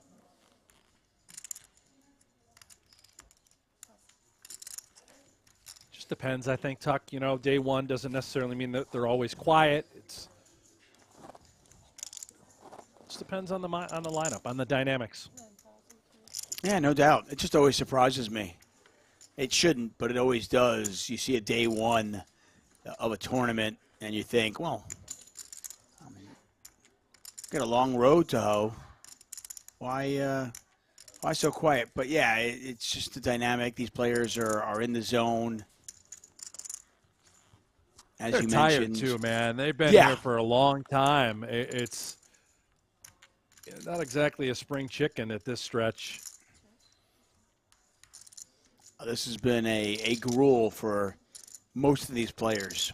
Just jumping from tournament to tournament, nonstop poker, day after day. And they've been here for a while, as you mentioned. Greg players in with the an ace chat. high. Talk nothing but love for the 500th time. What are the blinds, and can the graphics people get them in there? It's not like a simple, hey, let's just add some new graphics. That's not how this works. But as far as the blinds, yeah, we'll try and get you those. We're watching this with you in real time as we speak. This is just bonus extended coverage. If you want to see what's happening via live reporting, head over to pgt.com. And we'll get you that. Take a look at the current chip counts, of course. Yeah, brought to us by Merit Poker. Dan DeVoris with 276,000. Mulder with 259.5. Timothy Adams on 240. Matthias Ibinger, our short stack at the feature table with 127,000. And yeah, we'll get you those blinds in a moment. I'll have my graphics team works on something right away. Say I would go just because I'm not sure. 35 entries so far. But I would go again. It was a lot of fun. Yeah, that was. I felt so bad. Man, the next day I was in such bad shape. I don't know why. Like. Looks like the blinds are 2,000, 4,000. One of my friends There you from Finland, he A tells little me in the conversation. summer Here we go. Let's tune in. you can bet on how many people are going to drown because everyone gets so drunk and just. It's a little morbid. Yeah, it's very morbid. Drowning and what is going on? I was talking with Mikko the next day, or a few days after. And he was like, Ellis and I were trying to find his car.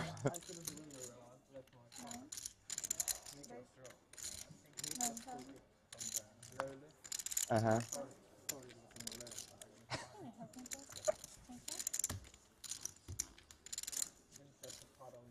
Yeah. Yeah. Yeah, it escalated very fast. Maybe it's better when they don't talk.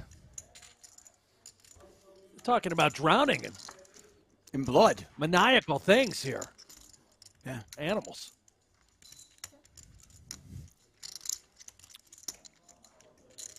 Yeah, blinds are 2,000, 4,000 with a 4,000 big blind ante. We have 35 entries so far. Registration still open. Levels are 40 minutes long. Those yellow chips are worth 1,000 each.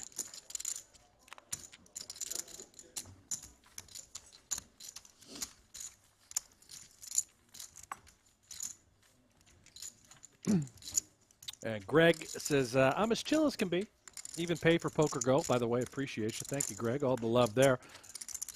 Just looking for normal info that appears on screen typically. Yeah, it's not our, again, this is overseas. It's not our production. We are simply hosting the stream.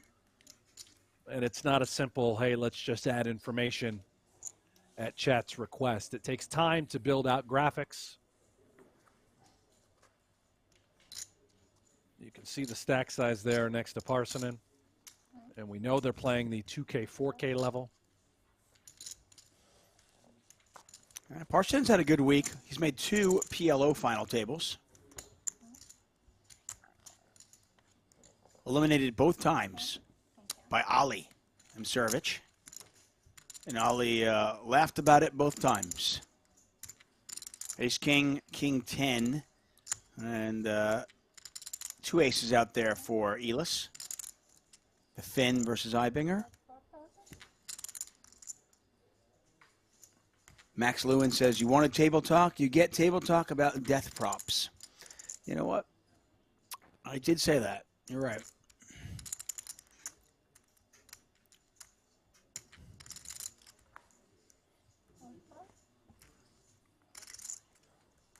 Funny how different the games are. You know, we've covered pot limit Omaha. We've covered short deck. Here we're covering no limit Hold'em. And how differently the games are played, the dynamic at the table, so forth and so on.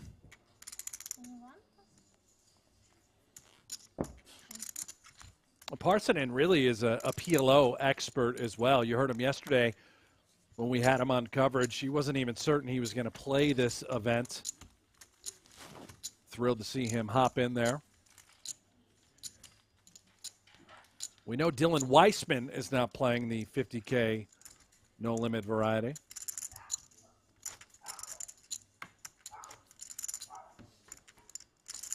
Yeah, Dylan very open about his limitations as a no limit Hold'em player. He is primarily just PLO. In fact, I don't even think he played the World Series of Poker main event.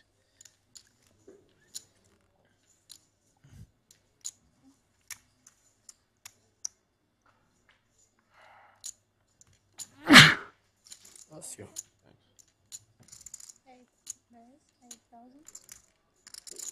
Mulder raising to 8,000 with the Queen 6. That's a min raise.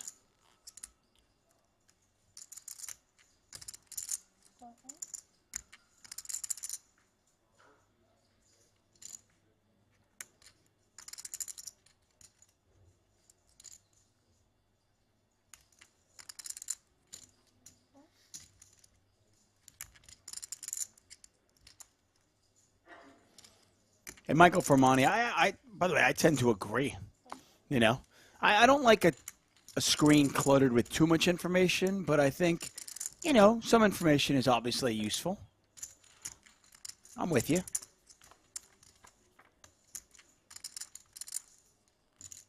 But as Brent mentioned, this is a production being done in Northern Cyprus.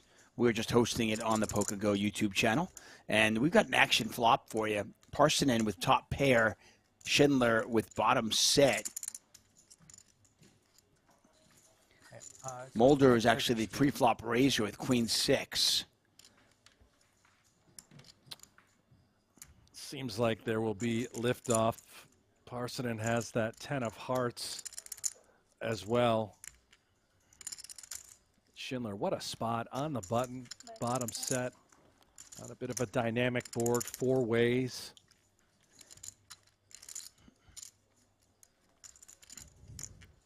And you figure this is worth at least a couple of streets of value, depending on the run out.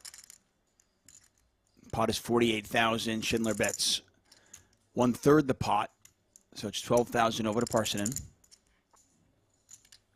He's going to make the call. Yellow chips are 1K. The blue chips are 5K.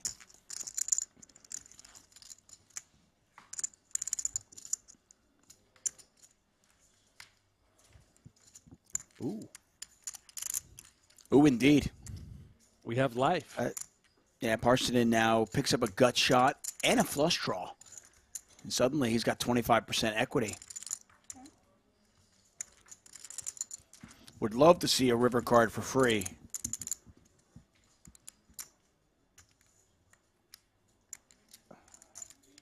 But Schindler with bottom set is unlikely to allow that.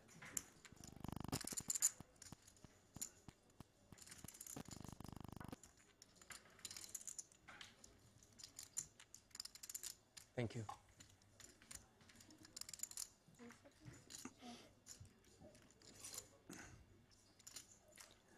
And it goes check, check. So Schindler does let Parsonen see a river for free. The board pairs.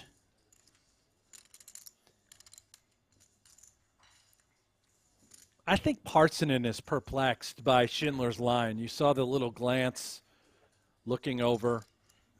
What sort of hands would Schindler be betting relatively fat on the flop and then checking back whenever the flush does come home on the turn? You know, for us at home, it's like, well, clearly he's got a set and he was worried about the flush getting there. But would Schindler have bet a flush draw as well on the flop and then, you know, checked it back on the turn to sort of look under rep to ensure that we get an extra added street of value on various rivers? Would he have done the same thing with a set? Would he have done it with a good jack?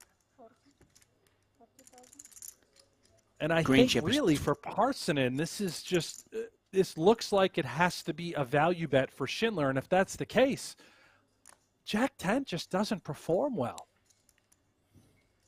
No, I think Jack 10 at this point, clearly just a bluff catcher. The green chip, by the way, 25K. The blue chip, 5K. Schindler bets 40,000 into 60,000. He did check back the turn, and Parsonen gets away from it. That's a nice laydown. Very, very nice laydown. Schindler up to 261,000. Yeah, that's beautiful stuff by Schindler all the way around. Great point by Frederick again in the chat. High frequency check since most of Elis's range are straights and flush draws on that flop. And of course, you have to remember the jack certainly can be there as well.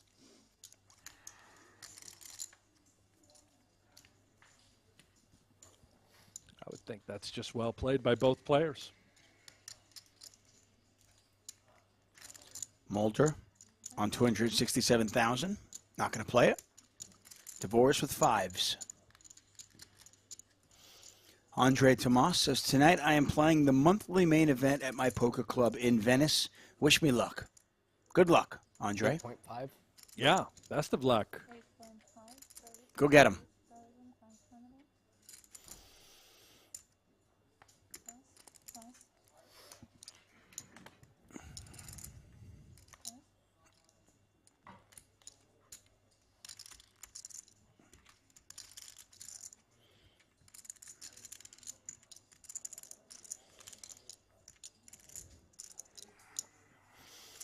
I think we got your Vegas dust storms, by the way, here in L.A.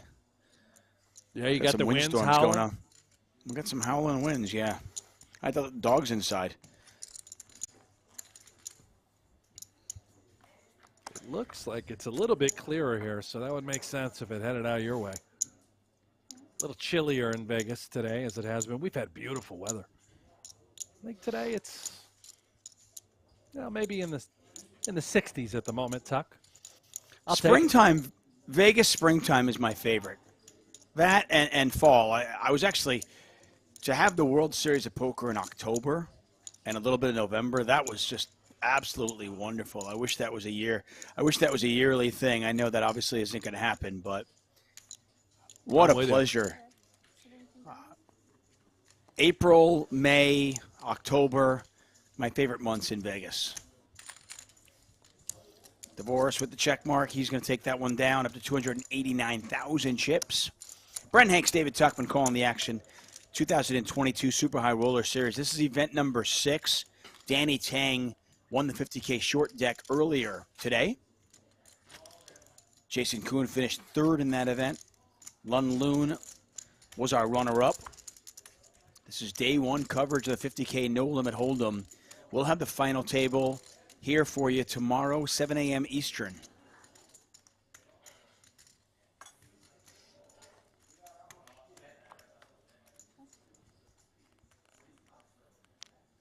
And I've been keeping an eye on the live reporting, which you can find pgt.com/live reporting. We are now up to 39 total entrants in this event. 24 do remain. Current chip leader, Rok Gostisha, about 550,000. Vyacheslav Boldigan, who was with us at the start, he's accumulated 460. Sam Greenwood, 390. Jason Kuhn, 320. And Phil Ivey rounds out the top five, right around 300,000.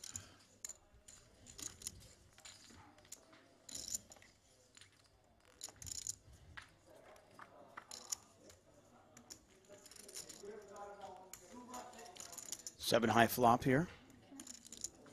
Mulder with a straight draw. Backdoor clubs. Just overs for Parsonen. Boldigan does a good job there. I mean, we saw him get eliminated at our table. So I guess he re-entered and has been able to run up a stack.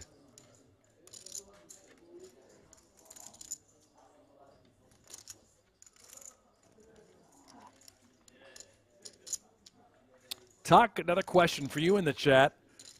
Will we see any more 888 car interviews? Love the Matisau one. That is fun content. What are your plans this summer, Tuck? What are you working on? I appreciate that, Bri. Thanks so much. Thanks so much. Yeah, the 888 Ride series that I've done for a few years, I've had a lot of big-name players in the car with me, and it's been a lot of fun. We had Mike the Mouth last in November, and the plan is right now to get that series going again. Now that, we feel a little bit safer about getting in the car with somebody post-pandemic. We'll get that one going. Were you actually, were you feeling safe in the car with Mike Matisau? No, definitely not. That had to be never terrifying. Well, I was doing the driving. He was just talking, so it's okay. What did he talk about? I didn't catch the I mean, I need to see this, but what was he? I mean, the man's got a lot to say. Yeah, I can't even imagine what the editors had to do. So basically the way 888 Ride works is it's basically comedians in cars, but it's not funny because it's me. So I pick up a poker player, I drive him around Vegas, we talk, okay? The editors edit it down to a nice little show that we can put on YouTube, right? I can only imagine what the editors had to do with Mike the Mouth because, as you mentioned, Mike doesn't shut up. I mean, you don't get the nickname the Mouth by accident. The Mike, Mike just goes on and on and on and on, and finally, I had to just pull over and, we're only looking to make a few-minute show here. Any politics for Matisau? Of course. Mm-hmm. Mm-hmm. Yeah. And I even said to him, I said, you realize if we talk politics, none of that is going to make the show. So there's no point in us going in that direction. And he just couldn't help himself. Could not help himself. But, the 888 Ride series has been a lot of fun through the years. Phil Hellmuth has been in there. Maria Ho. Brian Rast. The list goes on and on.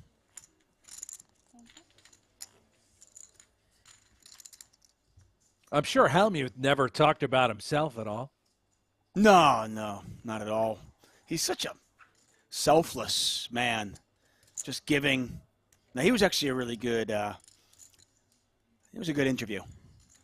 Pair of jacks, backdoor hearts for Adams. Not much going on for Schindler.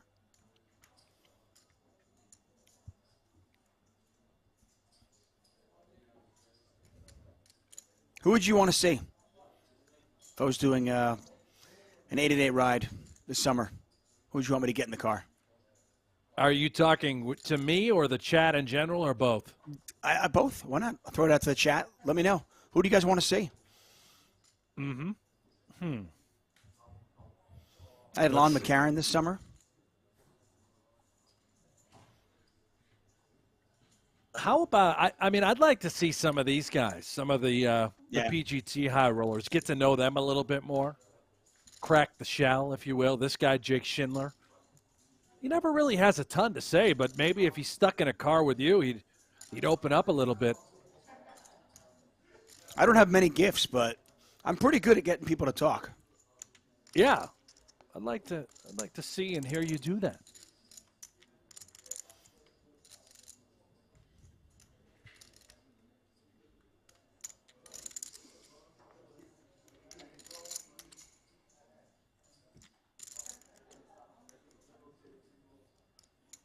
How about Mickey Appleman?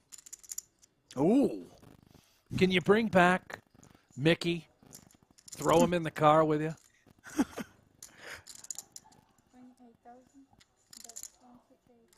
Thinking back to some of these old school World Series characters, you know, Mickey Appleman. He's there. Greg Hoosh says Doug Polk. I've actually had Doug Polk on. Doug and I took a trip in my my 888 car. We took a trip to a cannabis dispensary. That was our ride. Yeah. Meanwhile, Schindler is up to no good here. 5 high, no pair, no draw. Yeah, Adams played this hand, you know, a little slow. 2 diamonds out there, an ace out there. And now he's facing a pot-sized bet on the river. Trying to figure out if he induced this or if Schindler has it.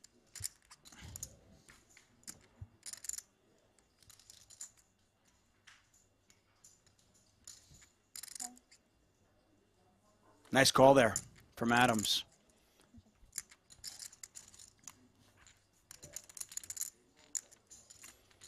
Adams now up to 273,000. Schindler on 224,000. Daniel Negreanu, Antonio Esfandiari, Tom Dwan, Phil Ivey, Sean Winter, Bicknell, Foxen. Some good names out there. Will Kassouf, yeah, he'd say a lot in there too.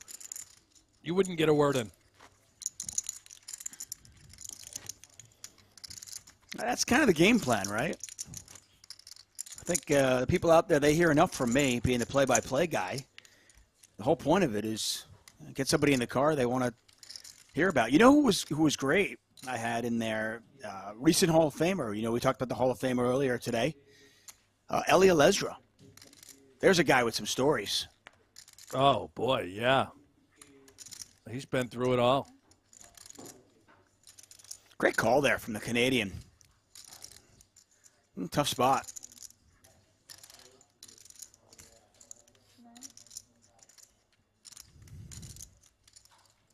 I mean, calling not that hard with a pair of jacks on the ace-ace board, but calling a pot-sized bet.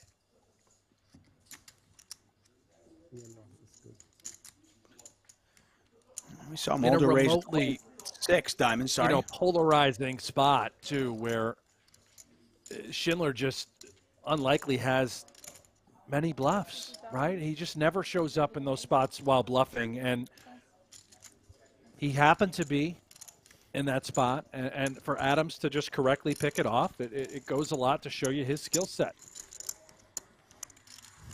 Well, DeVore shows you his skill set. Taking ace-5, 3-betting with it.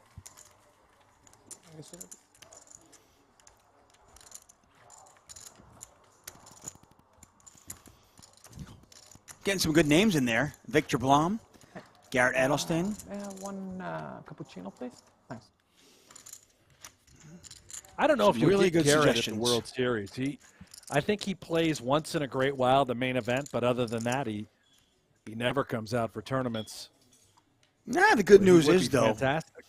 I got a car. That's the whole point of the ride, right? Oh, you're going to head out to L.A. Pick him up. I can head out to L.A., exactly. I mean, hey, even a better show. I could drive all the way from L.A. to Vegas, drop him off at the main event. Beautiful. Adams is going to raise here with ace-jack offsuit. Just a reminder, a scheduling reminder, we are back at it tomorrow, 7 a.m. Eastern Time. The final table of the event you're watching right here will be what is in store for us.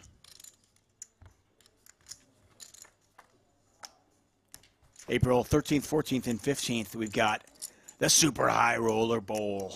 That's right. As Brent alluded to earlier, the most likely scenario, what a flop for Ibinger. Top pair and a flush draw. We'll get the final table of this event tomorrow at 7 a.m. Eastern, and when this concludes, we will probably, nothing definite, but probably have day one coverage of the Super High Roller Bowl. Then April 14th and 15th, we'll wrap that one up.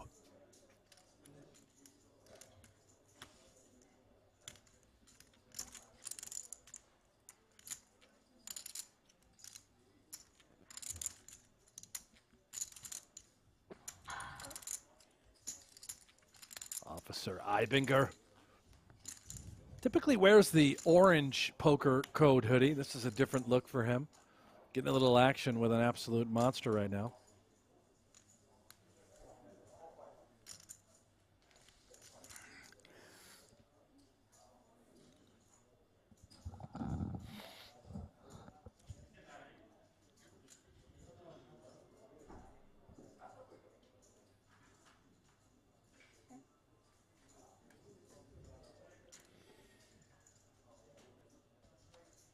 It's funny, you and I talked about the pace of play, and this is the first time this week that I've noticed it being a little slower.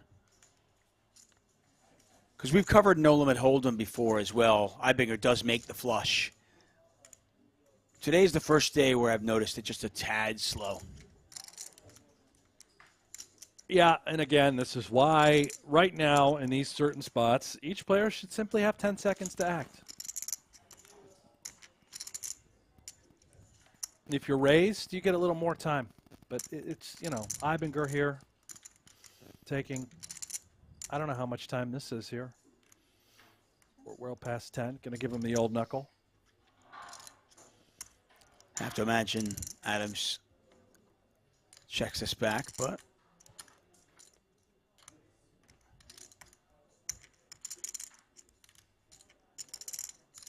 he's considering his options.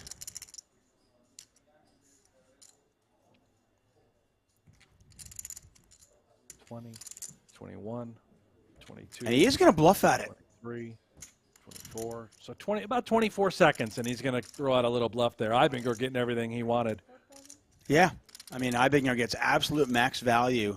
Adams has nothing. Thank you.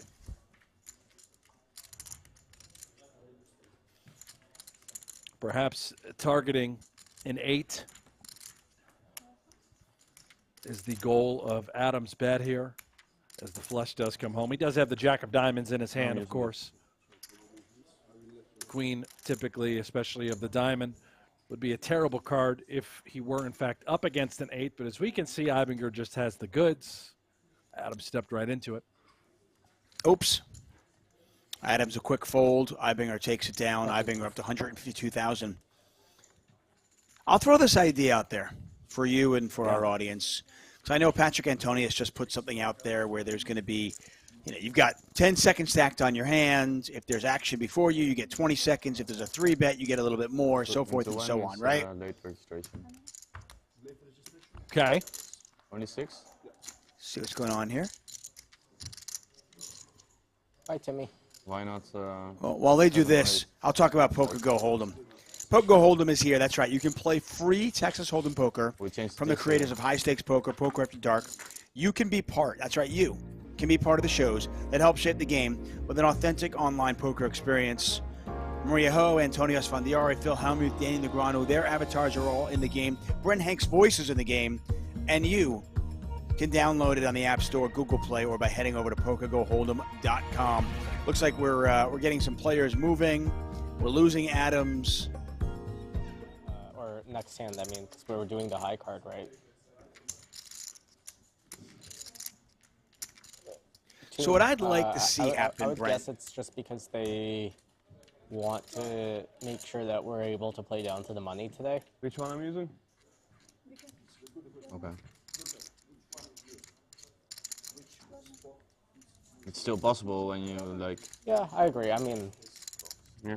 The only reason why they extended yesterday was in order that the short deck players Yeah. could still have the opportunity to jump into the holding event.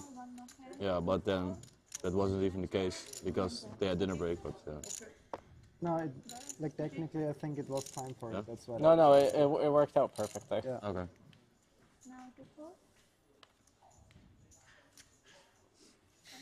Don't know exactly what's going on. How many bullets? Just second. I didn't have the. Boyd Didn't give the opportunity. joining us. Timothy Adams. Moving to another Is that table. why you're here? Hmm? That's why you're here. You're fresh stack, right? Fresh here. Boytis, brand new in this tournament, just joined. Where's Andras? Schindler's going to raise with Queen 10. He Parson has in. a final table at GG. Couldn't so call. he won't play because of that. Oh, he played the 10K? 10K, yeah.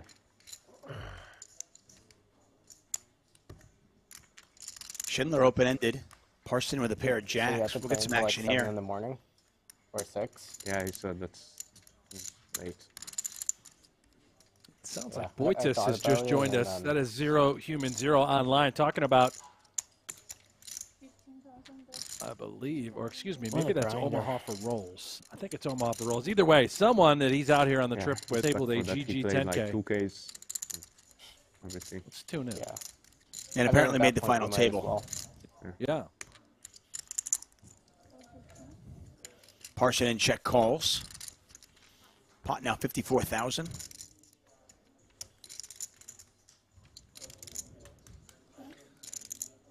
How old are you? 29. 29. You're younger, right? Yeah, 27. We don't get much table talk, so I can propose my idea when they're done. What age did you start? I think like 17, 18 maybe. Yeah? That's so early then. Like 14, I think. 14? Probably, yeah.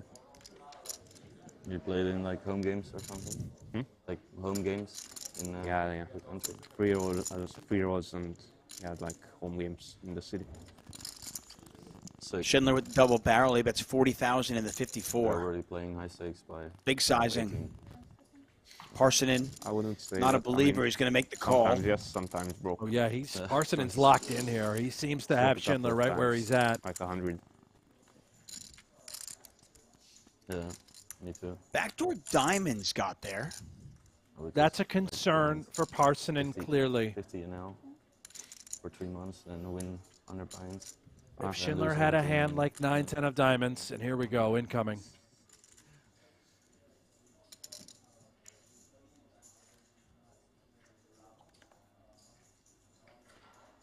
Yeah, you think of the double barrel range of Schindler, the bluffs that he has.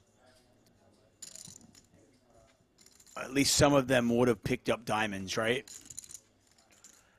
Absolutely, and Parsonen does not have a diamond in his hand, which is also a cause for concern. I think he'd feel a lot better about the situation if he had some sort of Jack X of diamond, and there's a big fold and a huge bluff for Schindler gets through. So we have now seen 2 big bluff attempts by Schindler. He's 1 for 2 to be exact, but that one mattered the most as he was all in for his tournament life. So fascinating, Tuck, as you stated earlier, to get under the hood and watch these guys maneuver early on day 1. Yeah, can't even tie the top because it's so full. He did not take much time either. Diamond came off. Well, he's Parson in clearly checked. listening to us. He piled the chips in pretty quickly on that one. So I'm going to throw my proposal out there. Because you're just like, yeah. So we talk about all these time things, and I know in chess you get a clock, right? And you hit your clock, and you have that. Now, that's obviously not practical in a poker tournament. Okay, we know that. But I would love to figure out a way where players would have, sort of like online, players have X amount of time per tournament to make decisions on their hand. And as the tournament progresses, you get more time. And, you know, so if you can make decisions pre-flop in 6-7 seconds, well, then later on, when you need the time, you'll have it. I don't think that's I'm not smart unreasonable, enough. Tuck. In fact, Danny Negreanu said this is exactly what's needed, is you get a certain amount of time for an entire tournament. That's it. That's all you've got. And if you run out, you simply run out of time, and you start getting penalized. But I love the then solution. Yeah, I mean, when you run out of time, you get 10 seconds for a decision. That's it. But, I mean, it's just one of those things where, you know, maybe every level, every 3 levels, whatever it is, every break, you get a little bit more time added on. And, you know, that way the players who do act fast in situations that are trivial, pre-flop or whatever it might be, they're rewarded because they have more time later on when they need it. Certainly reasonable. I like it. I don't know practically how it would work. I mean, maybe everybody has a card or something that you got to, you know, you put your card in, and so every card has their own separate kind of, you know, timer on it. That's the And somehow difficulty, it's kept right? track. I don't know how it works. Doable to test and to figure out for these smaller fields, particularly these high rollers, you know, where it's much more manageable. But, you know, you take that concept of the World Series of Poker where you've got thousands of people in an event, it just doesn't seem possible.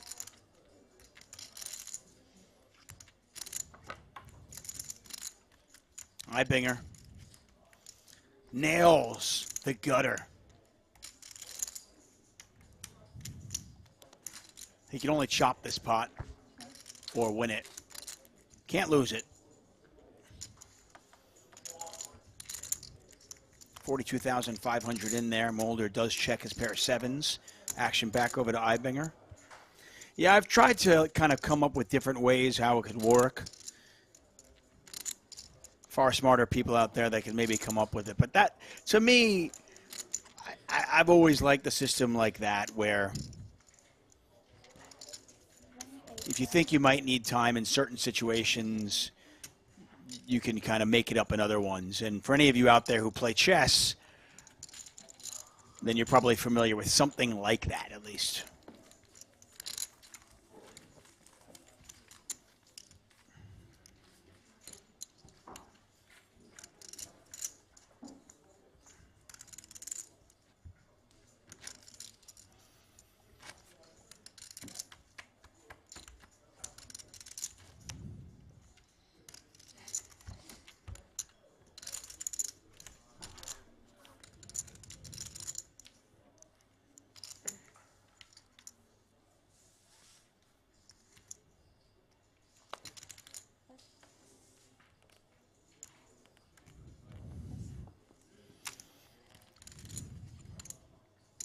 ...2022 Super High Roller Series, event number 6, day 1 coverage.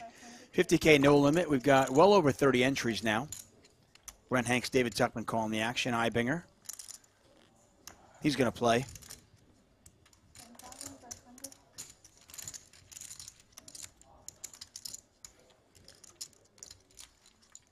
There's a look at the man. Boitis. 5-4 suited. Yeah, why not? Let's see a flop.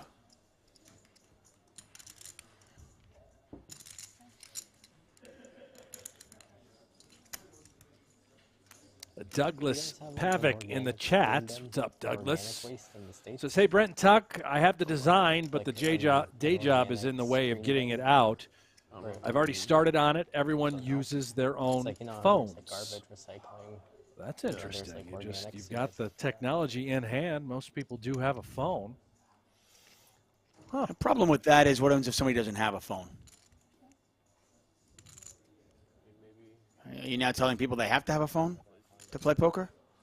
And I hate phones at the table. Hate them. In fact, I want to remove them entirely from any of our feature or final tables inside the studio. I think you should. I think it helps the game. I think, number one, it speeds the game up. I think from a social perspective, you get more talk at the table. People aren't stuck in their phones. I'm all for it. King high was already the best hand. Running kings, going to ensure that. Boitis. Not going to take a shot at this one, though. Can you imagine a bet from Ibringer will be a fold? But Boitis, I mean, kings and sixes with an ace kicker. Do you call a small enough bet if it's for a chop? I don't know. Unlikely, but. Yeah, I will tell you that, you and I talked about prop bets yesterday or the day before. I wish somebody would offer me money to get rid of my smartphone. I'd love to not have one. I know, the Really? logical. You just don't want one in general. I'd love the excuse to get rid of it for a little while. I know people in the chat are probably just going to be like, well, Tuck, just get rid of it. You know? I reminded you of the bag. And I can't do it on my own. I need added motivation. No, just the hand. But I would love the incentive to just get rid of the stupid phone and, Are you not look at addicted it. to your phone? Is that? Is probably it a problem? no more. Probably no more or no less than anybody, most people today. Yeah. I mean, I have a problem. I take it with me everywhere. I'll find myself sitting on the couch. We all do, don't we? Checking out Twitter or whatever, yeah. I mean, I think society in general, I think the vast majority of people probably have, a problem. I don't think I'm on my phone more than most people, but probably no less, though.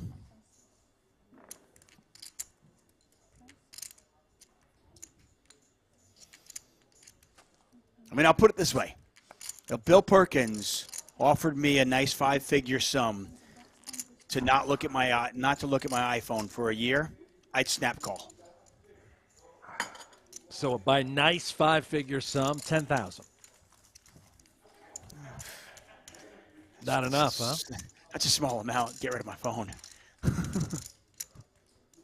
You can't use it for anything? Just simply no phone in your life whatsoever?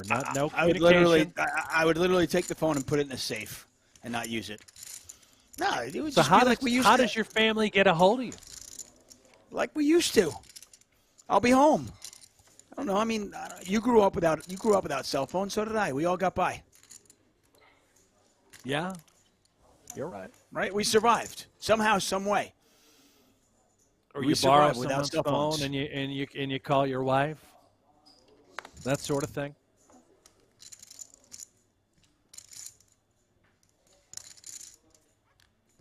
And maybe you figure out part of the prop bet is you can have like you can have a flip phone that has no internet or something like that. Boyd just picks up kings. You seem like you have zero interest in this. The vegan thing you do for a nice amount of money, but the phone thing, no way. You need it, right? Oh no, talk. Listen. There's always a price. I don't know what mine is for the phone thing. I have to have, for my job, I just have to be in constant communication with players and talents across the board. I don't think I could get away with it, but there's always a price, I might get fired from my job, but perhaps the price is right where it doesn't matter. There you go. Well, I could still use email, right? I could take my laptop with me everywhere and just have it.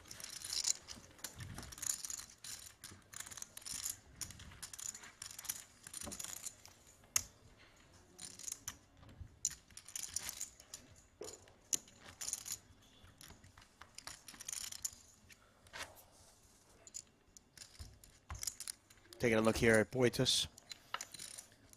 Taking a long look at privilege. Boitis. It's our Boitis cam. Yeah, we have a special Boitis cam there. think he's the second time we've seen him at our feature table. I believe you're right. Omaha for rolls. I think that's the online name.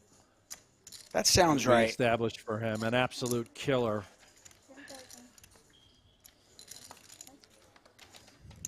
Yes, that is right. Laszlo Boitas, Omaha for rolls. The Hungarian, he's 28 years old.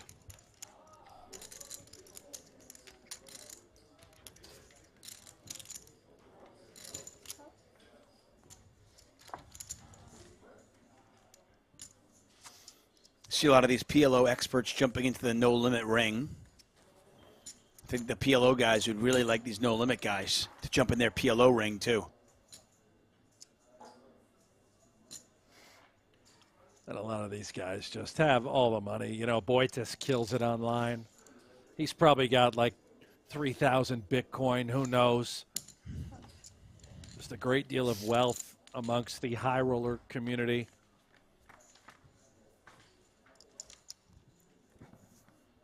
Six-eye flop here, 2 hearts. Ibinger open-ended with the 7-4. He's up against 2 players, both with King-Jack. Yeah, I would definitely give up my smartphone. Dutch guys doing it, and Even if the for challenges. 1 Bitcoin.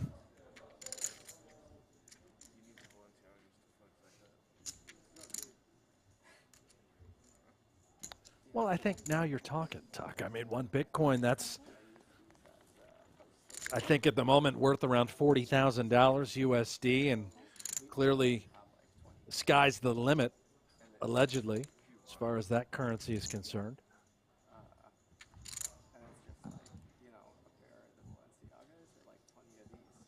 And this is great here by Ibinger as we tune back into the hand. In an orthodox line, we defend from the big multi-way, flop texture that favors us, and we simply just lead. And I think he has another great card to consider doing it once more. He tries to understand what Boitas can have in this particular spot. King Jack of Diamonds, the backdoor love and equity. Keep in mind, Boitas just flatted a raise preflop. Could he have small baby pairs? Yeah. Well, we can probably remove some of the 5s. It would probably it would make sense for him to have a hand like 5, 6 suited 17,500 of clubs. Of course, now the only thing that really would make the most sense, maybe 5, 6. I guess that's the only combination, really. So again, a great 2-barrel opportunity with just 7 high.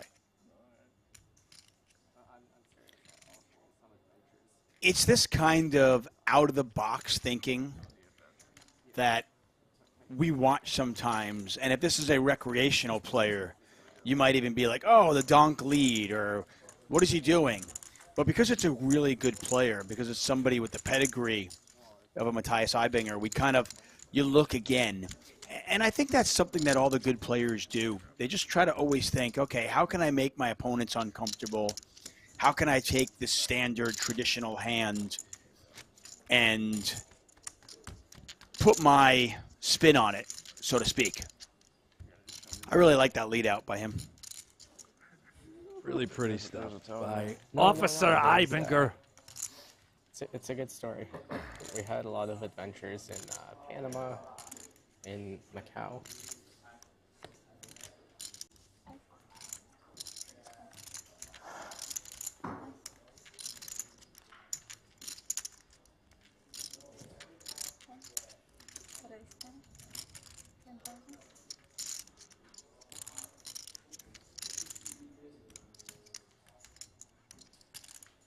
Schindler raising it up with the ace deuce.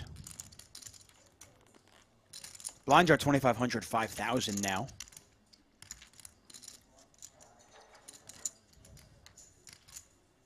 So that's a min raise, Parsonen. Likely to come along for the ride. Only has 73,000 behind, and he's actually going to move all in. No flop necessary. He gets the ace deuce in the muck.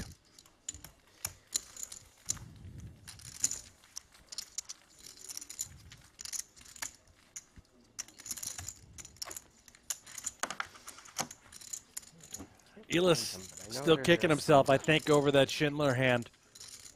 Uncertain if he made the correct decision, folding ace-jack to Schindler's shove where he just had queen-10 high for a missed straight. I would imagine, Tuck, that a lot of these guys by now are privy to information that has been captured on the stream. They're learning in real time what has happened thus far. That's fair. I think that's fair to assume for sure. In a spot like that, when you have ace-jack, and again, the board was king-jack, X, and then running diamonds, so Schindler had queen-10 for the misdraw, but he did have the 10 of diamonds. Same time. It's just for different sizes. What was the card? I think you correctly pointed out, yeah, he missed the straight in that spot. But he's playing diamonds the exact same way. So while we want to be results-oriented, we can look at that one spot and say, yep, you made the bad fold with ace-jack, but over the long run, I don't know if it's a bad fold. If that makes any sense. No, I think it does, right? I mean, that was, he had a key card in his hand, that 10 of diamonds, to tell a story. And if Parsonen had a single diamond in his hand, it might have made the call a little bit easier, or at least changed his decision-making. Yeah, I mean, I guess my point is, while in that exact spot, he folded the winner, I think more often than not, when if he makes that call, he's probably going to be shown the goods. Boitas, not going to get much action. Gets a little bit, though. 28-year-old Hungarian. More of a PLO player than No Limit Hold'em, but a good player, a good poker player nonetheless, for sure. Not sure if we saw that correctly, but did Ibinger fold pocket nines pre there? You know what? I was looking down at the. I was looking down at my notes, so I didn't notice that if it did happen. I thought he must have been involved in the hand, and we just didn't see the graphic and was waiting for it to move over, and then saw Boitas collecting the pot. I do have a shirt with. I don't know. That's what the chat is saying. The chat is all kind of wondering. Wait, he folded 9-9? He folded 9-9, so I guess he did. I was looking down at the player bios and didn't catch it, but was it just to one bet or was it a three bet? No, there was no three bet. Boitas opened under the gun with aces, and I assumed that Ibinger had called and we had moved around the table and we just hadn't seen him. Must have been some sort of graphics error or what have you, but I think he just mucked pre. I'm assuming it must be an RFID error then. That seems weird. I mean, at this point of the tournament to just fold nines? I think you're right. At 9, it wouldn't make any sense whatsoever. You know, we don't often get those. They happen. But yeah, it happens once in a while. If you know, let's say you're sitting in seat number 2 or seat number 1, then the cards fly over your sensor. It can mess it up for a second.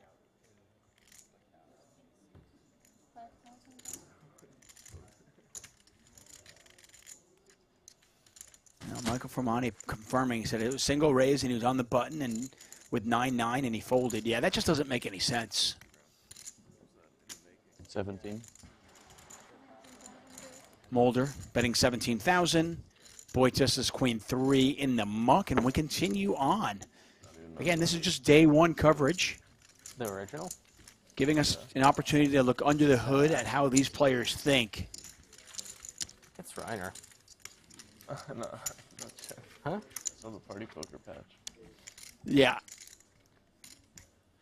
Maybe somebody at some point can ask him about that hand, but I'm gonna go on the assumption that there was a graphics error or an RFID error, and that he did not just he did not fold nines there. Or although Andreas Weber points out, hey, right moment to fold nines pre when your opponent has aces. It's just weird. It's spooky. I don't buy it. I don't think so. I'm guessing it was an RFID error, but yeah, that was bizarre to say the least.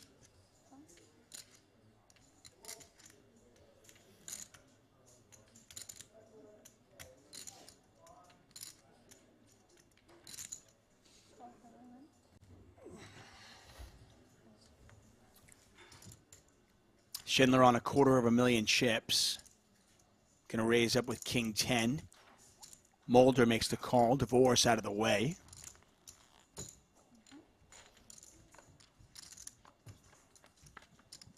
And here we go. Mulder, I believe we're on the button. 5-4 suited. If we can play the button with a hand like 5-4 suited, certainly we'd play nines. Ibinger. Yeah, yeah. I'm just not buying it. Same. I mean, there are some times where you're near the money, you're at a final table, there are ICM considerations where you can sell it. But at this point of the tournament, I just cannot imagine a scenario where you're folding nines with a button to a single raise. Panama? For any reason, really. Even if I knew my opponent had aces, okay, great. They're like non-degen stuff. Even more of a reason to call it nines. Yeah, exactly. I would say it's like... Dapper Dave asking if Phil Ivey is still in. Last we checked, he was, right? You can check out, you can go to pgt.com and get all the live reporting. The last we checked, Ivey was on about 300,000 chips. And it's also like the same as like, there's like, you know, all these like tall buildings that are just like all marble on the exterior or whatever. But then you're like walking on the sidewalk outside of the building. And then there's just like fallen down wires going across the street and like holes in the so many holes. Nines are no good for Ibinger, but he's going to play jacks. Like that are like 6 feet deep. Where if you're like drunk at night and like not watching where you're going, you could die. Yeah. I think Divorce is talking about not watching where you're going and being on your phone, maybe.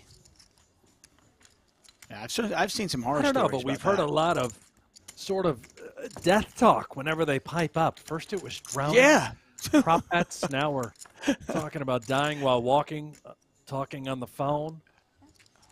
Maybe we don't want them to speak, Tuck. Yeah, maybe table talk is overrated. By the way, Alistair Donaldson agrees with you. Says, I think they should ban phones at the table. There's really no sense. There's no point. I mean, all the How much events we pushback would run, you get? There's some pallets looking places. who cares? Then don't play. You know, No, I'm with you. I'm I just can't wondering tell you how much many pushback you'd get. times we have had final tables with players at the table where they're looking at their phones and they're looking at the charts. They're looking at ranges. I mean, come on. That's terrible. We're Seriously? at the final table. We don't need this, guys. Get rid of the phones. No one should have that. Ridiculous. They're looking at their phones and looking at their ranges? Yeah, and how they're going to change and what they're I mean, calling. the Yeah, reasons I wasn't here last time, but yeah, it does kind of suck that like Vogelsang is wearing pants today. it Good just, news. Like, the place looks like a little deserted, right? 'Cause it's like all the pools are empty. Looks like he's wearing there's, capris, like, though. Construction tape everywhere. Got like well, short that's ones. fine. It's a qualifier. And that serves lunch and like a bunch of peers. Very hip, very stylish. All the kids are wearing them these By days. the looks Tuck. of it, they're starting to open up, but because I saw them. Yeah, I've covered live streams before where phones are not allowed. I'm a big fan of it. I think get rid of them. No point. You don't need them. Sometimes people make an argument, go, well, I work a job where I need to be held.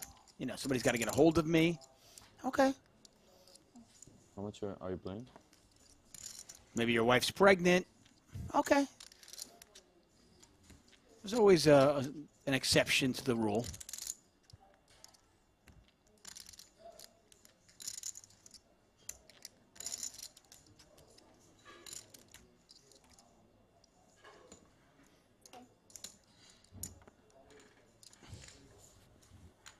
Mulder raises, calls a 3-bet from Schindler.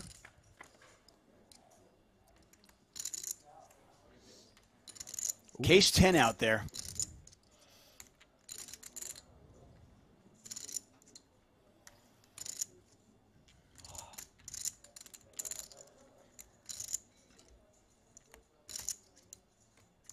Schindler's made some hands today. Kind of expecting Certainly to have has. more chips. Made hands, gotten some big bluffs through. And I think he's very likely going to get a little action here from Mulder, having connected with a 10 as well. That case 10, as you pointed out. I don't know how you... Great price. Yeah, I don't know how you call a 3-bet pre, flop a 10 on this board, and then just check fold.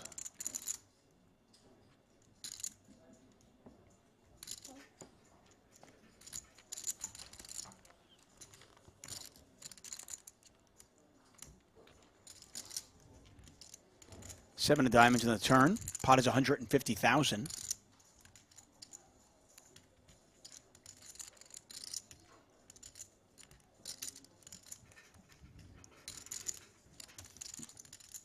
For Schindler now, mindset, 150 in the middle.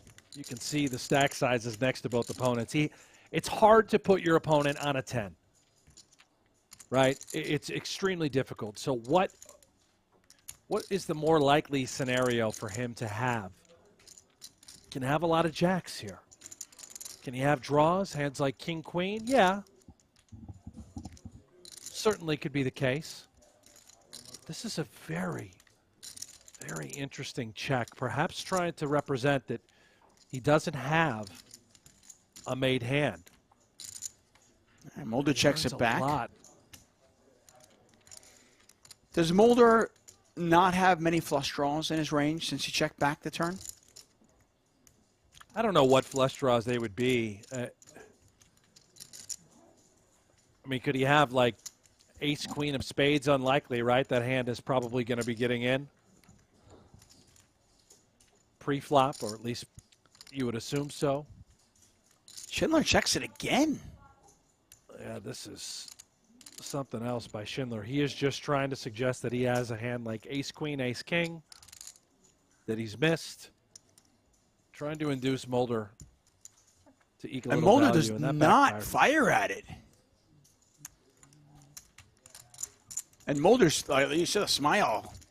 Mulder's, okay, cool. Lost the minimum on that one. That could have been worse.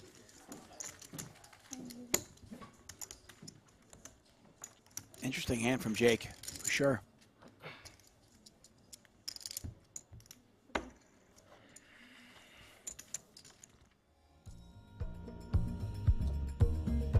Take a look at the Merit Poker leaderboard. Jake Schindler on 315,000. Daniel DeVoris on 273.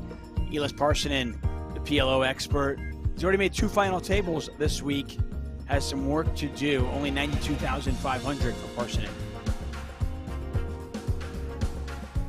I think the chat a little confused by Schindler's fancy play, thinking that he missed out on all the value, and you know it's possible. He could have missed out on a little bit more. It's hard to give your opponent a 10. I think we can still target a jack. Queen jack suited makes a lot of sense. It's not going to be a lot of unsuited hands unless it's exactly ace jack off that's in there facing a 3-bet.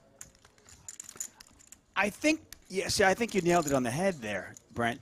If we don't give our opponent a 10, which, I mean, we've got 2 of them. There's one on the deck. There's one on the board, so it's very unlikely our opponent has a 10. You know, we're trying to get value. And if Mulder has a jack there, he's likely betting the river, right? I think he's probably going to try and get a little thin value if he has ace jack, right? Maybe not even then. It just seems like an easy value bet. But Schindler also allows Mulder to keep his bluffs in play by opening up the turn and, again, the river. Let's say Mulder did have king-queen with a spade. You know, that would have been a perfect river to sort of overbet, try and apply a lot of pressure to lesser hands. King-queen would effectively be a bluff there, even if he were up against a hand like ace-queen, ace-king that Schindler could have possessed. A couple of nines. I think sometimes we forget, you know, they don't see the cards, so they have very limited information. And while the double check there from Schindler certainly looks strange and didn't work out for him in that particular spot, and I don't think it's as perplexing as people might think. No, Yeah, I think it's very fair.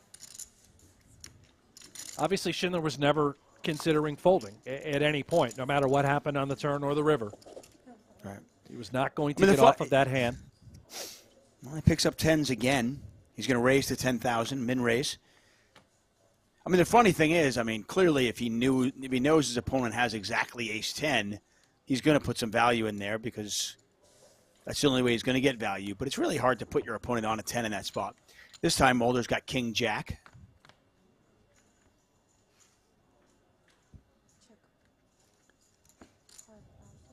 Ace-ace-3. 2 hearts out there.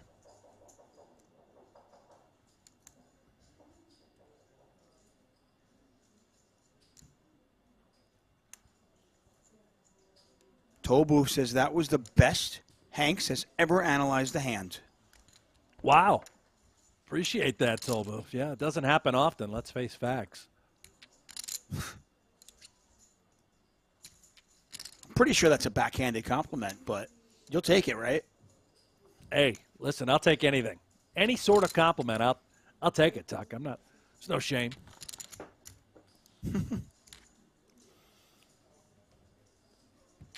Schindler with a 19,000 chip bet. Back over to Mulder. Pot is 56.5.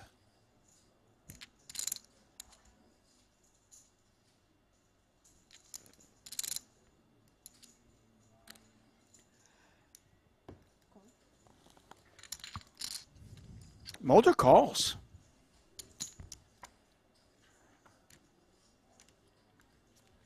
King on the river.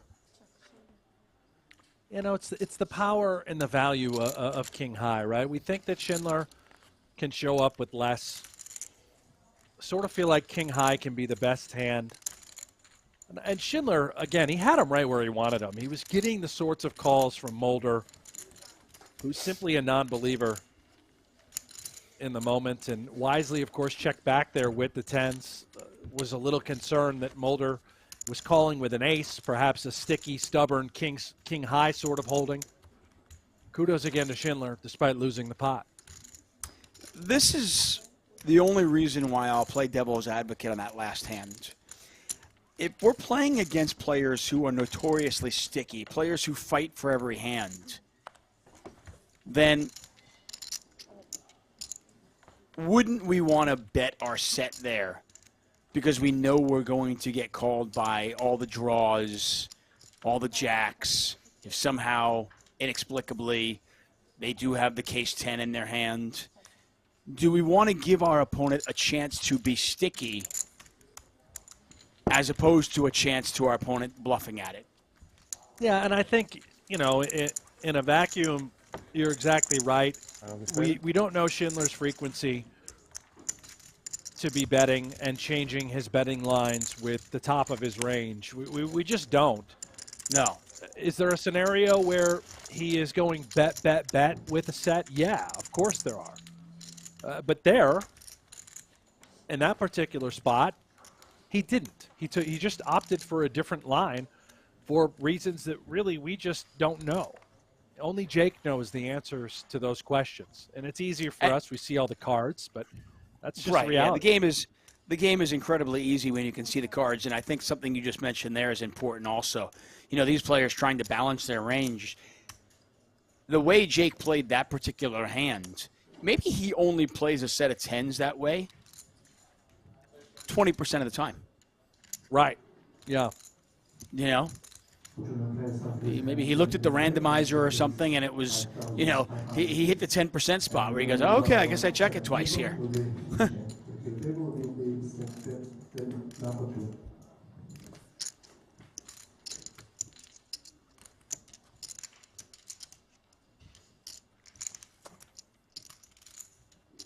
Keeping in mind, by checking monsters like that, you do protect your ability to get the showdown with lesser hands also.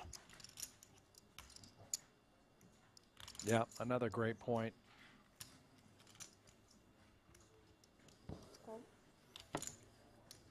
I think it's something that, you know, even commentators, we forget sometimes because we're like, why would he do that? And then you forget that these great players might, you know, play a particular hand one way 80% of the time and then play that same exact hand differently 20% of the time. King high flop here, no suits. Nobody's got a king. Divorce with a pair of sevens. Mulder also with a pair of sevens. Divorce on the slight free roll over Mulder, as he has backdoor diamonds.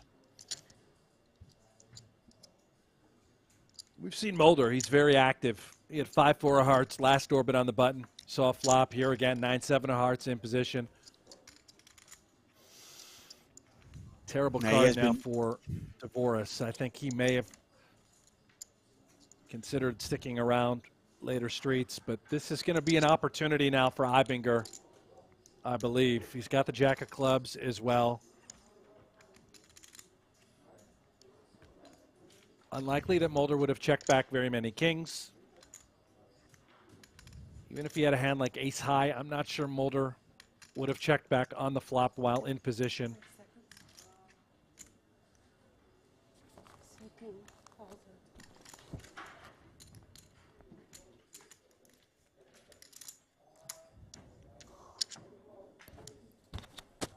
I think Mulder is a little handcuffed here. You have Divorce behind you. You have to be concerned about the overing Broadway types of tickets. Of course, the king and the ace to our 7. Then again, what does Ibinger have? It's like it's an ace and only an ace. I don't think he'd be betting a king if he did check the flop, and I'm talking about Ibinger in this instance.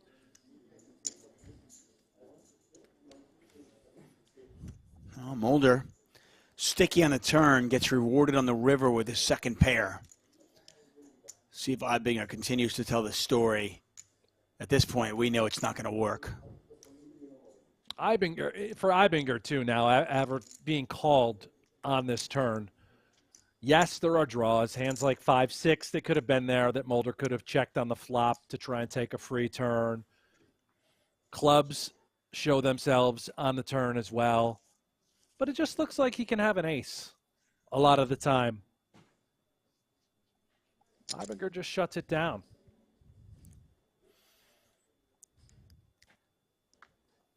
A couple of people in the chat, Tony Bai, Gmon, say, you should commentate a hand with all the cards hidden. That would be fun. I've done that a lot. I assume you have as well. Yeah, I think, Tuck, when first time I ever stepped in a booth was with you years and years and years ago when you used to have that small little setup at the World Series of Poker. I'm pretty sure we never had hold cards then. It's a totally different game, but it certainly opens your eyes to everything that goes on and how difficult it is to really put these players on hands. I think the players are going on a break. Give me a second just to read one more here. V-Sock says, Schindler is a far better player than any of us. None of us can rightly criticize his play. I think you can criticize him, but you'd probably be wrong, and I know we would as well. We're going to go to a break. Back in 10.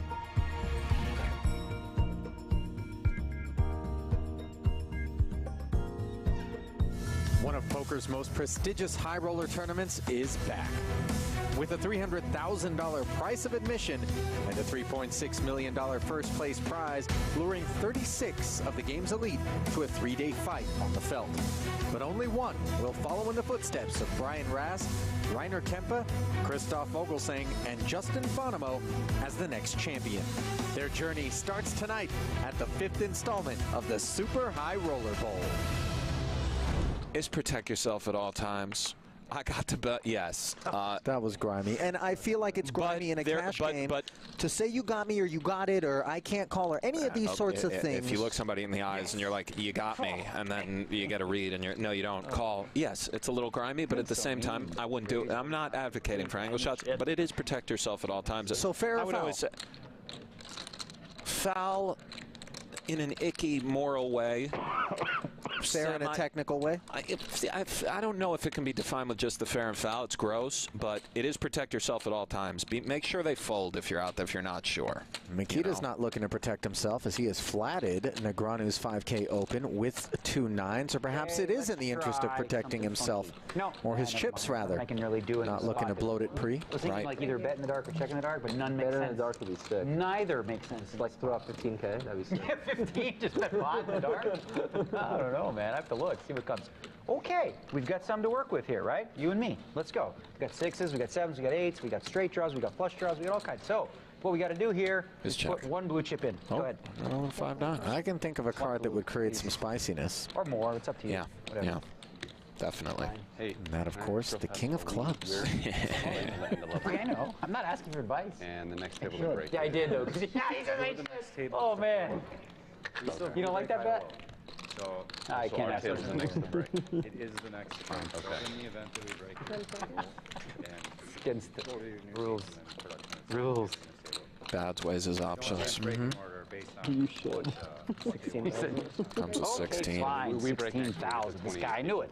I knew this freaking flop. Daniel calls. No Daniel under the gun do it to me, here. man. Kind of Come on, I got repping good a pair. cards. He can have some of the stuff like this, but Do we leave the feature on this does have break? some big pairs here, given this line. And Wow. in she comes. And Negreanu knuckles, by the way, turns the stone nuts, and it's going to look a lot like he's worried about the 4-liner here with his range. Of course. Negreanu can have 10-10. He can have the Jack 10 Babe, you'll suited. feel it. So good. I think Bats bets this, Nick. Right now. Oh. It's a great hand. 10 seconds. We see. Yeah, buddy. It's a little under a 3-1 dog running into the absolute disaster bazooka of the world. You think he just checks back so he can call all bets on the end? Aces, kings, and queens are now bowing out. We might be well served to check. 9s full on the end the turn for Mikita, brought it knuckled away. the turn, and the how- river brings it back in, and yeah, tough one for Daniel. Switch it up now. It's actually going to be tough for Daniel to give Mikita credit for a boat. The nut straight is strong here. Not that many boats, Ollie. Exactly right. It's very strong. I played good cards. That's true. That's some very pretty good cards. Good cards. 60,000. That's really bad news for me. 60? Ooh, I was going to do it to you really, for real, on the turn. I was really going to do it to you on the turn. All right, I need a minute for this one. If he folds this, Ollie, And what did you bet on the flop? I'll be pretty blown 16, away. 16, 32. Well, none of that matters. You either got it or you don't. Question is, what could you have that? 10 seconds. It is under the gun 1. Full house makes Guarding a the lot positions. of sense, right? 7-handed. I'm going to use one of these because I'm going to take my time. So, full house. Which full house? Let's see. 7s or 8s? 7s or 6s? 6s or 7s? You would check back the turn for sure. 60,000 now. I think my hand might be too good to fold, but ho-hum. Let it go one time, Daniel. What do you have, though? Raise me on that flop. Not that, because you bet that. Yeah, I think you just have a full house, bro. Whoa. Or a really solid, crazy next level bluff. Or maybe you just have a 10. That's the thing. Weird.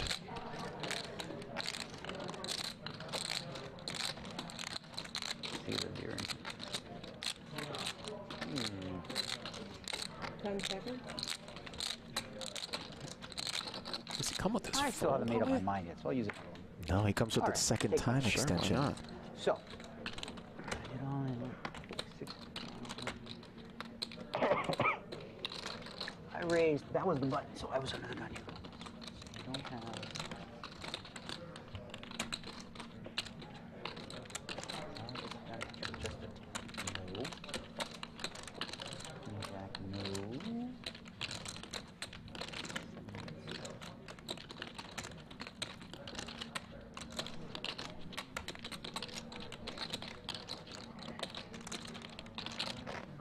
Budyakovsky, good player. Good player. If you bet less, I would have paid a long time ago. Now, 60 into I'm 47. gonna try to win, like you said. I'm trying to win. Otherwise, I wouldn't use 2 of those. 10 seconds. Oh, do it, Daniel. What a fold. Awesome. Wow. Sevens or sixes? Fours? Find out. Six. Beauty. Oh, wow. Oh, what a rough spot for Jake. Cooler alert. Yeah.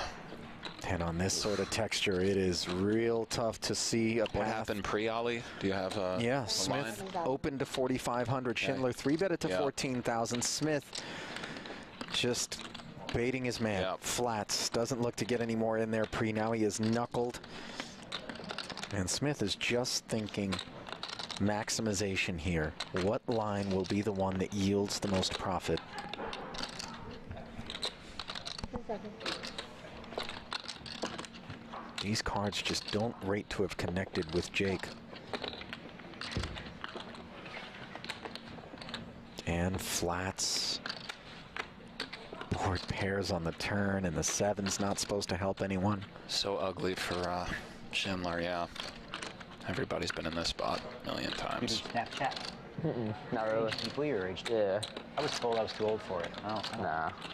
Not too old. I don't like it. I already have Instagram and Facebook. Yeah, I'm not a fan of it. I mean, Instagram has all that anyway, if you want to do that, yeah. They stole it, right? Yeah, they did steal it. There's 30 pairs above the 7 that we beat. Facebook has stolen it, too. Yeah. Snapchat's useless. 6 that we What don't. Run of the market, nothing. Oh, they have filters. Yeah, One that we chop with. Some hands that have an 8 in it that aren't even paired. A little bit. Just a really rough spot for Mr. Schindler and What's the bet? you empathize. Been there. But he's done pretty well for himself, and maybe he'll hit a king. But yeah. Well, the bell tolls for Jake Schindler, who Yeah, has no add-ons.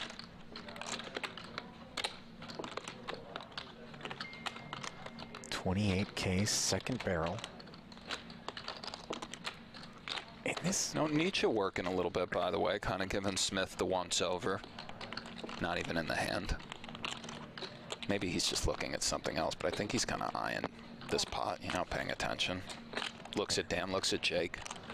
By the way, if I'm Schindler, I'm feeling pretty good about 2 kings right now. Oh, yeah. Kind of looks like 10s and 7s for Dan. Something like this, Maybe of course. jacks. I mean, it's, you know, Smith opened under the gun. Doesn't even have the goofiness. And this the is an saving awful grace, card for perhaps. Smith. He makes aces full, but just a ton of action. It's interesting because we'd love King Queen to keep barreling, yet I would gravitate towards leading here because Kings and Queens just simply shut it down. Jacks as well. Maybe Dan just leads. I don't know how. And it could look like a desperate lead, by the way, if he did, as we see him check, right? It's one of these spots where he's not going to lead. He doesn't have a lot of bluffs here, but it's a spot where I just want to lead with aces full and check a lot of most other stuff. And I know that's unbalanced and bad, but it comes up so rarely. I don't know if Schindler's just taking off with something like 2 Broadway cards. Maybe King still can try to get value, which is pretty sweet if we're Dan. We have all sorts of checks on the end. It's great to have great hands in our checking range, of course, but... Do we take the ace X's out of Smith's range at this point if we're Schindler? I feel like we can and maybe go for value, right? Ace of spades and another spade is possible. So the peel with ace big of spades? Ace king is allowed to just still have fought. Even ace queen can fight a little bit. Something like ace 6 suited is, I guess, impossible, but...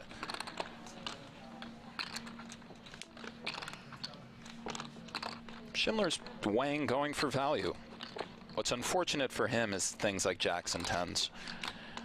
Might check fold. Oh, no. Oh. No. Is that all of it?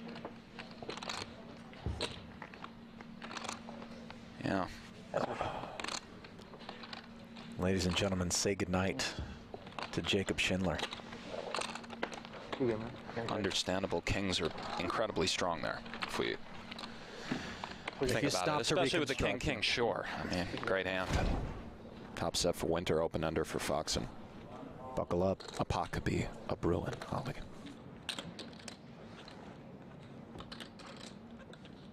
Exactly half pot, laying 3-1 to the open ender.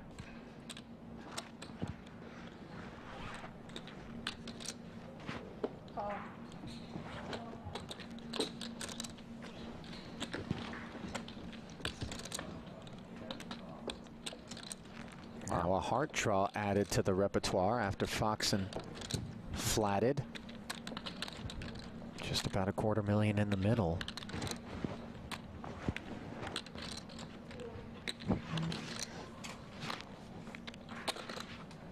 Alex staring on pretty intently. Sure. Some And very Winter- conceivable scenarios where it all goes in here. Looks like he's trying to steady that breathing. Right. Very possible Foxen makes a semi-bluff here and puts Sean in. How much did he bet? 145.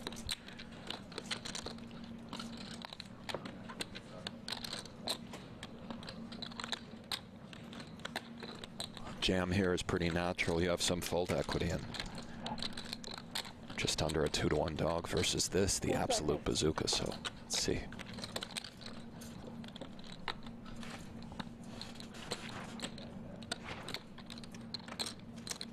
Time extension.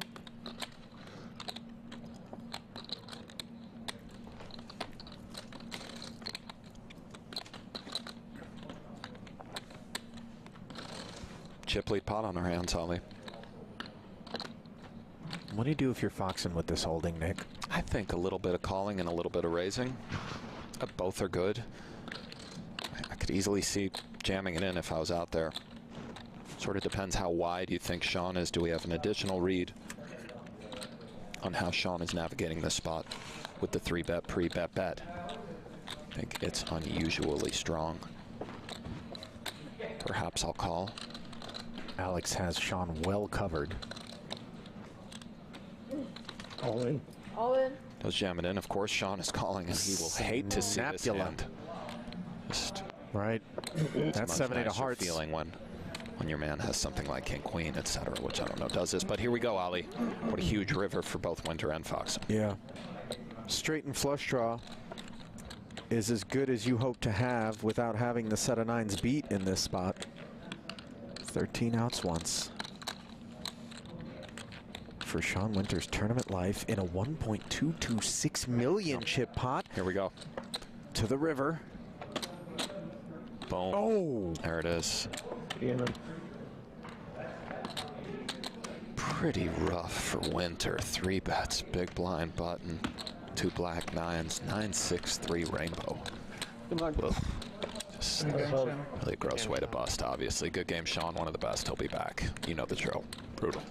Chidwick out 10-8 suited, respecting the under the gun open. Looks like Talal has defended the small with 7s, understandably. Foxing out with the Queen 6 offsuit. Heads up. Mateos. Oh no, Adrian. Oh, looks like 1.4 million is coming over to Shikurchi in all likelihood, unless some really scary cards come off that slow down both players. But set over set on the 8-7-4, 2 clubs versus the small blind defense. Pretty brutal flop for the Conquistador. Yeah, we've just got 4%. Train wreck in progress here, Nick. 90. Talal's knuckle draws a bet of 90 from Adrian. There's some draws out there. Shikurchi may look to put the action in now. Unclear. Fuse has been lit, though. And it looks like a raise. 335. 335,000 total. Oh, man. You feel for this. Yeah. After the long grind, great player. Bottom set. No good. Just 1 out. We can feel the pain. Brutal. 10 seconds. And, it's flat, Ollie. Maybe. I'm maybe surprised. a road to a version of some kind. I really thought Mateos was ready to get it in there and charge any of the prospective draws or over pairs. And now a 9 of clubs is not a welcome sight for either hand. Player. Welcome back. The sun has set in northern Cyprus. We are at the beautiful Marriott Royal Hotel Casino and Spa in northern Cyprus for day 1 coverage of the 50K No Limit Hold'em. This is event number 6. Earlier today, Danny Tang won the short deck event. That was event number 5, the 50K short deck. 5 final tables, 5 cashes for Danny Tang. Finally taking home the biscuit. He won it all this morning. Day one coverage. We got a new featured table. Carrie Katz at this one. The Milkman. The Mullet. Michael Adamo. Getting a little bit of flavor of some other players here as we look at our Merit Poker leaderboard. A new featured table to finish out our day. The Dominator. He's made it. The Milkman, Badzakuski. And we have not seen yet That's the one that matters the most. Hazu and Michael Stoiza. Those are two players, Tuck, that you and I have not yet Well, I have covered. one. So I've done one. happy to have them join us. Bullet, we won. Yeah, that is Brent Hanks. I am David Tuckman. Thank you for PPL, joining He us. won bullet. Chad has been spot on today. They've Probably been the helping hardest us one to out. fire We just do won. appreciate that. No ante. Made it easy. Oh, yeah, that one. There's a look at one of our new guys, Hazu. Pretty hand, Jack 10 suited. All in. And just 88,000. I believe the blinds are 3,000, 6,000. With a 6,000 big blind ante. 182. 100. I think Hazu is going to get some action here. What do you think? Gosh, both of our newcomers just getting right into it. All in. So is all in. Katz picks up ace 4. Sometimes if you peel back the ace 4, sometimes it looks like pocket aces. First one was Short deck. This one was the 4, the .84. Yeah, short deck, Jack 10 would have been a sweet hand. Still a sweet hand in this game. Yeah.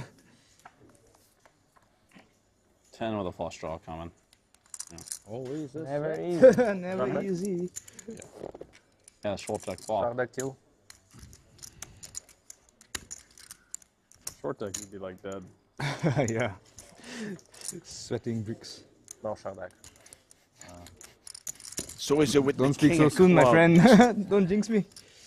Hazu in a bad spot. And ace on the river. Not El Jefe, Carrot Cats would have made trip aces and won the hand, but did not call. Yeah, that was a So solid he's start. kings hold, Solid first hand. and he's up to 250,000 chips. As we bid adieu to Hazu.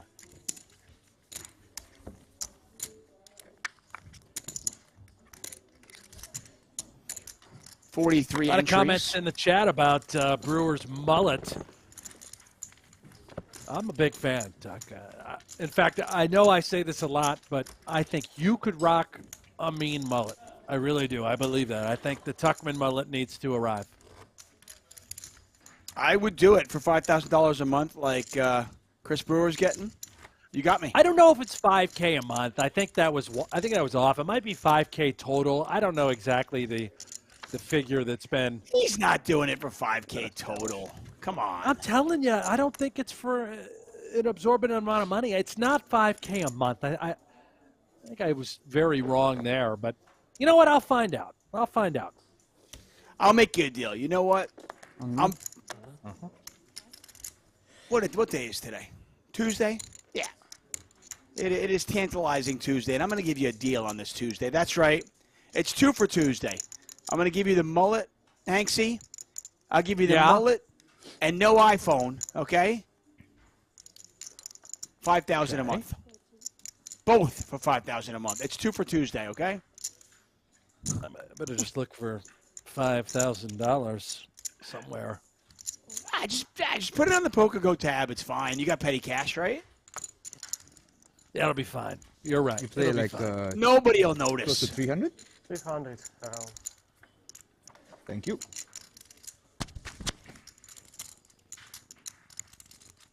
I mean, think about how ridiculous it all look with no iPhone, no smartphone whatsoever, and a mullet.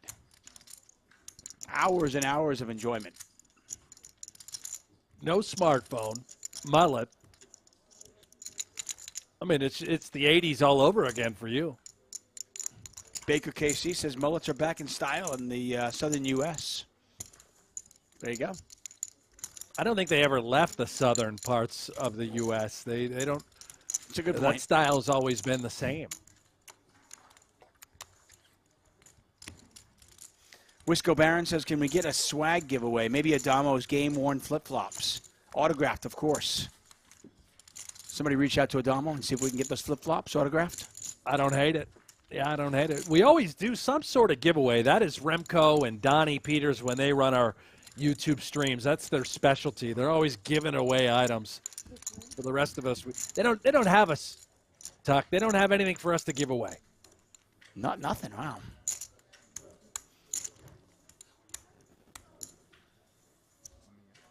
Well, I mean, listen. If somebody wants to offer me money for me not to use my iPhone, not only will I not use it, I'll give it to you. You can have the damn thing. There's my giveaway. Wow. I'll even autograph it. Or we're giving away hours and hours and hours of free streams. I guess that's probably good enough.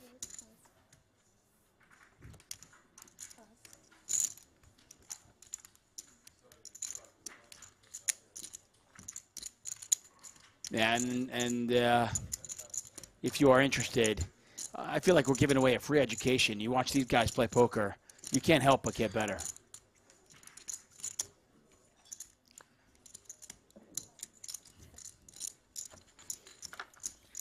I would ask you, I mean, obviously you don't play poker like you used to back in the day when you were crushing, winning bracelets, torturing people's lives on the felt. But now that you do a lot of commentary, have you noticed your game is better than it ever has been? I think it is. Yeah. I mean, just nonstop conversations, seeing these guys, being under the hood. For me, it's I'm a visual learner. You know, I can't run the solves all day. I don't have the time. But doing these shows, understanding, or at least trying to understand what it is and why they're doing what they're doing, how they perform, it's the best thing that's ever happened to my poker game, no doubt. Frederick Eggholm says Adamo should rock his Poker Masters jacket. You know, I think we have his jacket in Las Vegas still. I don't Maybe think that's he a took it joke. home with him on the flight. Yeah. He left Maybe it? We still have it. He Oh. left it. Pretty If I sure he actually left won it. one, if I won one of those, not only would I wear it out of there, I don't think I'd take it off. I'd sleep in that thing. I'd be so proud. I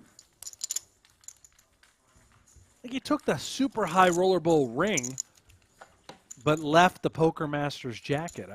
I could be mistaken, but I'll find out. HP Stretch says in all caps. By the way, no need to do it in caps. If you're playing mid-stakes, this won't make you better. Yeah, I disagree wholeheartedly. I have commentated countless hours of poker, and I can tell you that it has helped my game immeasurably. And I am, I would say, primarily a mid-stakes player. You don't. I don't know, play what a ton do you of define tournaments, right, mid-stakes? Chuck? You're just playing. Oh, you know, you're 2-5 and above. 2-5 to 5-10. That's mid stakes, right? Yeah, 5-10 is my bread and butter. Yeah, I don't play a ton of tournaments. You know, having kids, it can be difficult to put that kind of time in. Cash games are a little easier for me. You know, you can go put in 5 or 6 hours and get home for dinner.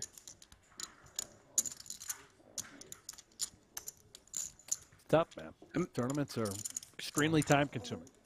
Yeah, I mean, if poker tournaments would be a, I think more like dad friendly. We got an all in here. Ooh, Bodziakowski. Yeah, Bodziakowski. Yeah, he just keeps waking up with the big ones. Bodziakowski moved all in from the small blind. Soiza squeezed it, saw one jack, saw the other one, and very quickly said, "Okay, we can party."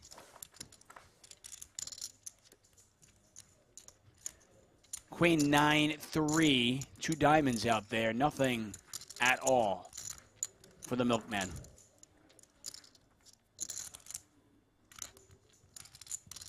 It's more fun this way, Tuck. Right down the river. Was there ever a doubt? Nope. 9 of spades, and the milkman has been eliminated. And Soiza, courtesy of kings and now jacks, is up to 409,000. And I'm uncertain if registration is still open or closed. I think he can still hop in this thing, Tuck. The Milkman certainly will, if it's an option. Not a bad start. Not a bad start at all. How much was there were 27 people active, and now we've lost 2. You've got both scalps. Yeah. How much was that? Like 140? 150? 125, 128 with the blind. 20 bigs. 21 bigs. Yeah. Thank you all for joining us here, the Super High Roller Series. We lose 2 players very, very quickly at our featured table.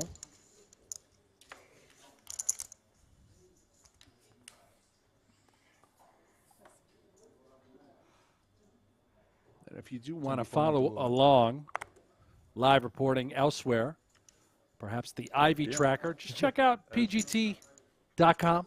I'm okay if you win. Click on live 6 reporting. seconds, You will see all the updates happening from today's 50K No Limit event. Tuck and I doing the bonus coverage now. And, of course, tomorrow we'll bring you the final table. Around 120? 121. Thank you. Look at Carry Cats, Ace King. Adamo, the original Razor, with Ace 3. All of it.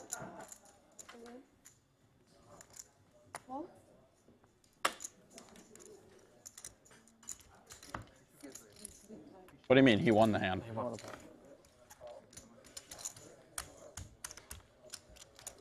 And it sounds to me like registration is, in fact, closed. Pay yourself, Terry. For this Wow, okay. event, as payouts have been released. That would seem about right. It's 8 levels. Yeah.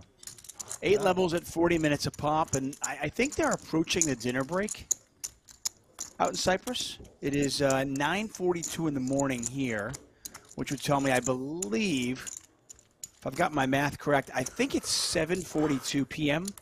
in Cyprus. That would make sense. So they've been going for about 6 hours.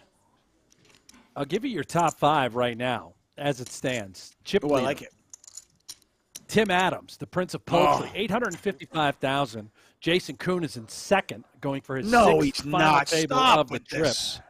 Just Roko unbelievable. Stisha is third. Daniel Dvoris is fourth. Vyacheslav Boldigin, fifth at chips. And I have to mention sixth because it's been the talk of the week. How about Phil Ivey? He's in sixth place right now as it stands. Unreal. Unreal. Is Ali still in there?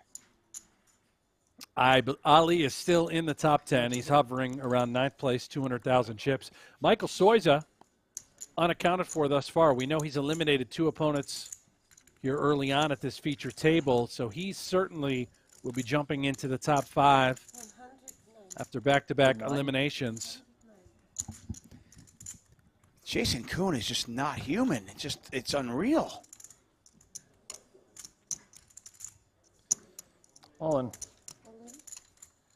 El Jefe going to stick it in. We got a coin flip coming. Yep, ace 10 versus the sixes. Now, I know we have somewhere in there. Let's open for ace 5. The, what is it? Well, no human? The I'm online not guy? that greedy. Ace 5 out of an ass. Zero human, Like an M zero. rating. 6 Ignat. diamonds Yeah. on a flop. That's Ignat, right. That's good flop. So far, sixes are good. Adamo looking for an ace or a 10. 9 or a jack gives us a nice little sweat, though. Jack especially. Ooh, or how about a queen? Well, And that the does eight it now. too.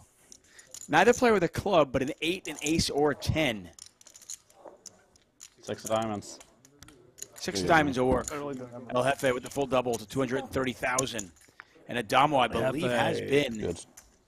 Yep, Adamo I has told been you. eliminated. I told you you're getting the losing out of the way early. Now you heat a level 7 and 8. Dropping off left and right. I think we're now Told you I down was to gonna go. 20 players remaining from the 43 total. I've seen this radio. Jefe is healthy.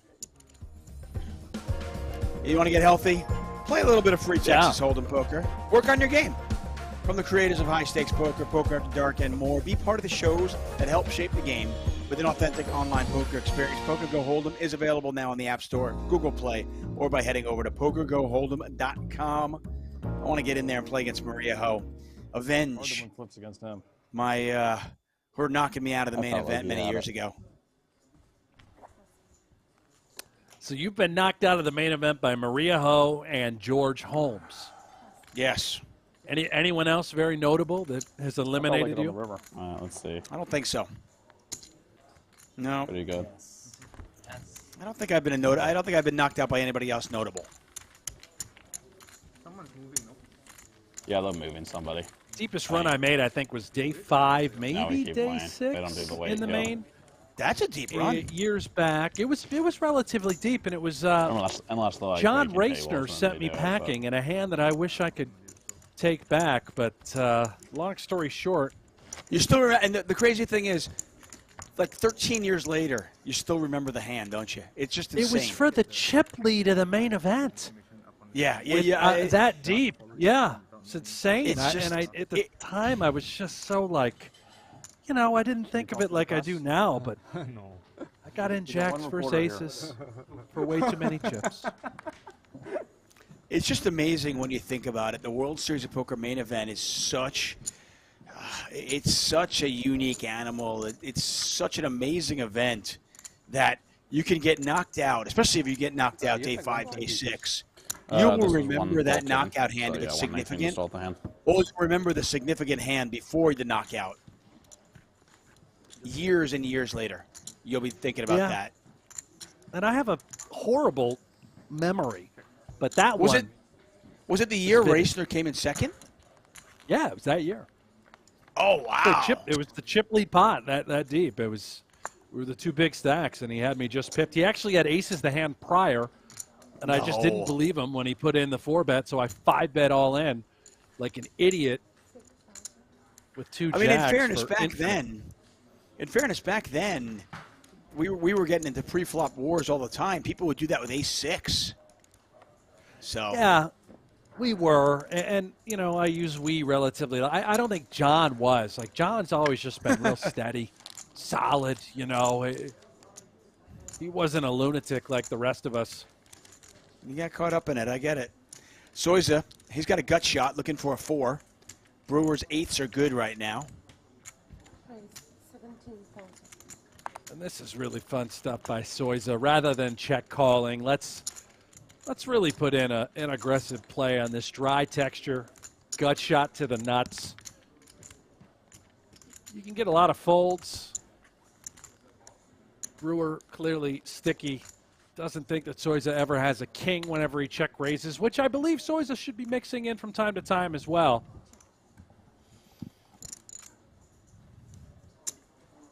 Yeah, I've heard players talk about that. I want to know your take.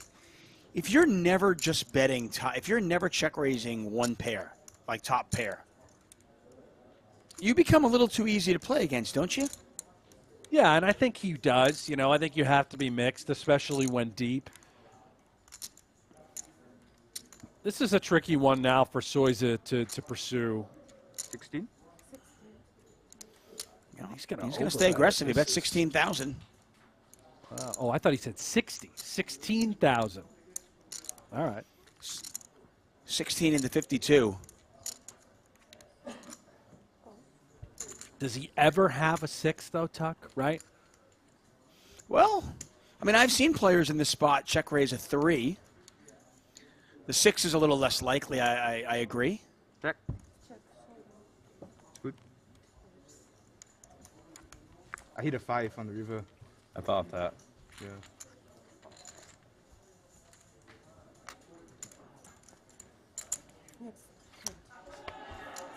I was thinking I was a lot more scaled to call once the 5 came. Say what? So I was thinking I would be a lot more scaled to call a shove once the 5 came. But still, I don't know. Yeah. Tough hand to fold. People in the chat not being very If I friendly. shove, will you still call? I don't know on that Vival. Other Vivals I would. That one's kind of scary. Yeah, for sure. One of the two cards you don't want to see, something Yeah. along those lines. Well, You not said two. folks Any aren't other being two. very Yeah, friendly, great. David? It's somebody just laughing at you. 5-bet shoving Racner. I'm LOL. Well, Dummy. listen, I deserved the criticism. It was horrific.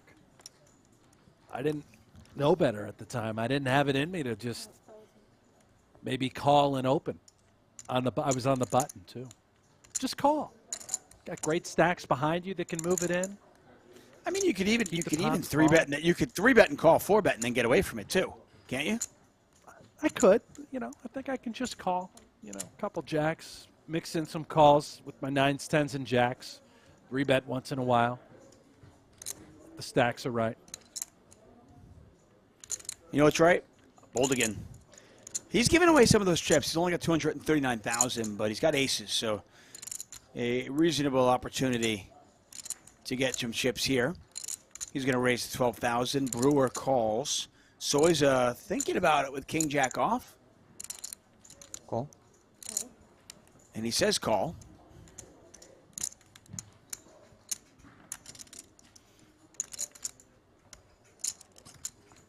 Adam Pascal asking what you had. He had jacks. John Racner had aces.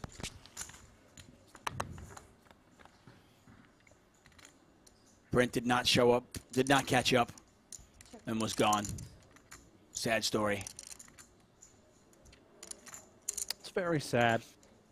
You know what, though? I feel like had you not 3-bet and then felt compelled to 5-bet, get it in against the aces, who knows?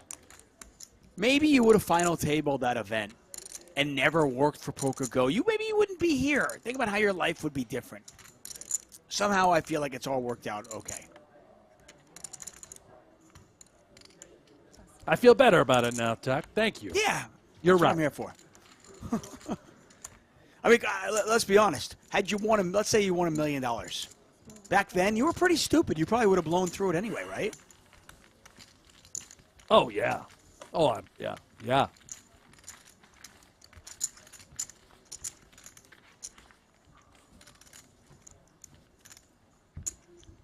Well, I feel better about life now. I knew you would. Mr. Park says, Brent, are you playing the main event this year? Oh, yeah. Won't miss it. I'll be in there. Blasting off. How many times have you played it now? Correctly 4-betting and 5-betting. Punting. I've played every year since 2007. Oh, wow. I did not know that. That's a lot of Maybe mains. 08. You know what? I think it's 08. Every year since 2008. So you I've played never like missed a 15. main. Yeah.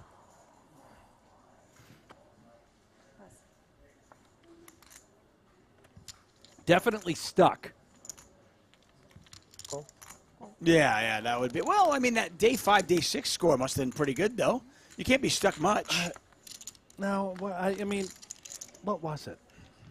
70,000 or something? 60,000? Yeah.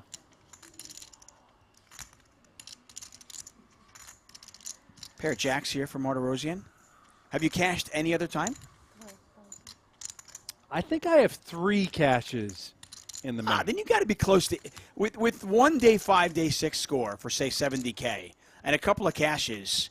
You're probably pretty close to even in main event, which means it's close. I think I'm down a little bit. Yeah. Which means you're in the top 5% of people who have played main events. Okay, probably top 3%. You just continue to make me feel better, Tuck. This is beautiful.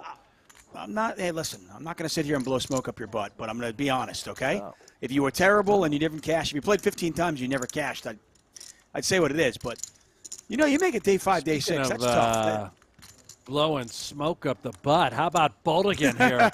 Gut shot, backdoor puppy paws, and he is coming hard after Martirosian. Man, Martirosian's not a believer though. He's going to make this call. Pot now 115,000. Oh, Boldigan now picks up a pair of 8s to go along with his gut shot.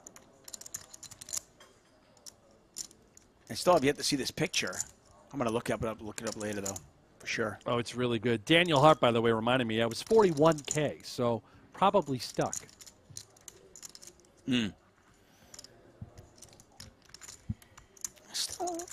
Still impressive nonetheless.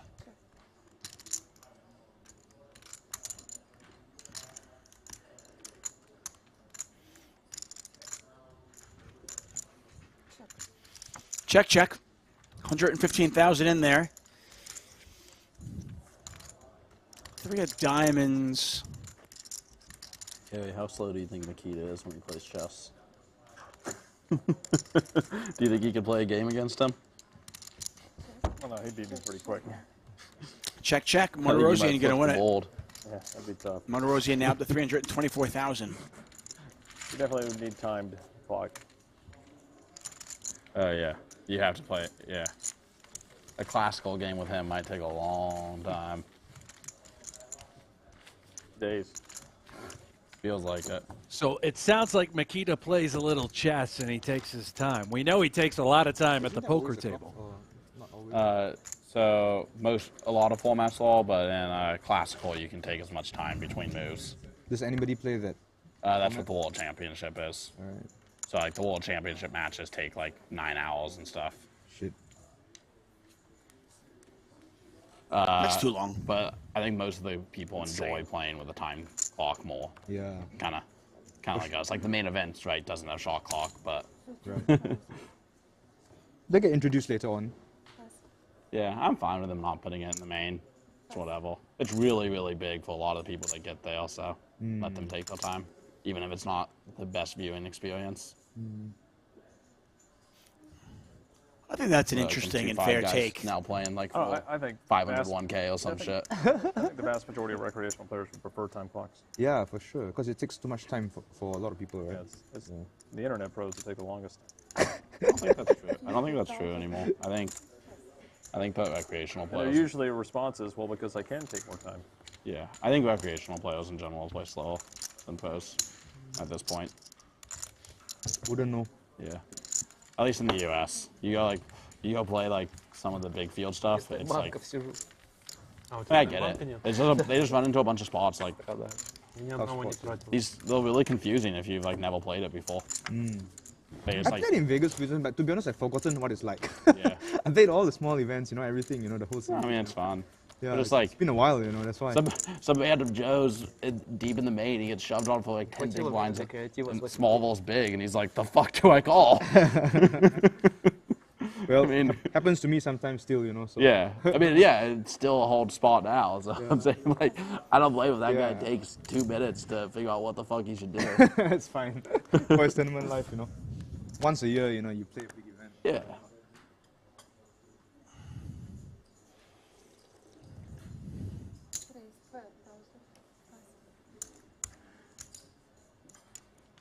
I wonder what the new room is going to be like in the new casino. The old casino. They showed a photo of it. I haven't seen it. It looks like it's like a general convention room. I'll tell you, in a day without much table talk, I appreciate Chris Brewer. Yeah, that was nuts. That was nuts, man. The entire rigging was shaking. Yeah, I was at the steakhouse in the Rio, which is in the top, the Voodoo Steakhouse, when that earthquake happened, and like the way they designed them to be safe is like that the building actually like moves with the quake. So when you're on the top, like we literally had like silver whales sliding off the tables and stuff.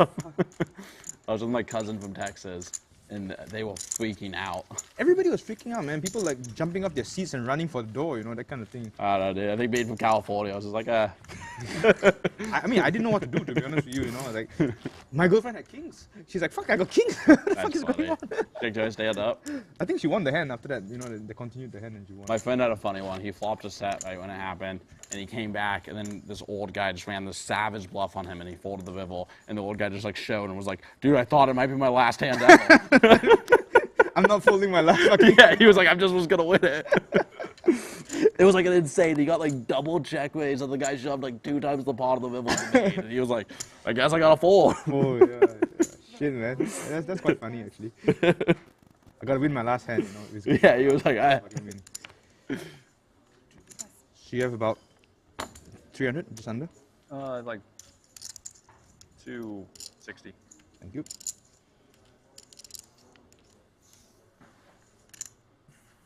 Call.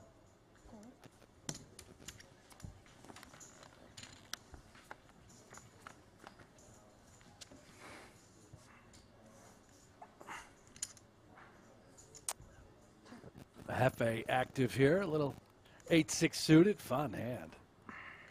So as it connects, backdoor puppy paws.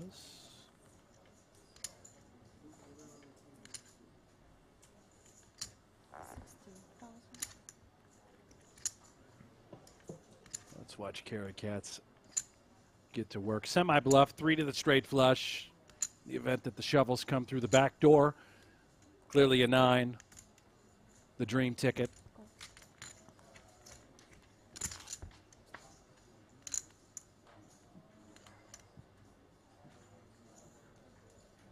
This is going to be a tough card for Kerry to want to continue on. You have to be worried about Soiza having some sort of flush draw and simply check calling. Unlikely we'd even fold out a 10 at this point. If he were to bet, he'd be just solely targeting a 7.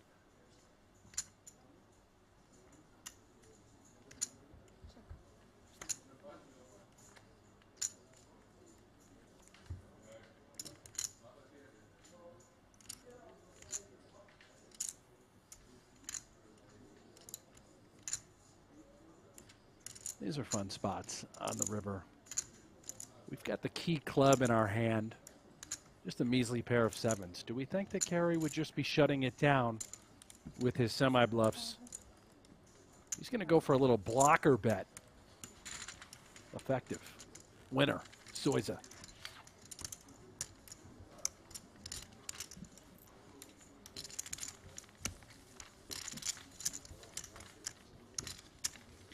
Jamie W., I'm pretty tired of hearing commentators complain about tanking.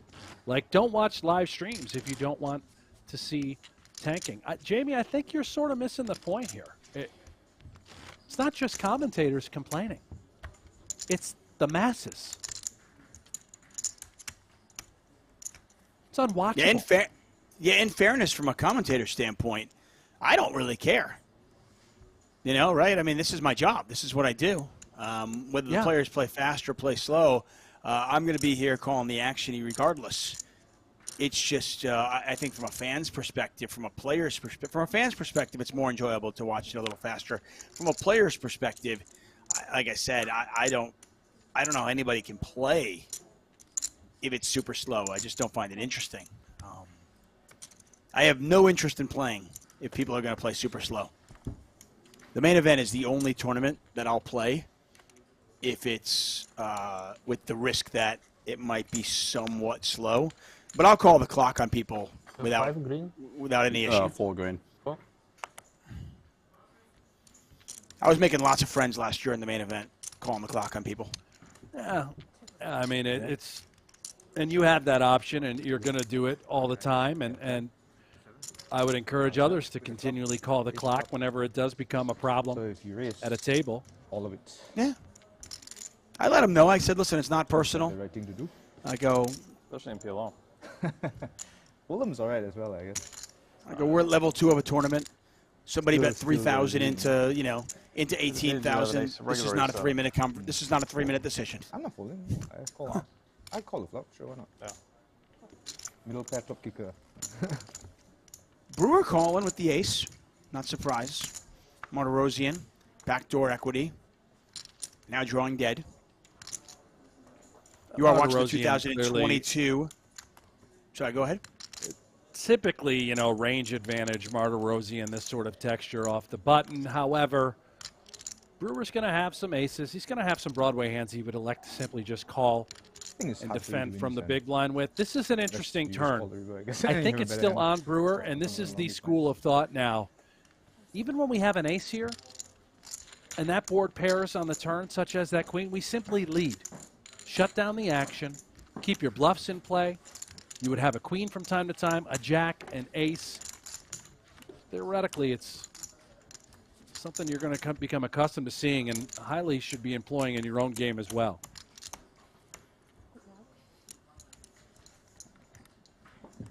Get a dealer change. You are watching the 2022 Super High Roller Series Event 6 Day 1 coverage. Take a look at our Merit Poker leaderboard. This is just for the feature table. Michael Soiza sat down, picked up kings, picked up jacks. They both held. He eliminated 2 players. He's on 377,000. Gary Katz trying to put together some scratch. He's got 231,000. Chris Brewer, the mullet. He's been entertaining. A lot of table talk here. He's on 177,000 as we watch this field whittle down. Got about 24 players left. Over 40 entries in this one. each ponied up over 50K, so prize pool of over $2 million. Brent Hanks, David Tuckman calling the action. I want to thank all of you for joining us.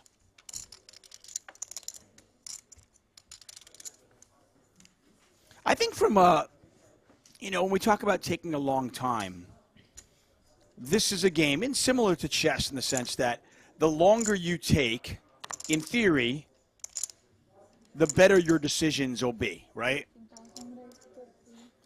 So I think it goes without saying that in a game like this, there should be some time restraints to limit that. Totally fine with that. It would even out the playing field, if you will. You take away your ability to think as long as you like on a decision. It's better for the recreational player. I'm just thinking about it from a TV perspective. A lot of these are being made into episodes. They're going to, they're going to air at some point on television, and yes, they're going to be edited. Yes, we're going to clip and cut out a lot of the tanking, no problem. But, there was a time where the live stream of the main event and various World Series events were on ESPN. That is unwatchable when something is going to last that long and folks are going to tank nonstop. And it has become a problem. It's not like we're just talking for the sake of talking.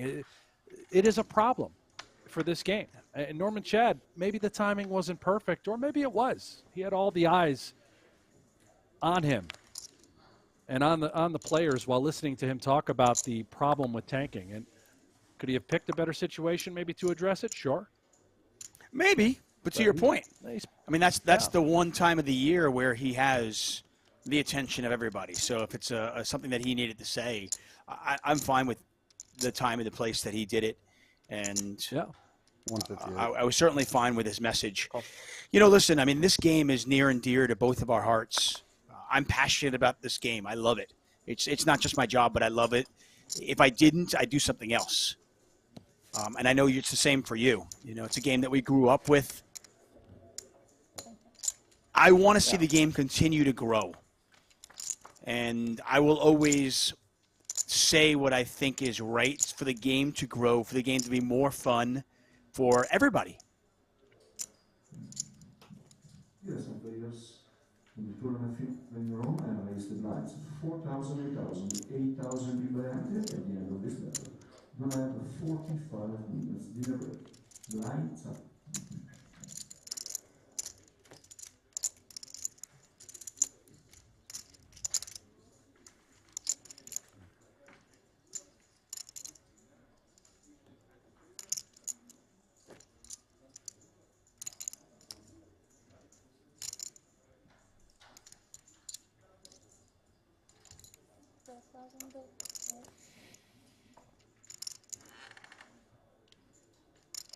Now, here's an example that, by the way, B Purple Poker, when Farha folded against Moneymaker's bluff, implement the time clock.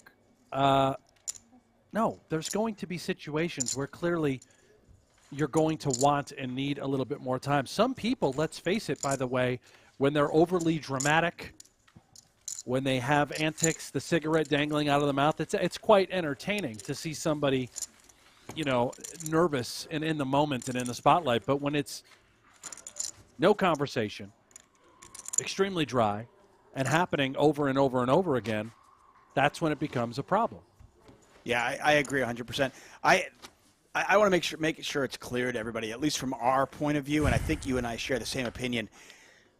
I am not looking to get rid of the flavor of the game. I am not looking to get rid of, if there's a huge moment and you need a couple of minutes to make a decision, pardon me, the last thing I want to do is prevent you from making that decision and taking the time to really think through something. I've watched Garrett Adelstein on streams.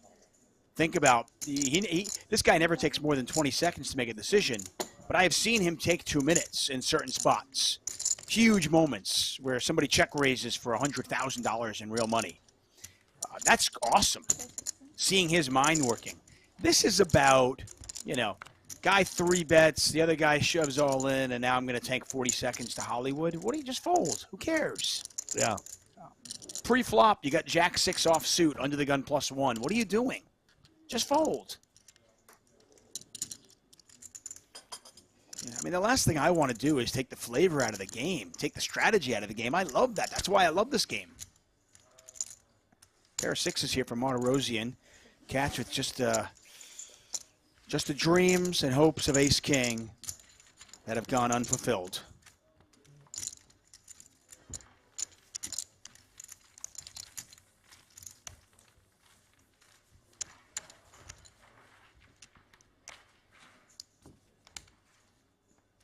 I love it. Orion says, time to bring back smoking at the table.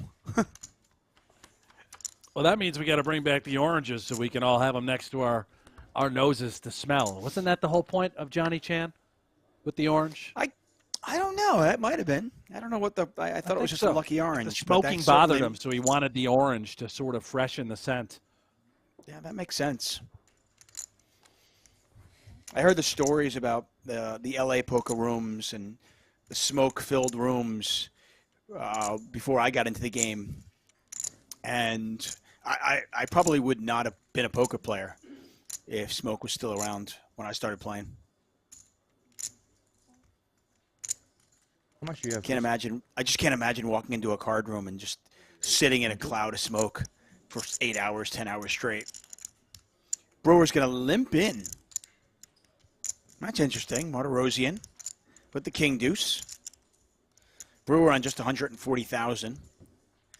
As you can see, the blinds are 4,000, 8,000 with an 8,000 big blind ante. So Brewer limping here on what is about a 17.5 big blind stack. We'll call it 18 big blinds.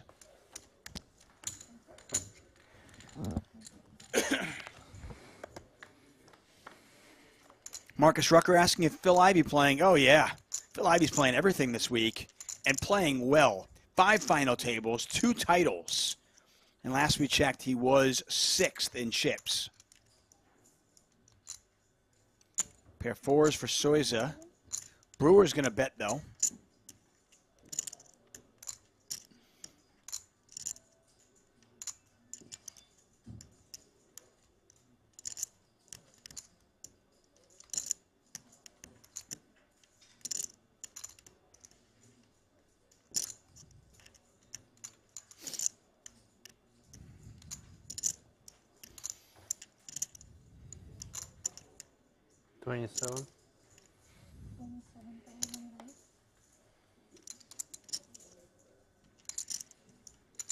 Martirosian attacking.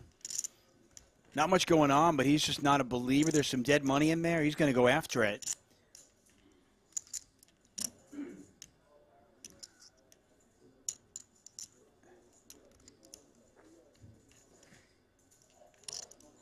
I'm not sure if Brewer is considering something here.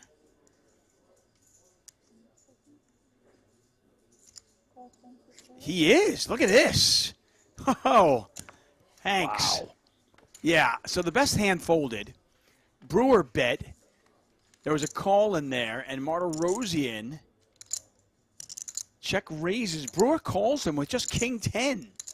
Yeah, this is sick, and it's like for Martirosian, what does Brewer have? What you just have to give him credit for having an ace here, right? A big hand. On Brewer's stack? Yeah, I think so. Remember, Brewer limped in.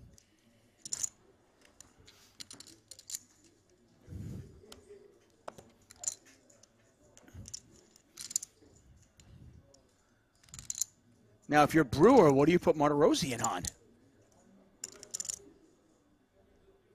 We can see he's got the best hand, but he doesn't know that. And he checks it back. Well, this is 5-6 got there. 5-6 got there, and spades got there. Martirosian has the deuce of spades. Brewer's got the 10 of spades. How does this play out?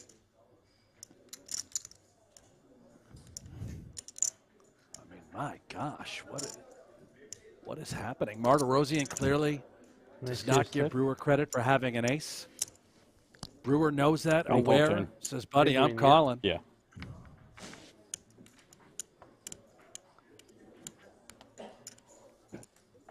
Brewer just looks like he's ready to fight, doesn't he? Martirosian Think does so. it. Brewer might call him with King 10 high. This would be sick.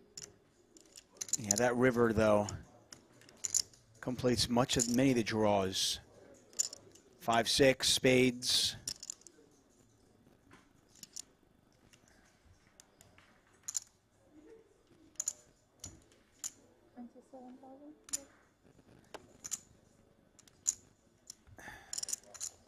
It's just so believable, right, by Martirosian, yet he has absolutely nothing.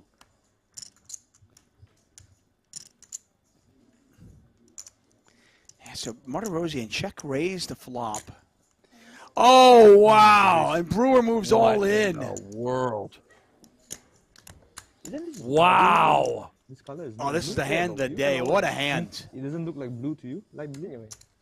The color? No. Looks like green? Huh. Shows the king of clubs. For me, yeah. I could still have it though. Does it look like light blue to you? Or green? Turquoise. Turquoise. What a hand.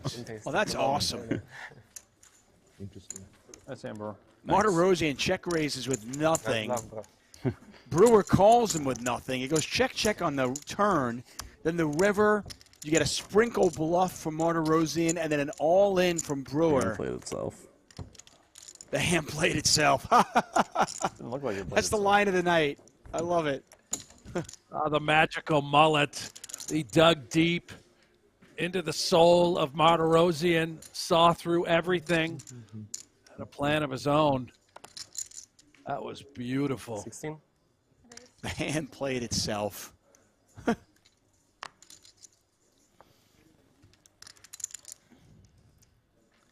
Oh, two players taking it to the streets, just battling. You gotta love to see that. That is fun.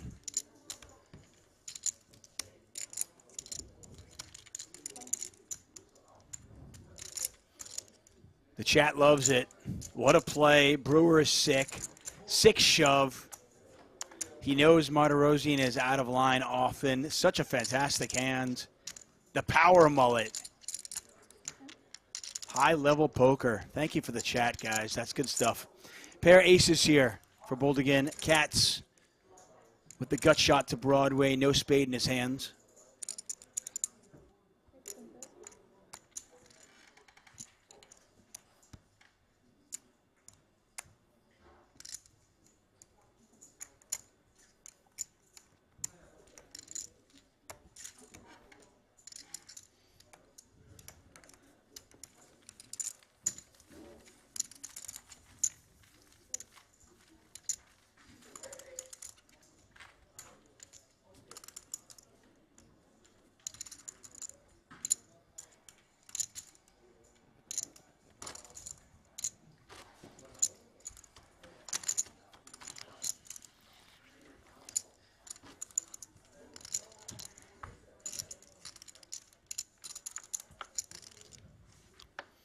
Five-handed at our featured table. I want to thank our sponsors, Luxon Pay, GG Poker, David Tuckman, Brent Hanks here for the Super High Roller Series Europe.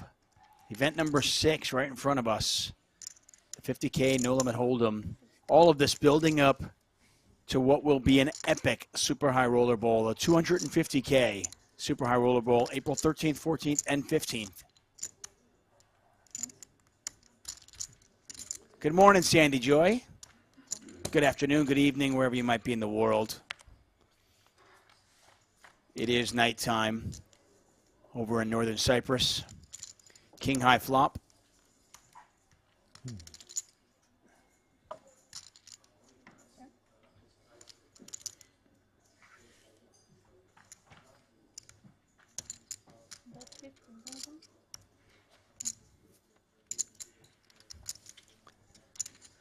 Martirosian just continues to fight. He's tough, huh?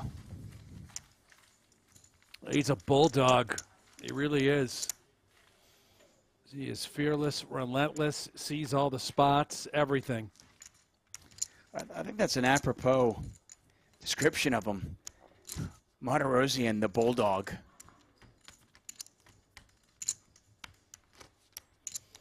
Janice, Chris, how much do you have now? Salthammer asking how many levels you can late reg in this tournament. I believe it's 8.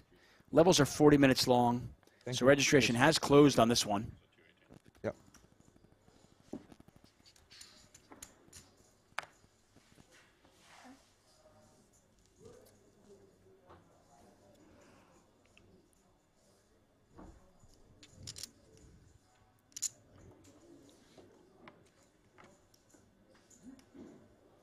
Farhad says, payback for the 300K bubble in the super high roller a year ago. I'm not quite sure if that's payback just yet for Brewer. That was a I'll tell you what, though. That's a painful bubble. I don't know if you remember that. Yeah, did you see that hand where Brewer opened ace-king? Martirosian, I think he ripped like 9-3 suited, I want to say. And Brewer just begrudgingly had to call it off. And Martirosian dished out a terrible, dirty, no good, very bad beat. Sent Brewer home packing. That was incredibly painful. I mean, I had no dog in that fight, but just watching Brewer and watching him go out that way was very, very painful. Brewer with 10-8, Soiza with 7-4 on a king 6-4 two-club board. Eddie Watson asking if Negreanu has been playing out there this week. No, Negreanu tweeted that he was thinking about going out to Northern Cyprus, but decided to stay in Vegas. He's watching his good friend Phil Ivey play and dominate at that.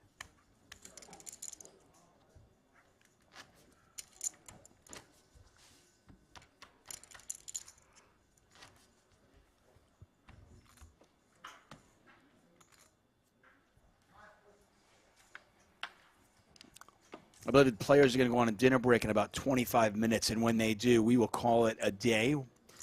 But we will be back tomorrow, 7 a.m. Eastern Time, for more poker action from Northern Cyprus.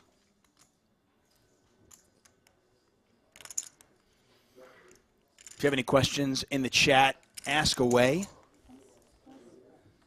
We'll do our best to answer them during the lulls in action. Yeah, can you grab those? Sorry. Trying to be helpful and I do the opposite.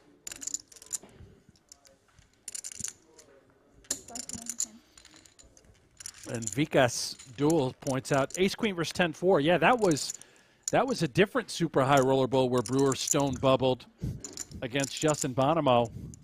So he has done it twice in the biggest of buy-in events. It's just so painful. Yeah, and you know the saying. You know the saying when they always talk about how it all evens out, right? Not when you're bubbling the super high roller balls. It doesn't even out.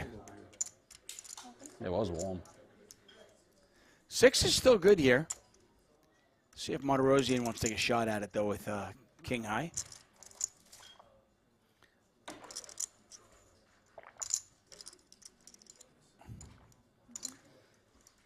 People asking about Tony G and Tom Dwan. I have not seen either player there. I don't think Tony G is coming. I think he's busy doing something. And we have not seen Tom Dwan. Yeah, it's which is surprising, right? Dwan, typically a frequent flyer for these Triton events. Ambassador Tony G obviously was there the last time around. Not certain. They are. Yeah, you wait. But Jason comes in. 250,000 super high roller bowl starts tomorrow. Not too bad.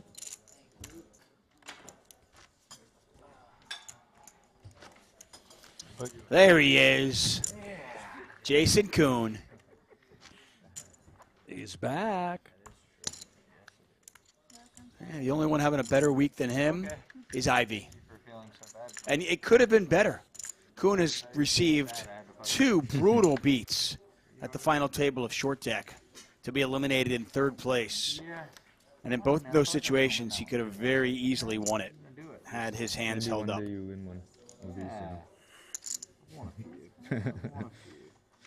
Most notably this morning, where he had a set of 7s. Could be worse. Versus Danny Tang's aces.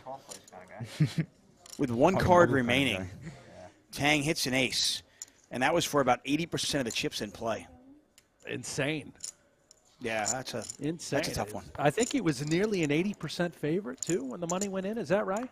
77%, which is that is a lot in short deck.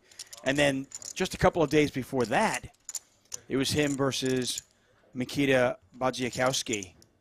And Jason Kuhn flopped the straight with Jack-9. And the Milkman hit running diamonds to make a flush. Jason Kuhn was 91% to win that one. That's just disgusting. So to lose both of those in those pivotal moments, just really, really unlucky. Kuhn hits a 9 here. Brewer open-ended. Kuhn on a really, really strong stack, though, 566,000.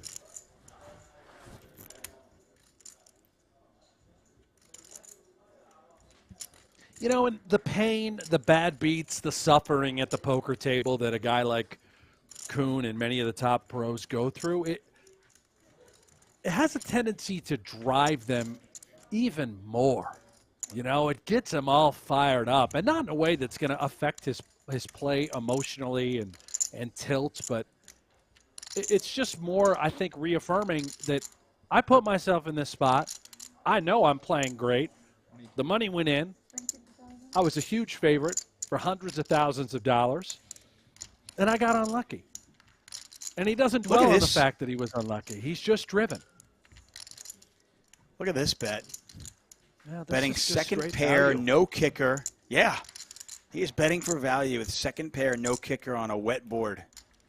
And I think he knows, right? Brewer, we've seen it already here today at the feature. The guy does not like to fold. He fights. He scraps. He's got a mullet. Does he look like the kind of guy that's going to fold ace high to you, Tuck?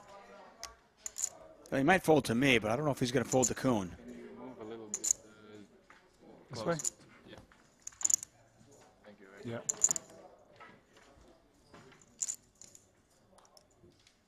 Is he raising? No, that's a call. He just called. And Kuhn shows him the bad news, and that's a great value bet from Jason Kuhn, who's now up to 632,000 chips. Yeah, somebody, when Brewer first started playing poker, somebody told him, you can't win if you fold. And he has taken that to heart. Tuck. Ivy. Oh, Wait, wow. We just got Ivy? Okay, cancel dinner. Let's just stick around. Yeah. I mean, Ivy, I'll go all day, Kuhn, Tuck. Katz. We got Ivy and Kuhn. This is amazing. Got Martirosian and Brewer going absolutely bananas every other hand. I imagine this must mean, are we down to like 18 or 16? The fact that we got all these players?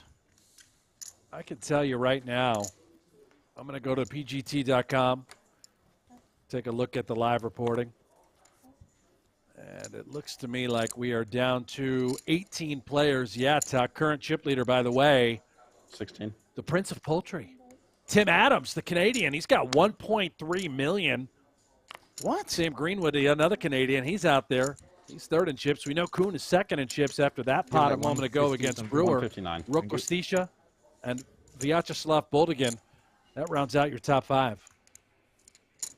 The bet is 16, right? Yep. Cool. Do we know how many cash in this event? Is it 6 or 7? Well, let me tell you that in a moment. Payouts, which are also found here. Top 7 get paid, 439 PGT points to go along with $731,000 first place prize.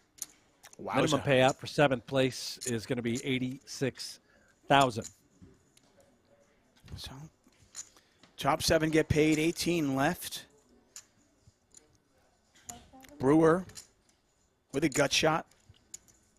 Soiza with a pair of 4s and a flush draw.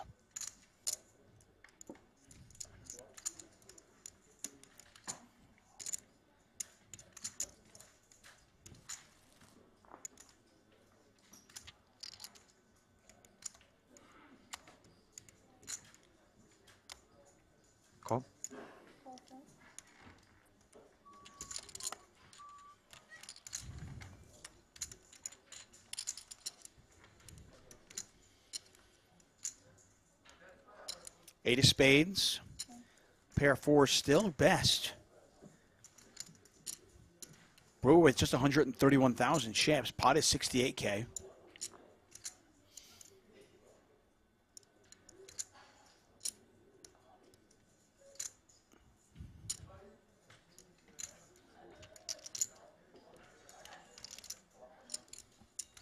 $40.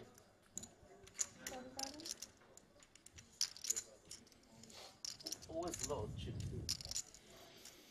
Very lucky.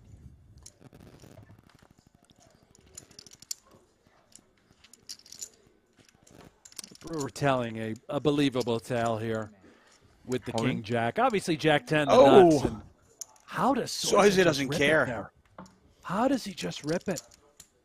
Bottom pair with that flush draw, unafraid of Jack 10 being present or a queen. Maybe. That's Maybe not. But maybe. Great result there for Soiza.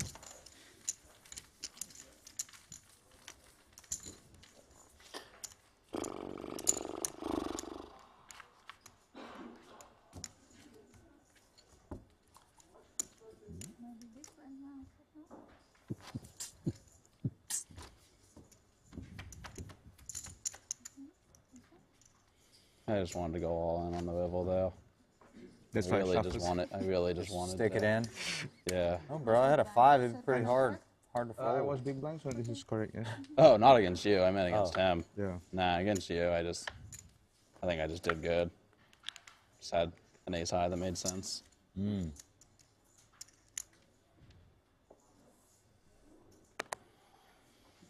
Alright, I'm over this fucking tournament. 9-5 triple range much. Oh, he goes all in. Oh boy, yeah, you are, Brewer, because you walked into the Kings of Ivy. What's happening?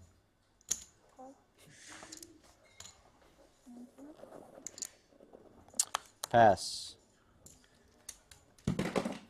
While this might not work out for Brewer, me. let's not forget That's the a bad heroics sign. from just about 20 Mike's minutes ago. already falling out.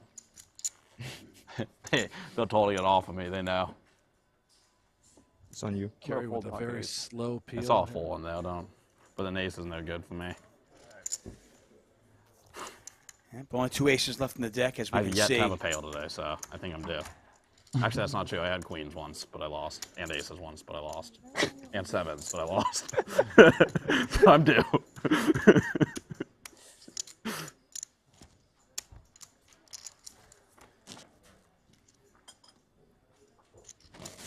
Nine high flop. Ivy with the king of diamonds.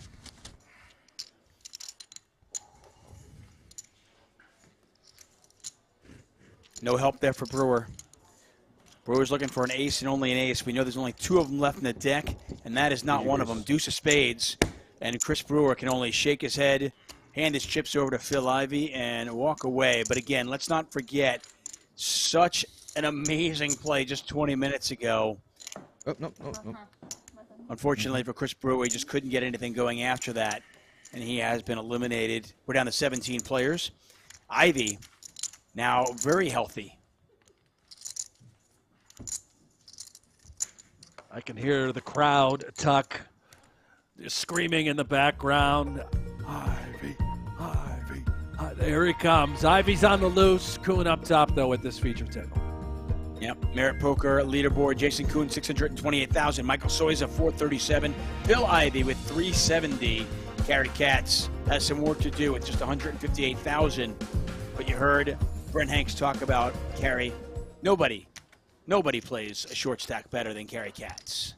Well, he does it. It's amazing, right? It's masterful. There should be courses written about his short stack play. He just seems to always be there forever. Shows up at final table after final table. Might not have all the chips, but he gets there. He's what they call a tough out.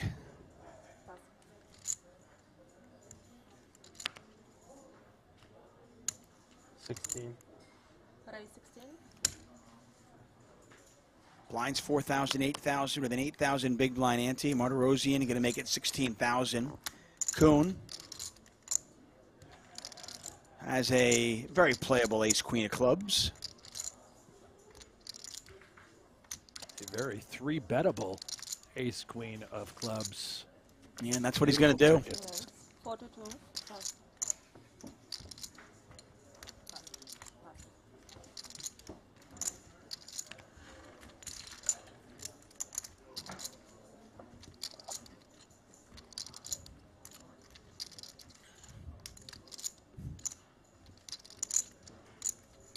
Mitch Heck says, is that Ivy from Short Deck? Is there another Ivy that I don't know about? Yeah, that's the Ivy. The one and only. Phil Ivy. 104,000 in there. Ace-Queen versus 7-6. This seems like a fair fight. Maybe not so fair anymore. Martirosian with top pair and a gut shot. Jason Kuhn with the overs, backdoor clubs, backdoor straight possibilities.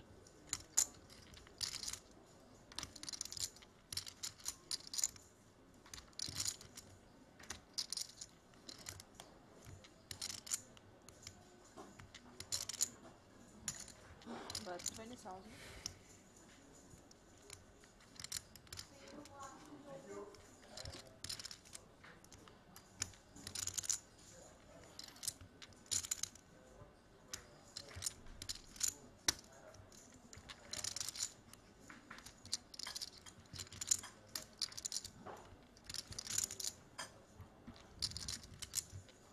Load Runner 3 says, what will you do if Ivy wins? I don't even know if I'd be surprised. What is 82? And Martirosian raising here with top pair. Against the 3-better.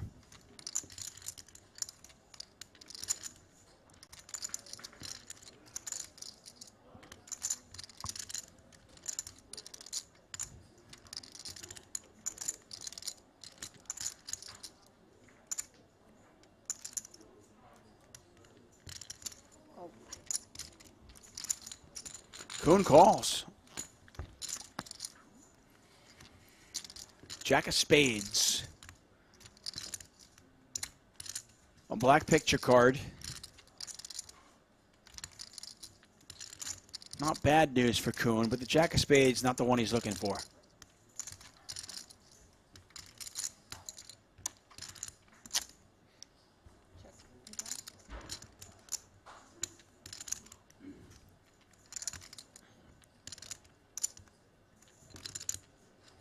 Just love watching these players and how they don't give up. Just, they fight and fight. And after check raising, Martirosian checks back. Checks the turn. Kuhn checks it back. Deuce of diamonds in the river. Martirosian's got it. This pot's got over 250,000 chips in there.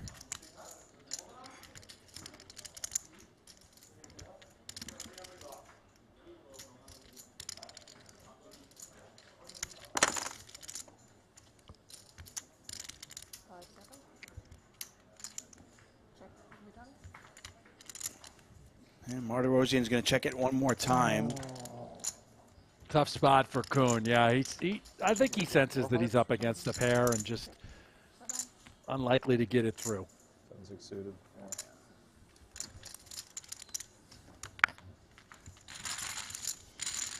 And Martirosian gets some nice value out of that one. He's up to 412,000. Kuhn back down to just over 500,000 chips.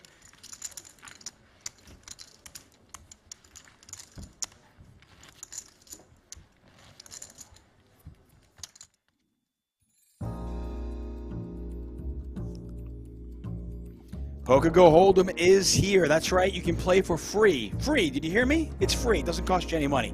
Play free Texas Hold'em poker from the creators of High Stakes Poker, Poker After Dark, and more. Be part of the shows that help shape the game with an authentic online poker experience. Plus, our own Brent Hanks. It's his voice in the show. Poker Go Hold'em is available now on the App Store, Google Play, or by heading to pokergohold'em.com. Kuhn picks up Ace-King. Ace-Queen no good for him. Maybe Ace-King treats him better.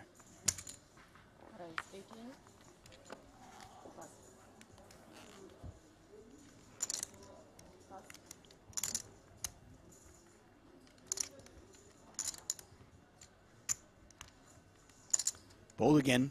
on 292,000 chips.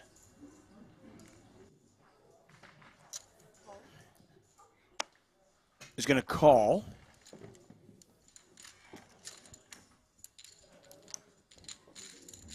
How much do you have?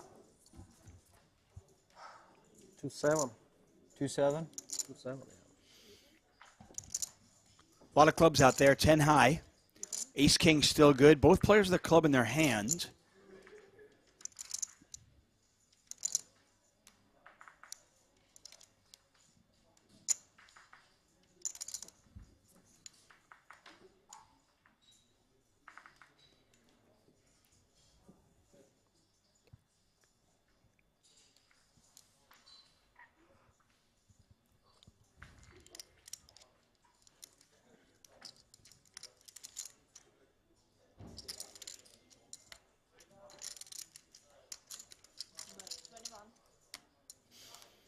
Boldigan bets 21,000.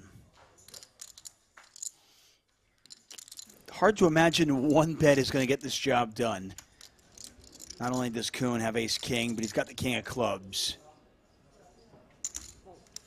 And he doesn't make the call. Pot now 94,000 chips. Oh. This is an interesting card for Boldigan, filling in what could have potentially been a backdoor straight draw that would have been semi-bluffing.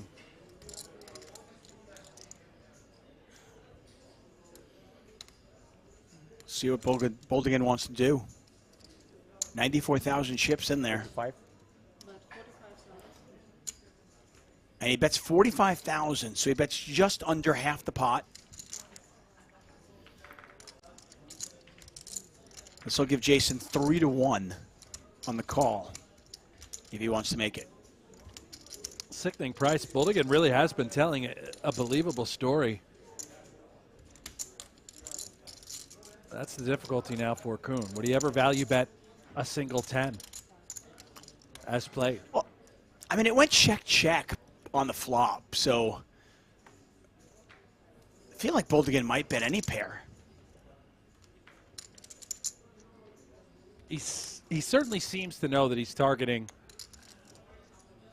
a relatively weak holding at this point from Kuhn. Just ace-king high.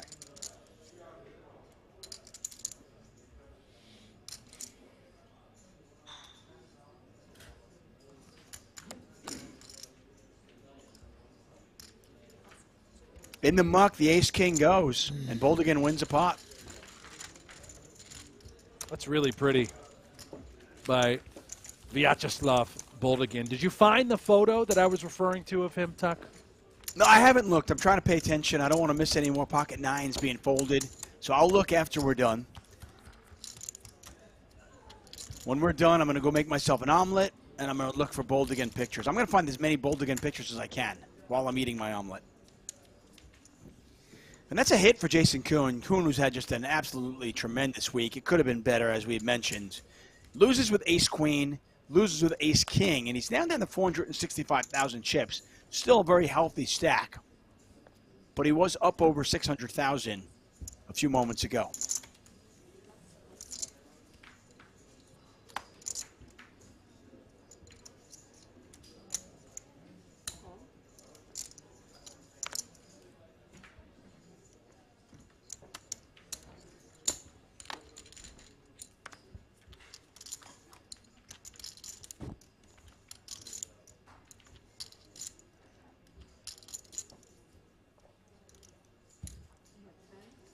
Ivy with top pair. Martirosian. Lets it go. It just will not surprise me whatsoever if Ivy continues this tear at final tables of 50K, no limit hold'em event. He's having that sort of series. 5 final tables, 2 wins, made nearly $3 million along the way.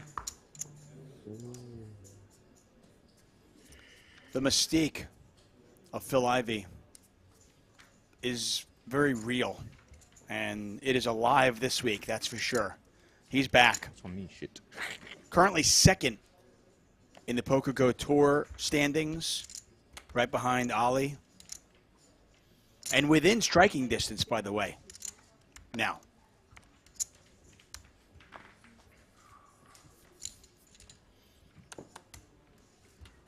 Boldigan raising the Jack 10. Kuhn with Ace 7 offsuit.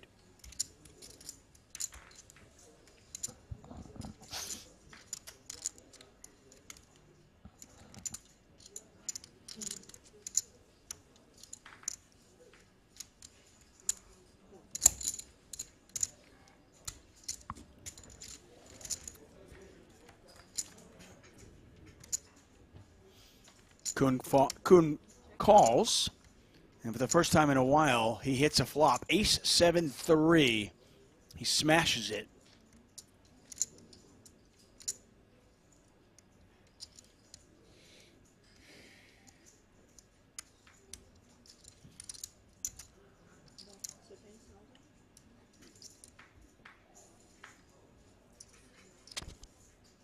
Boldigan is going to try to rep that ace. Not going to work, just a question of whether Kuhn wants to call or raise right away.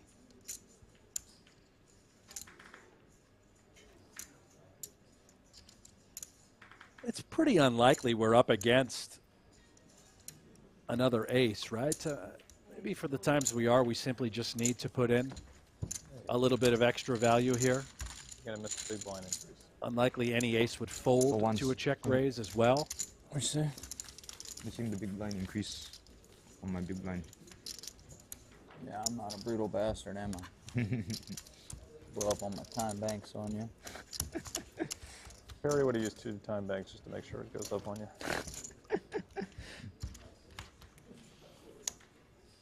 This might be the last hand before the players go on dinner break. Maybe we get 2 more in, we'll see. Not quite that time of the tournament yet, right? No. Save it for later, when it matters most.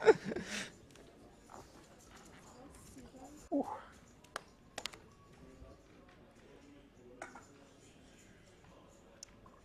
$18. You play like 350, Arthur? 400. 400. Maybe 390. Martirosian raising it up with Queen 6 off suit. The old, I'm going to attack the dinner break, the last hand before dinner break. That'll do it, Tuck. Man, what a day of action. Tomorrow we get to do the final table. Beautiful. Yeah, it's been a great day of action here. Take a look at the GG Poker lead out payouts. 7 places will get paid. Min cash is $86,000. Got about 18 players left. They'll play down to a final table tonight, and that will be here at 7 a.m. Eastern. Brent Hanks will be here. I'll be here. And they'll be playing for $731,000. After that, the Super High Roller Bowl. Make sure you join us tomorrow. I want to thank everybody for joining us. For everybody at Poker Go, for Brent Hanks, I am David Tuckman. Goodbye.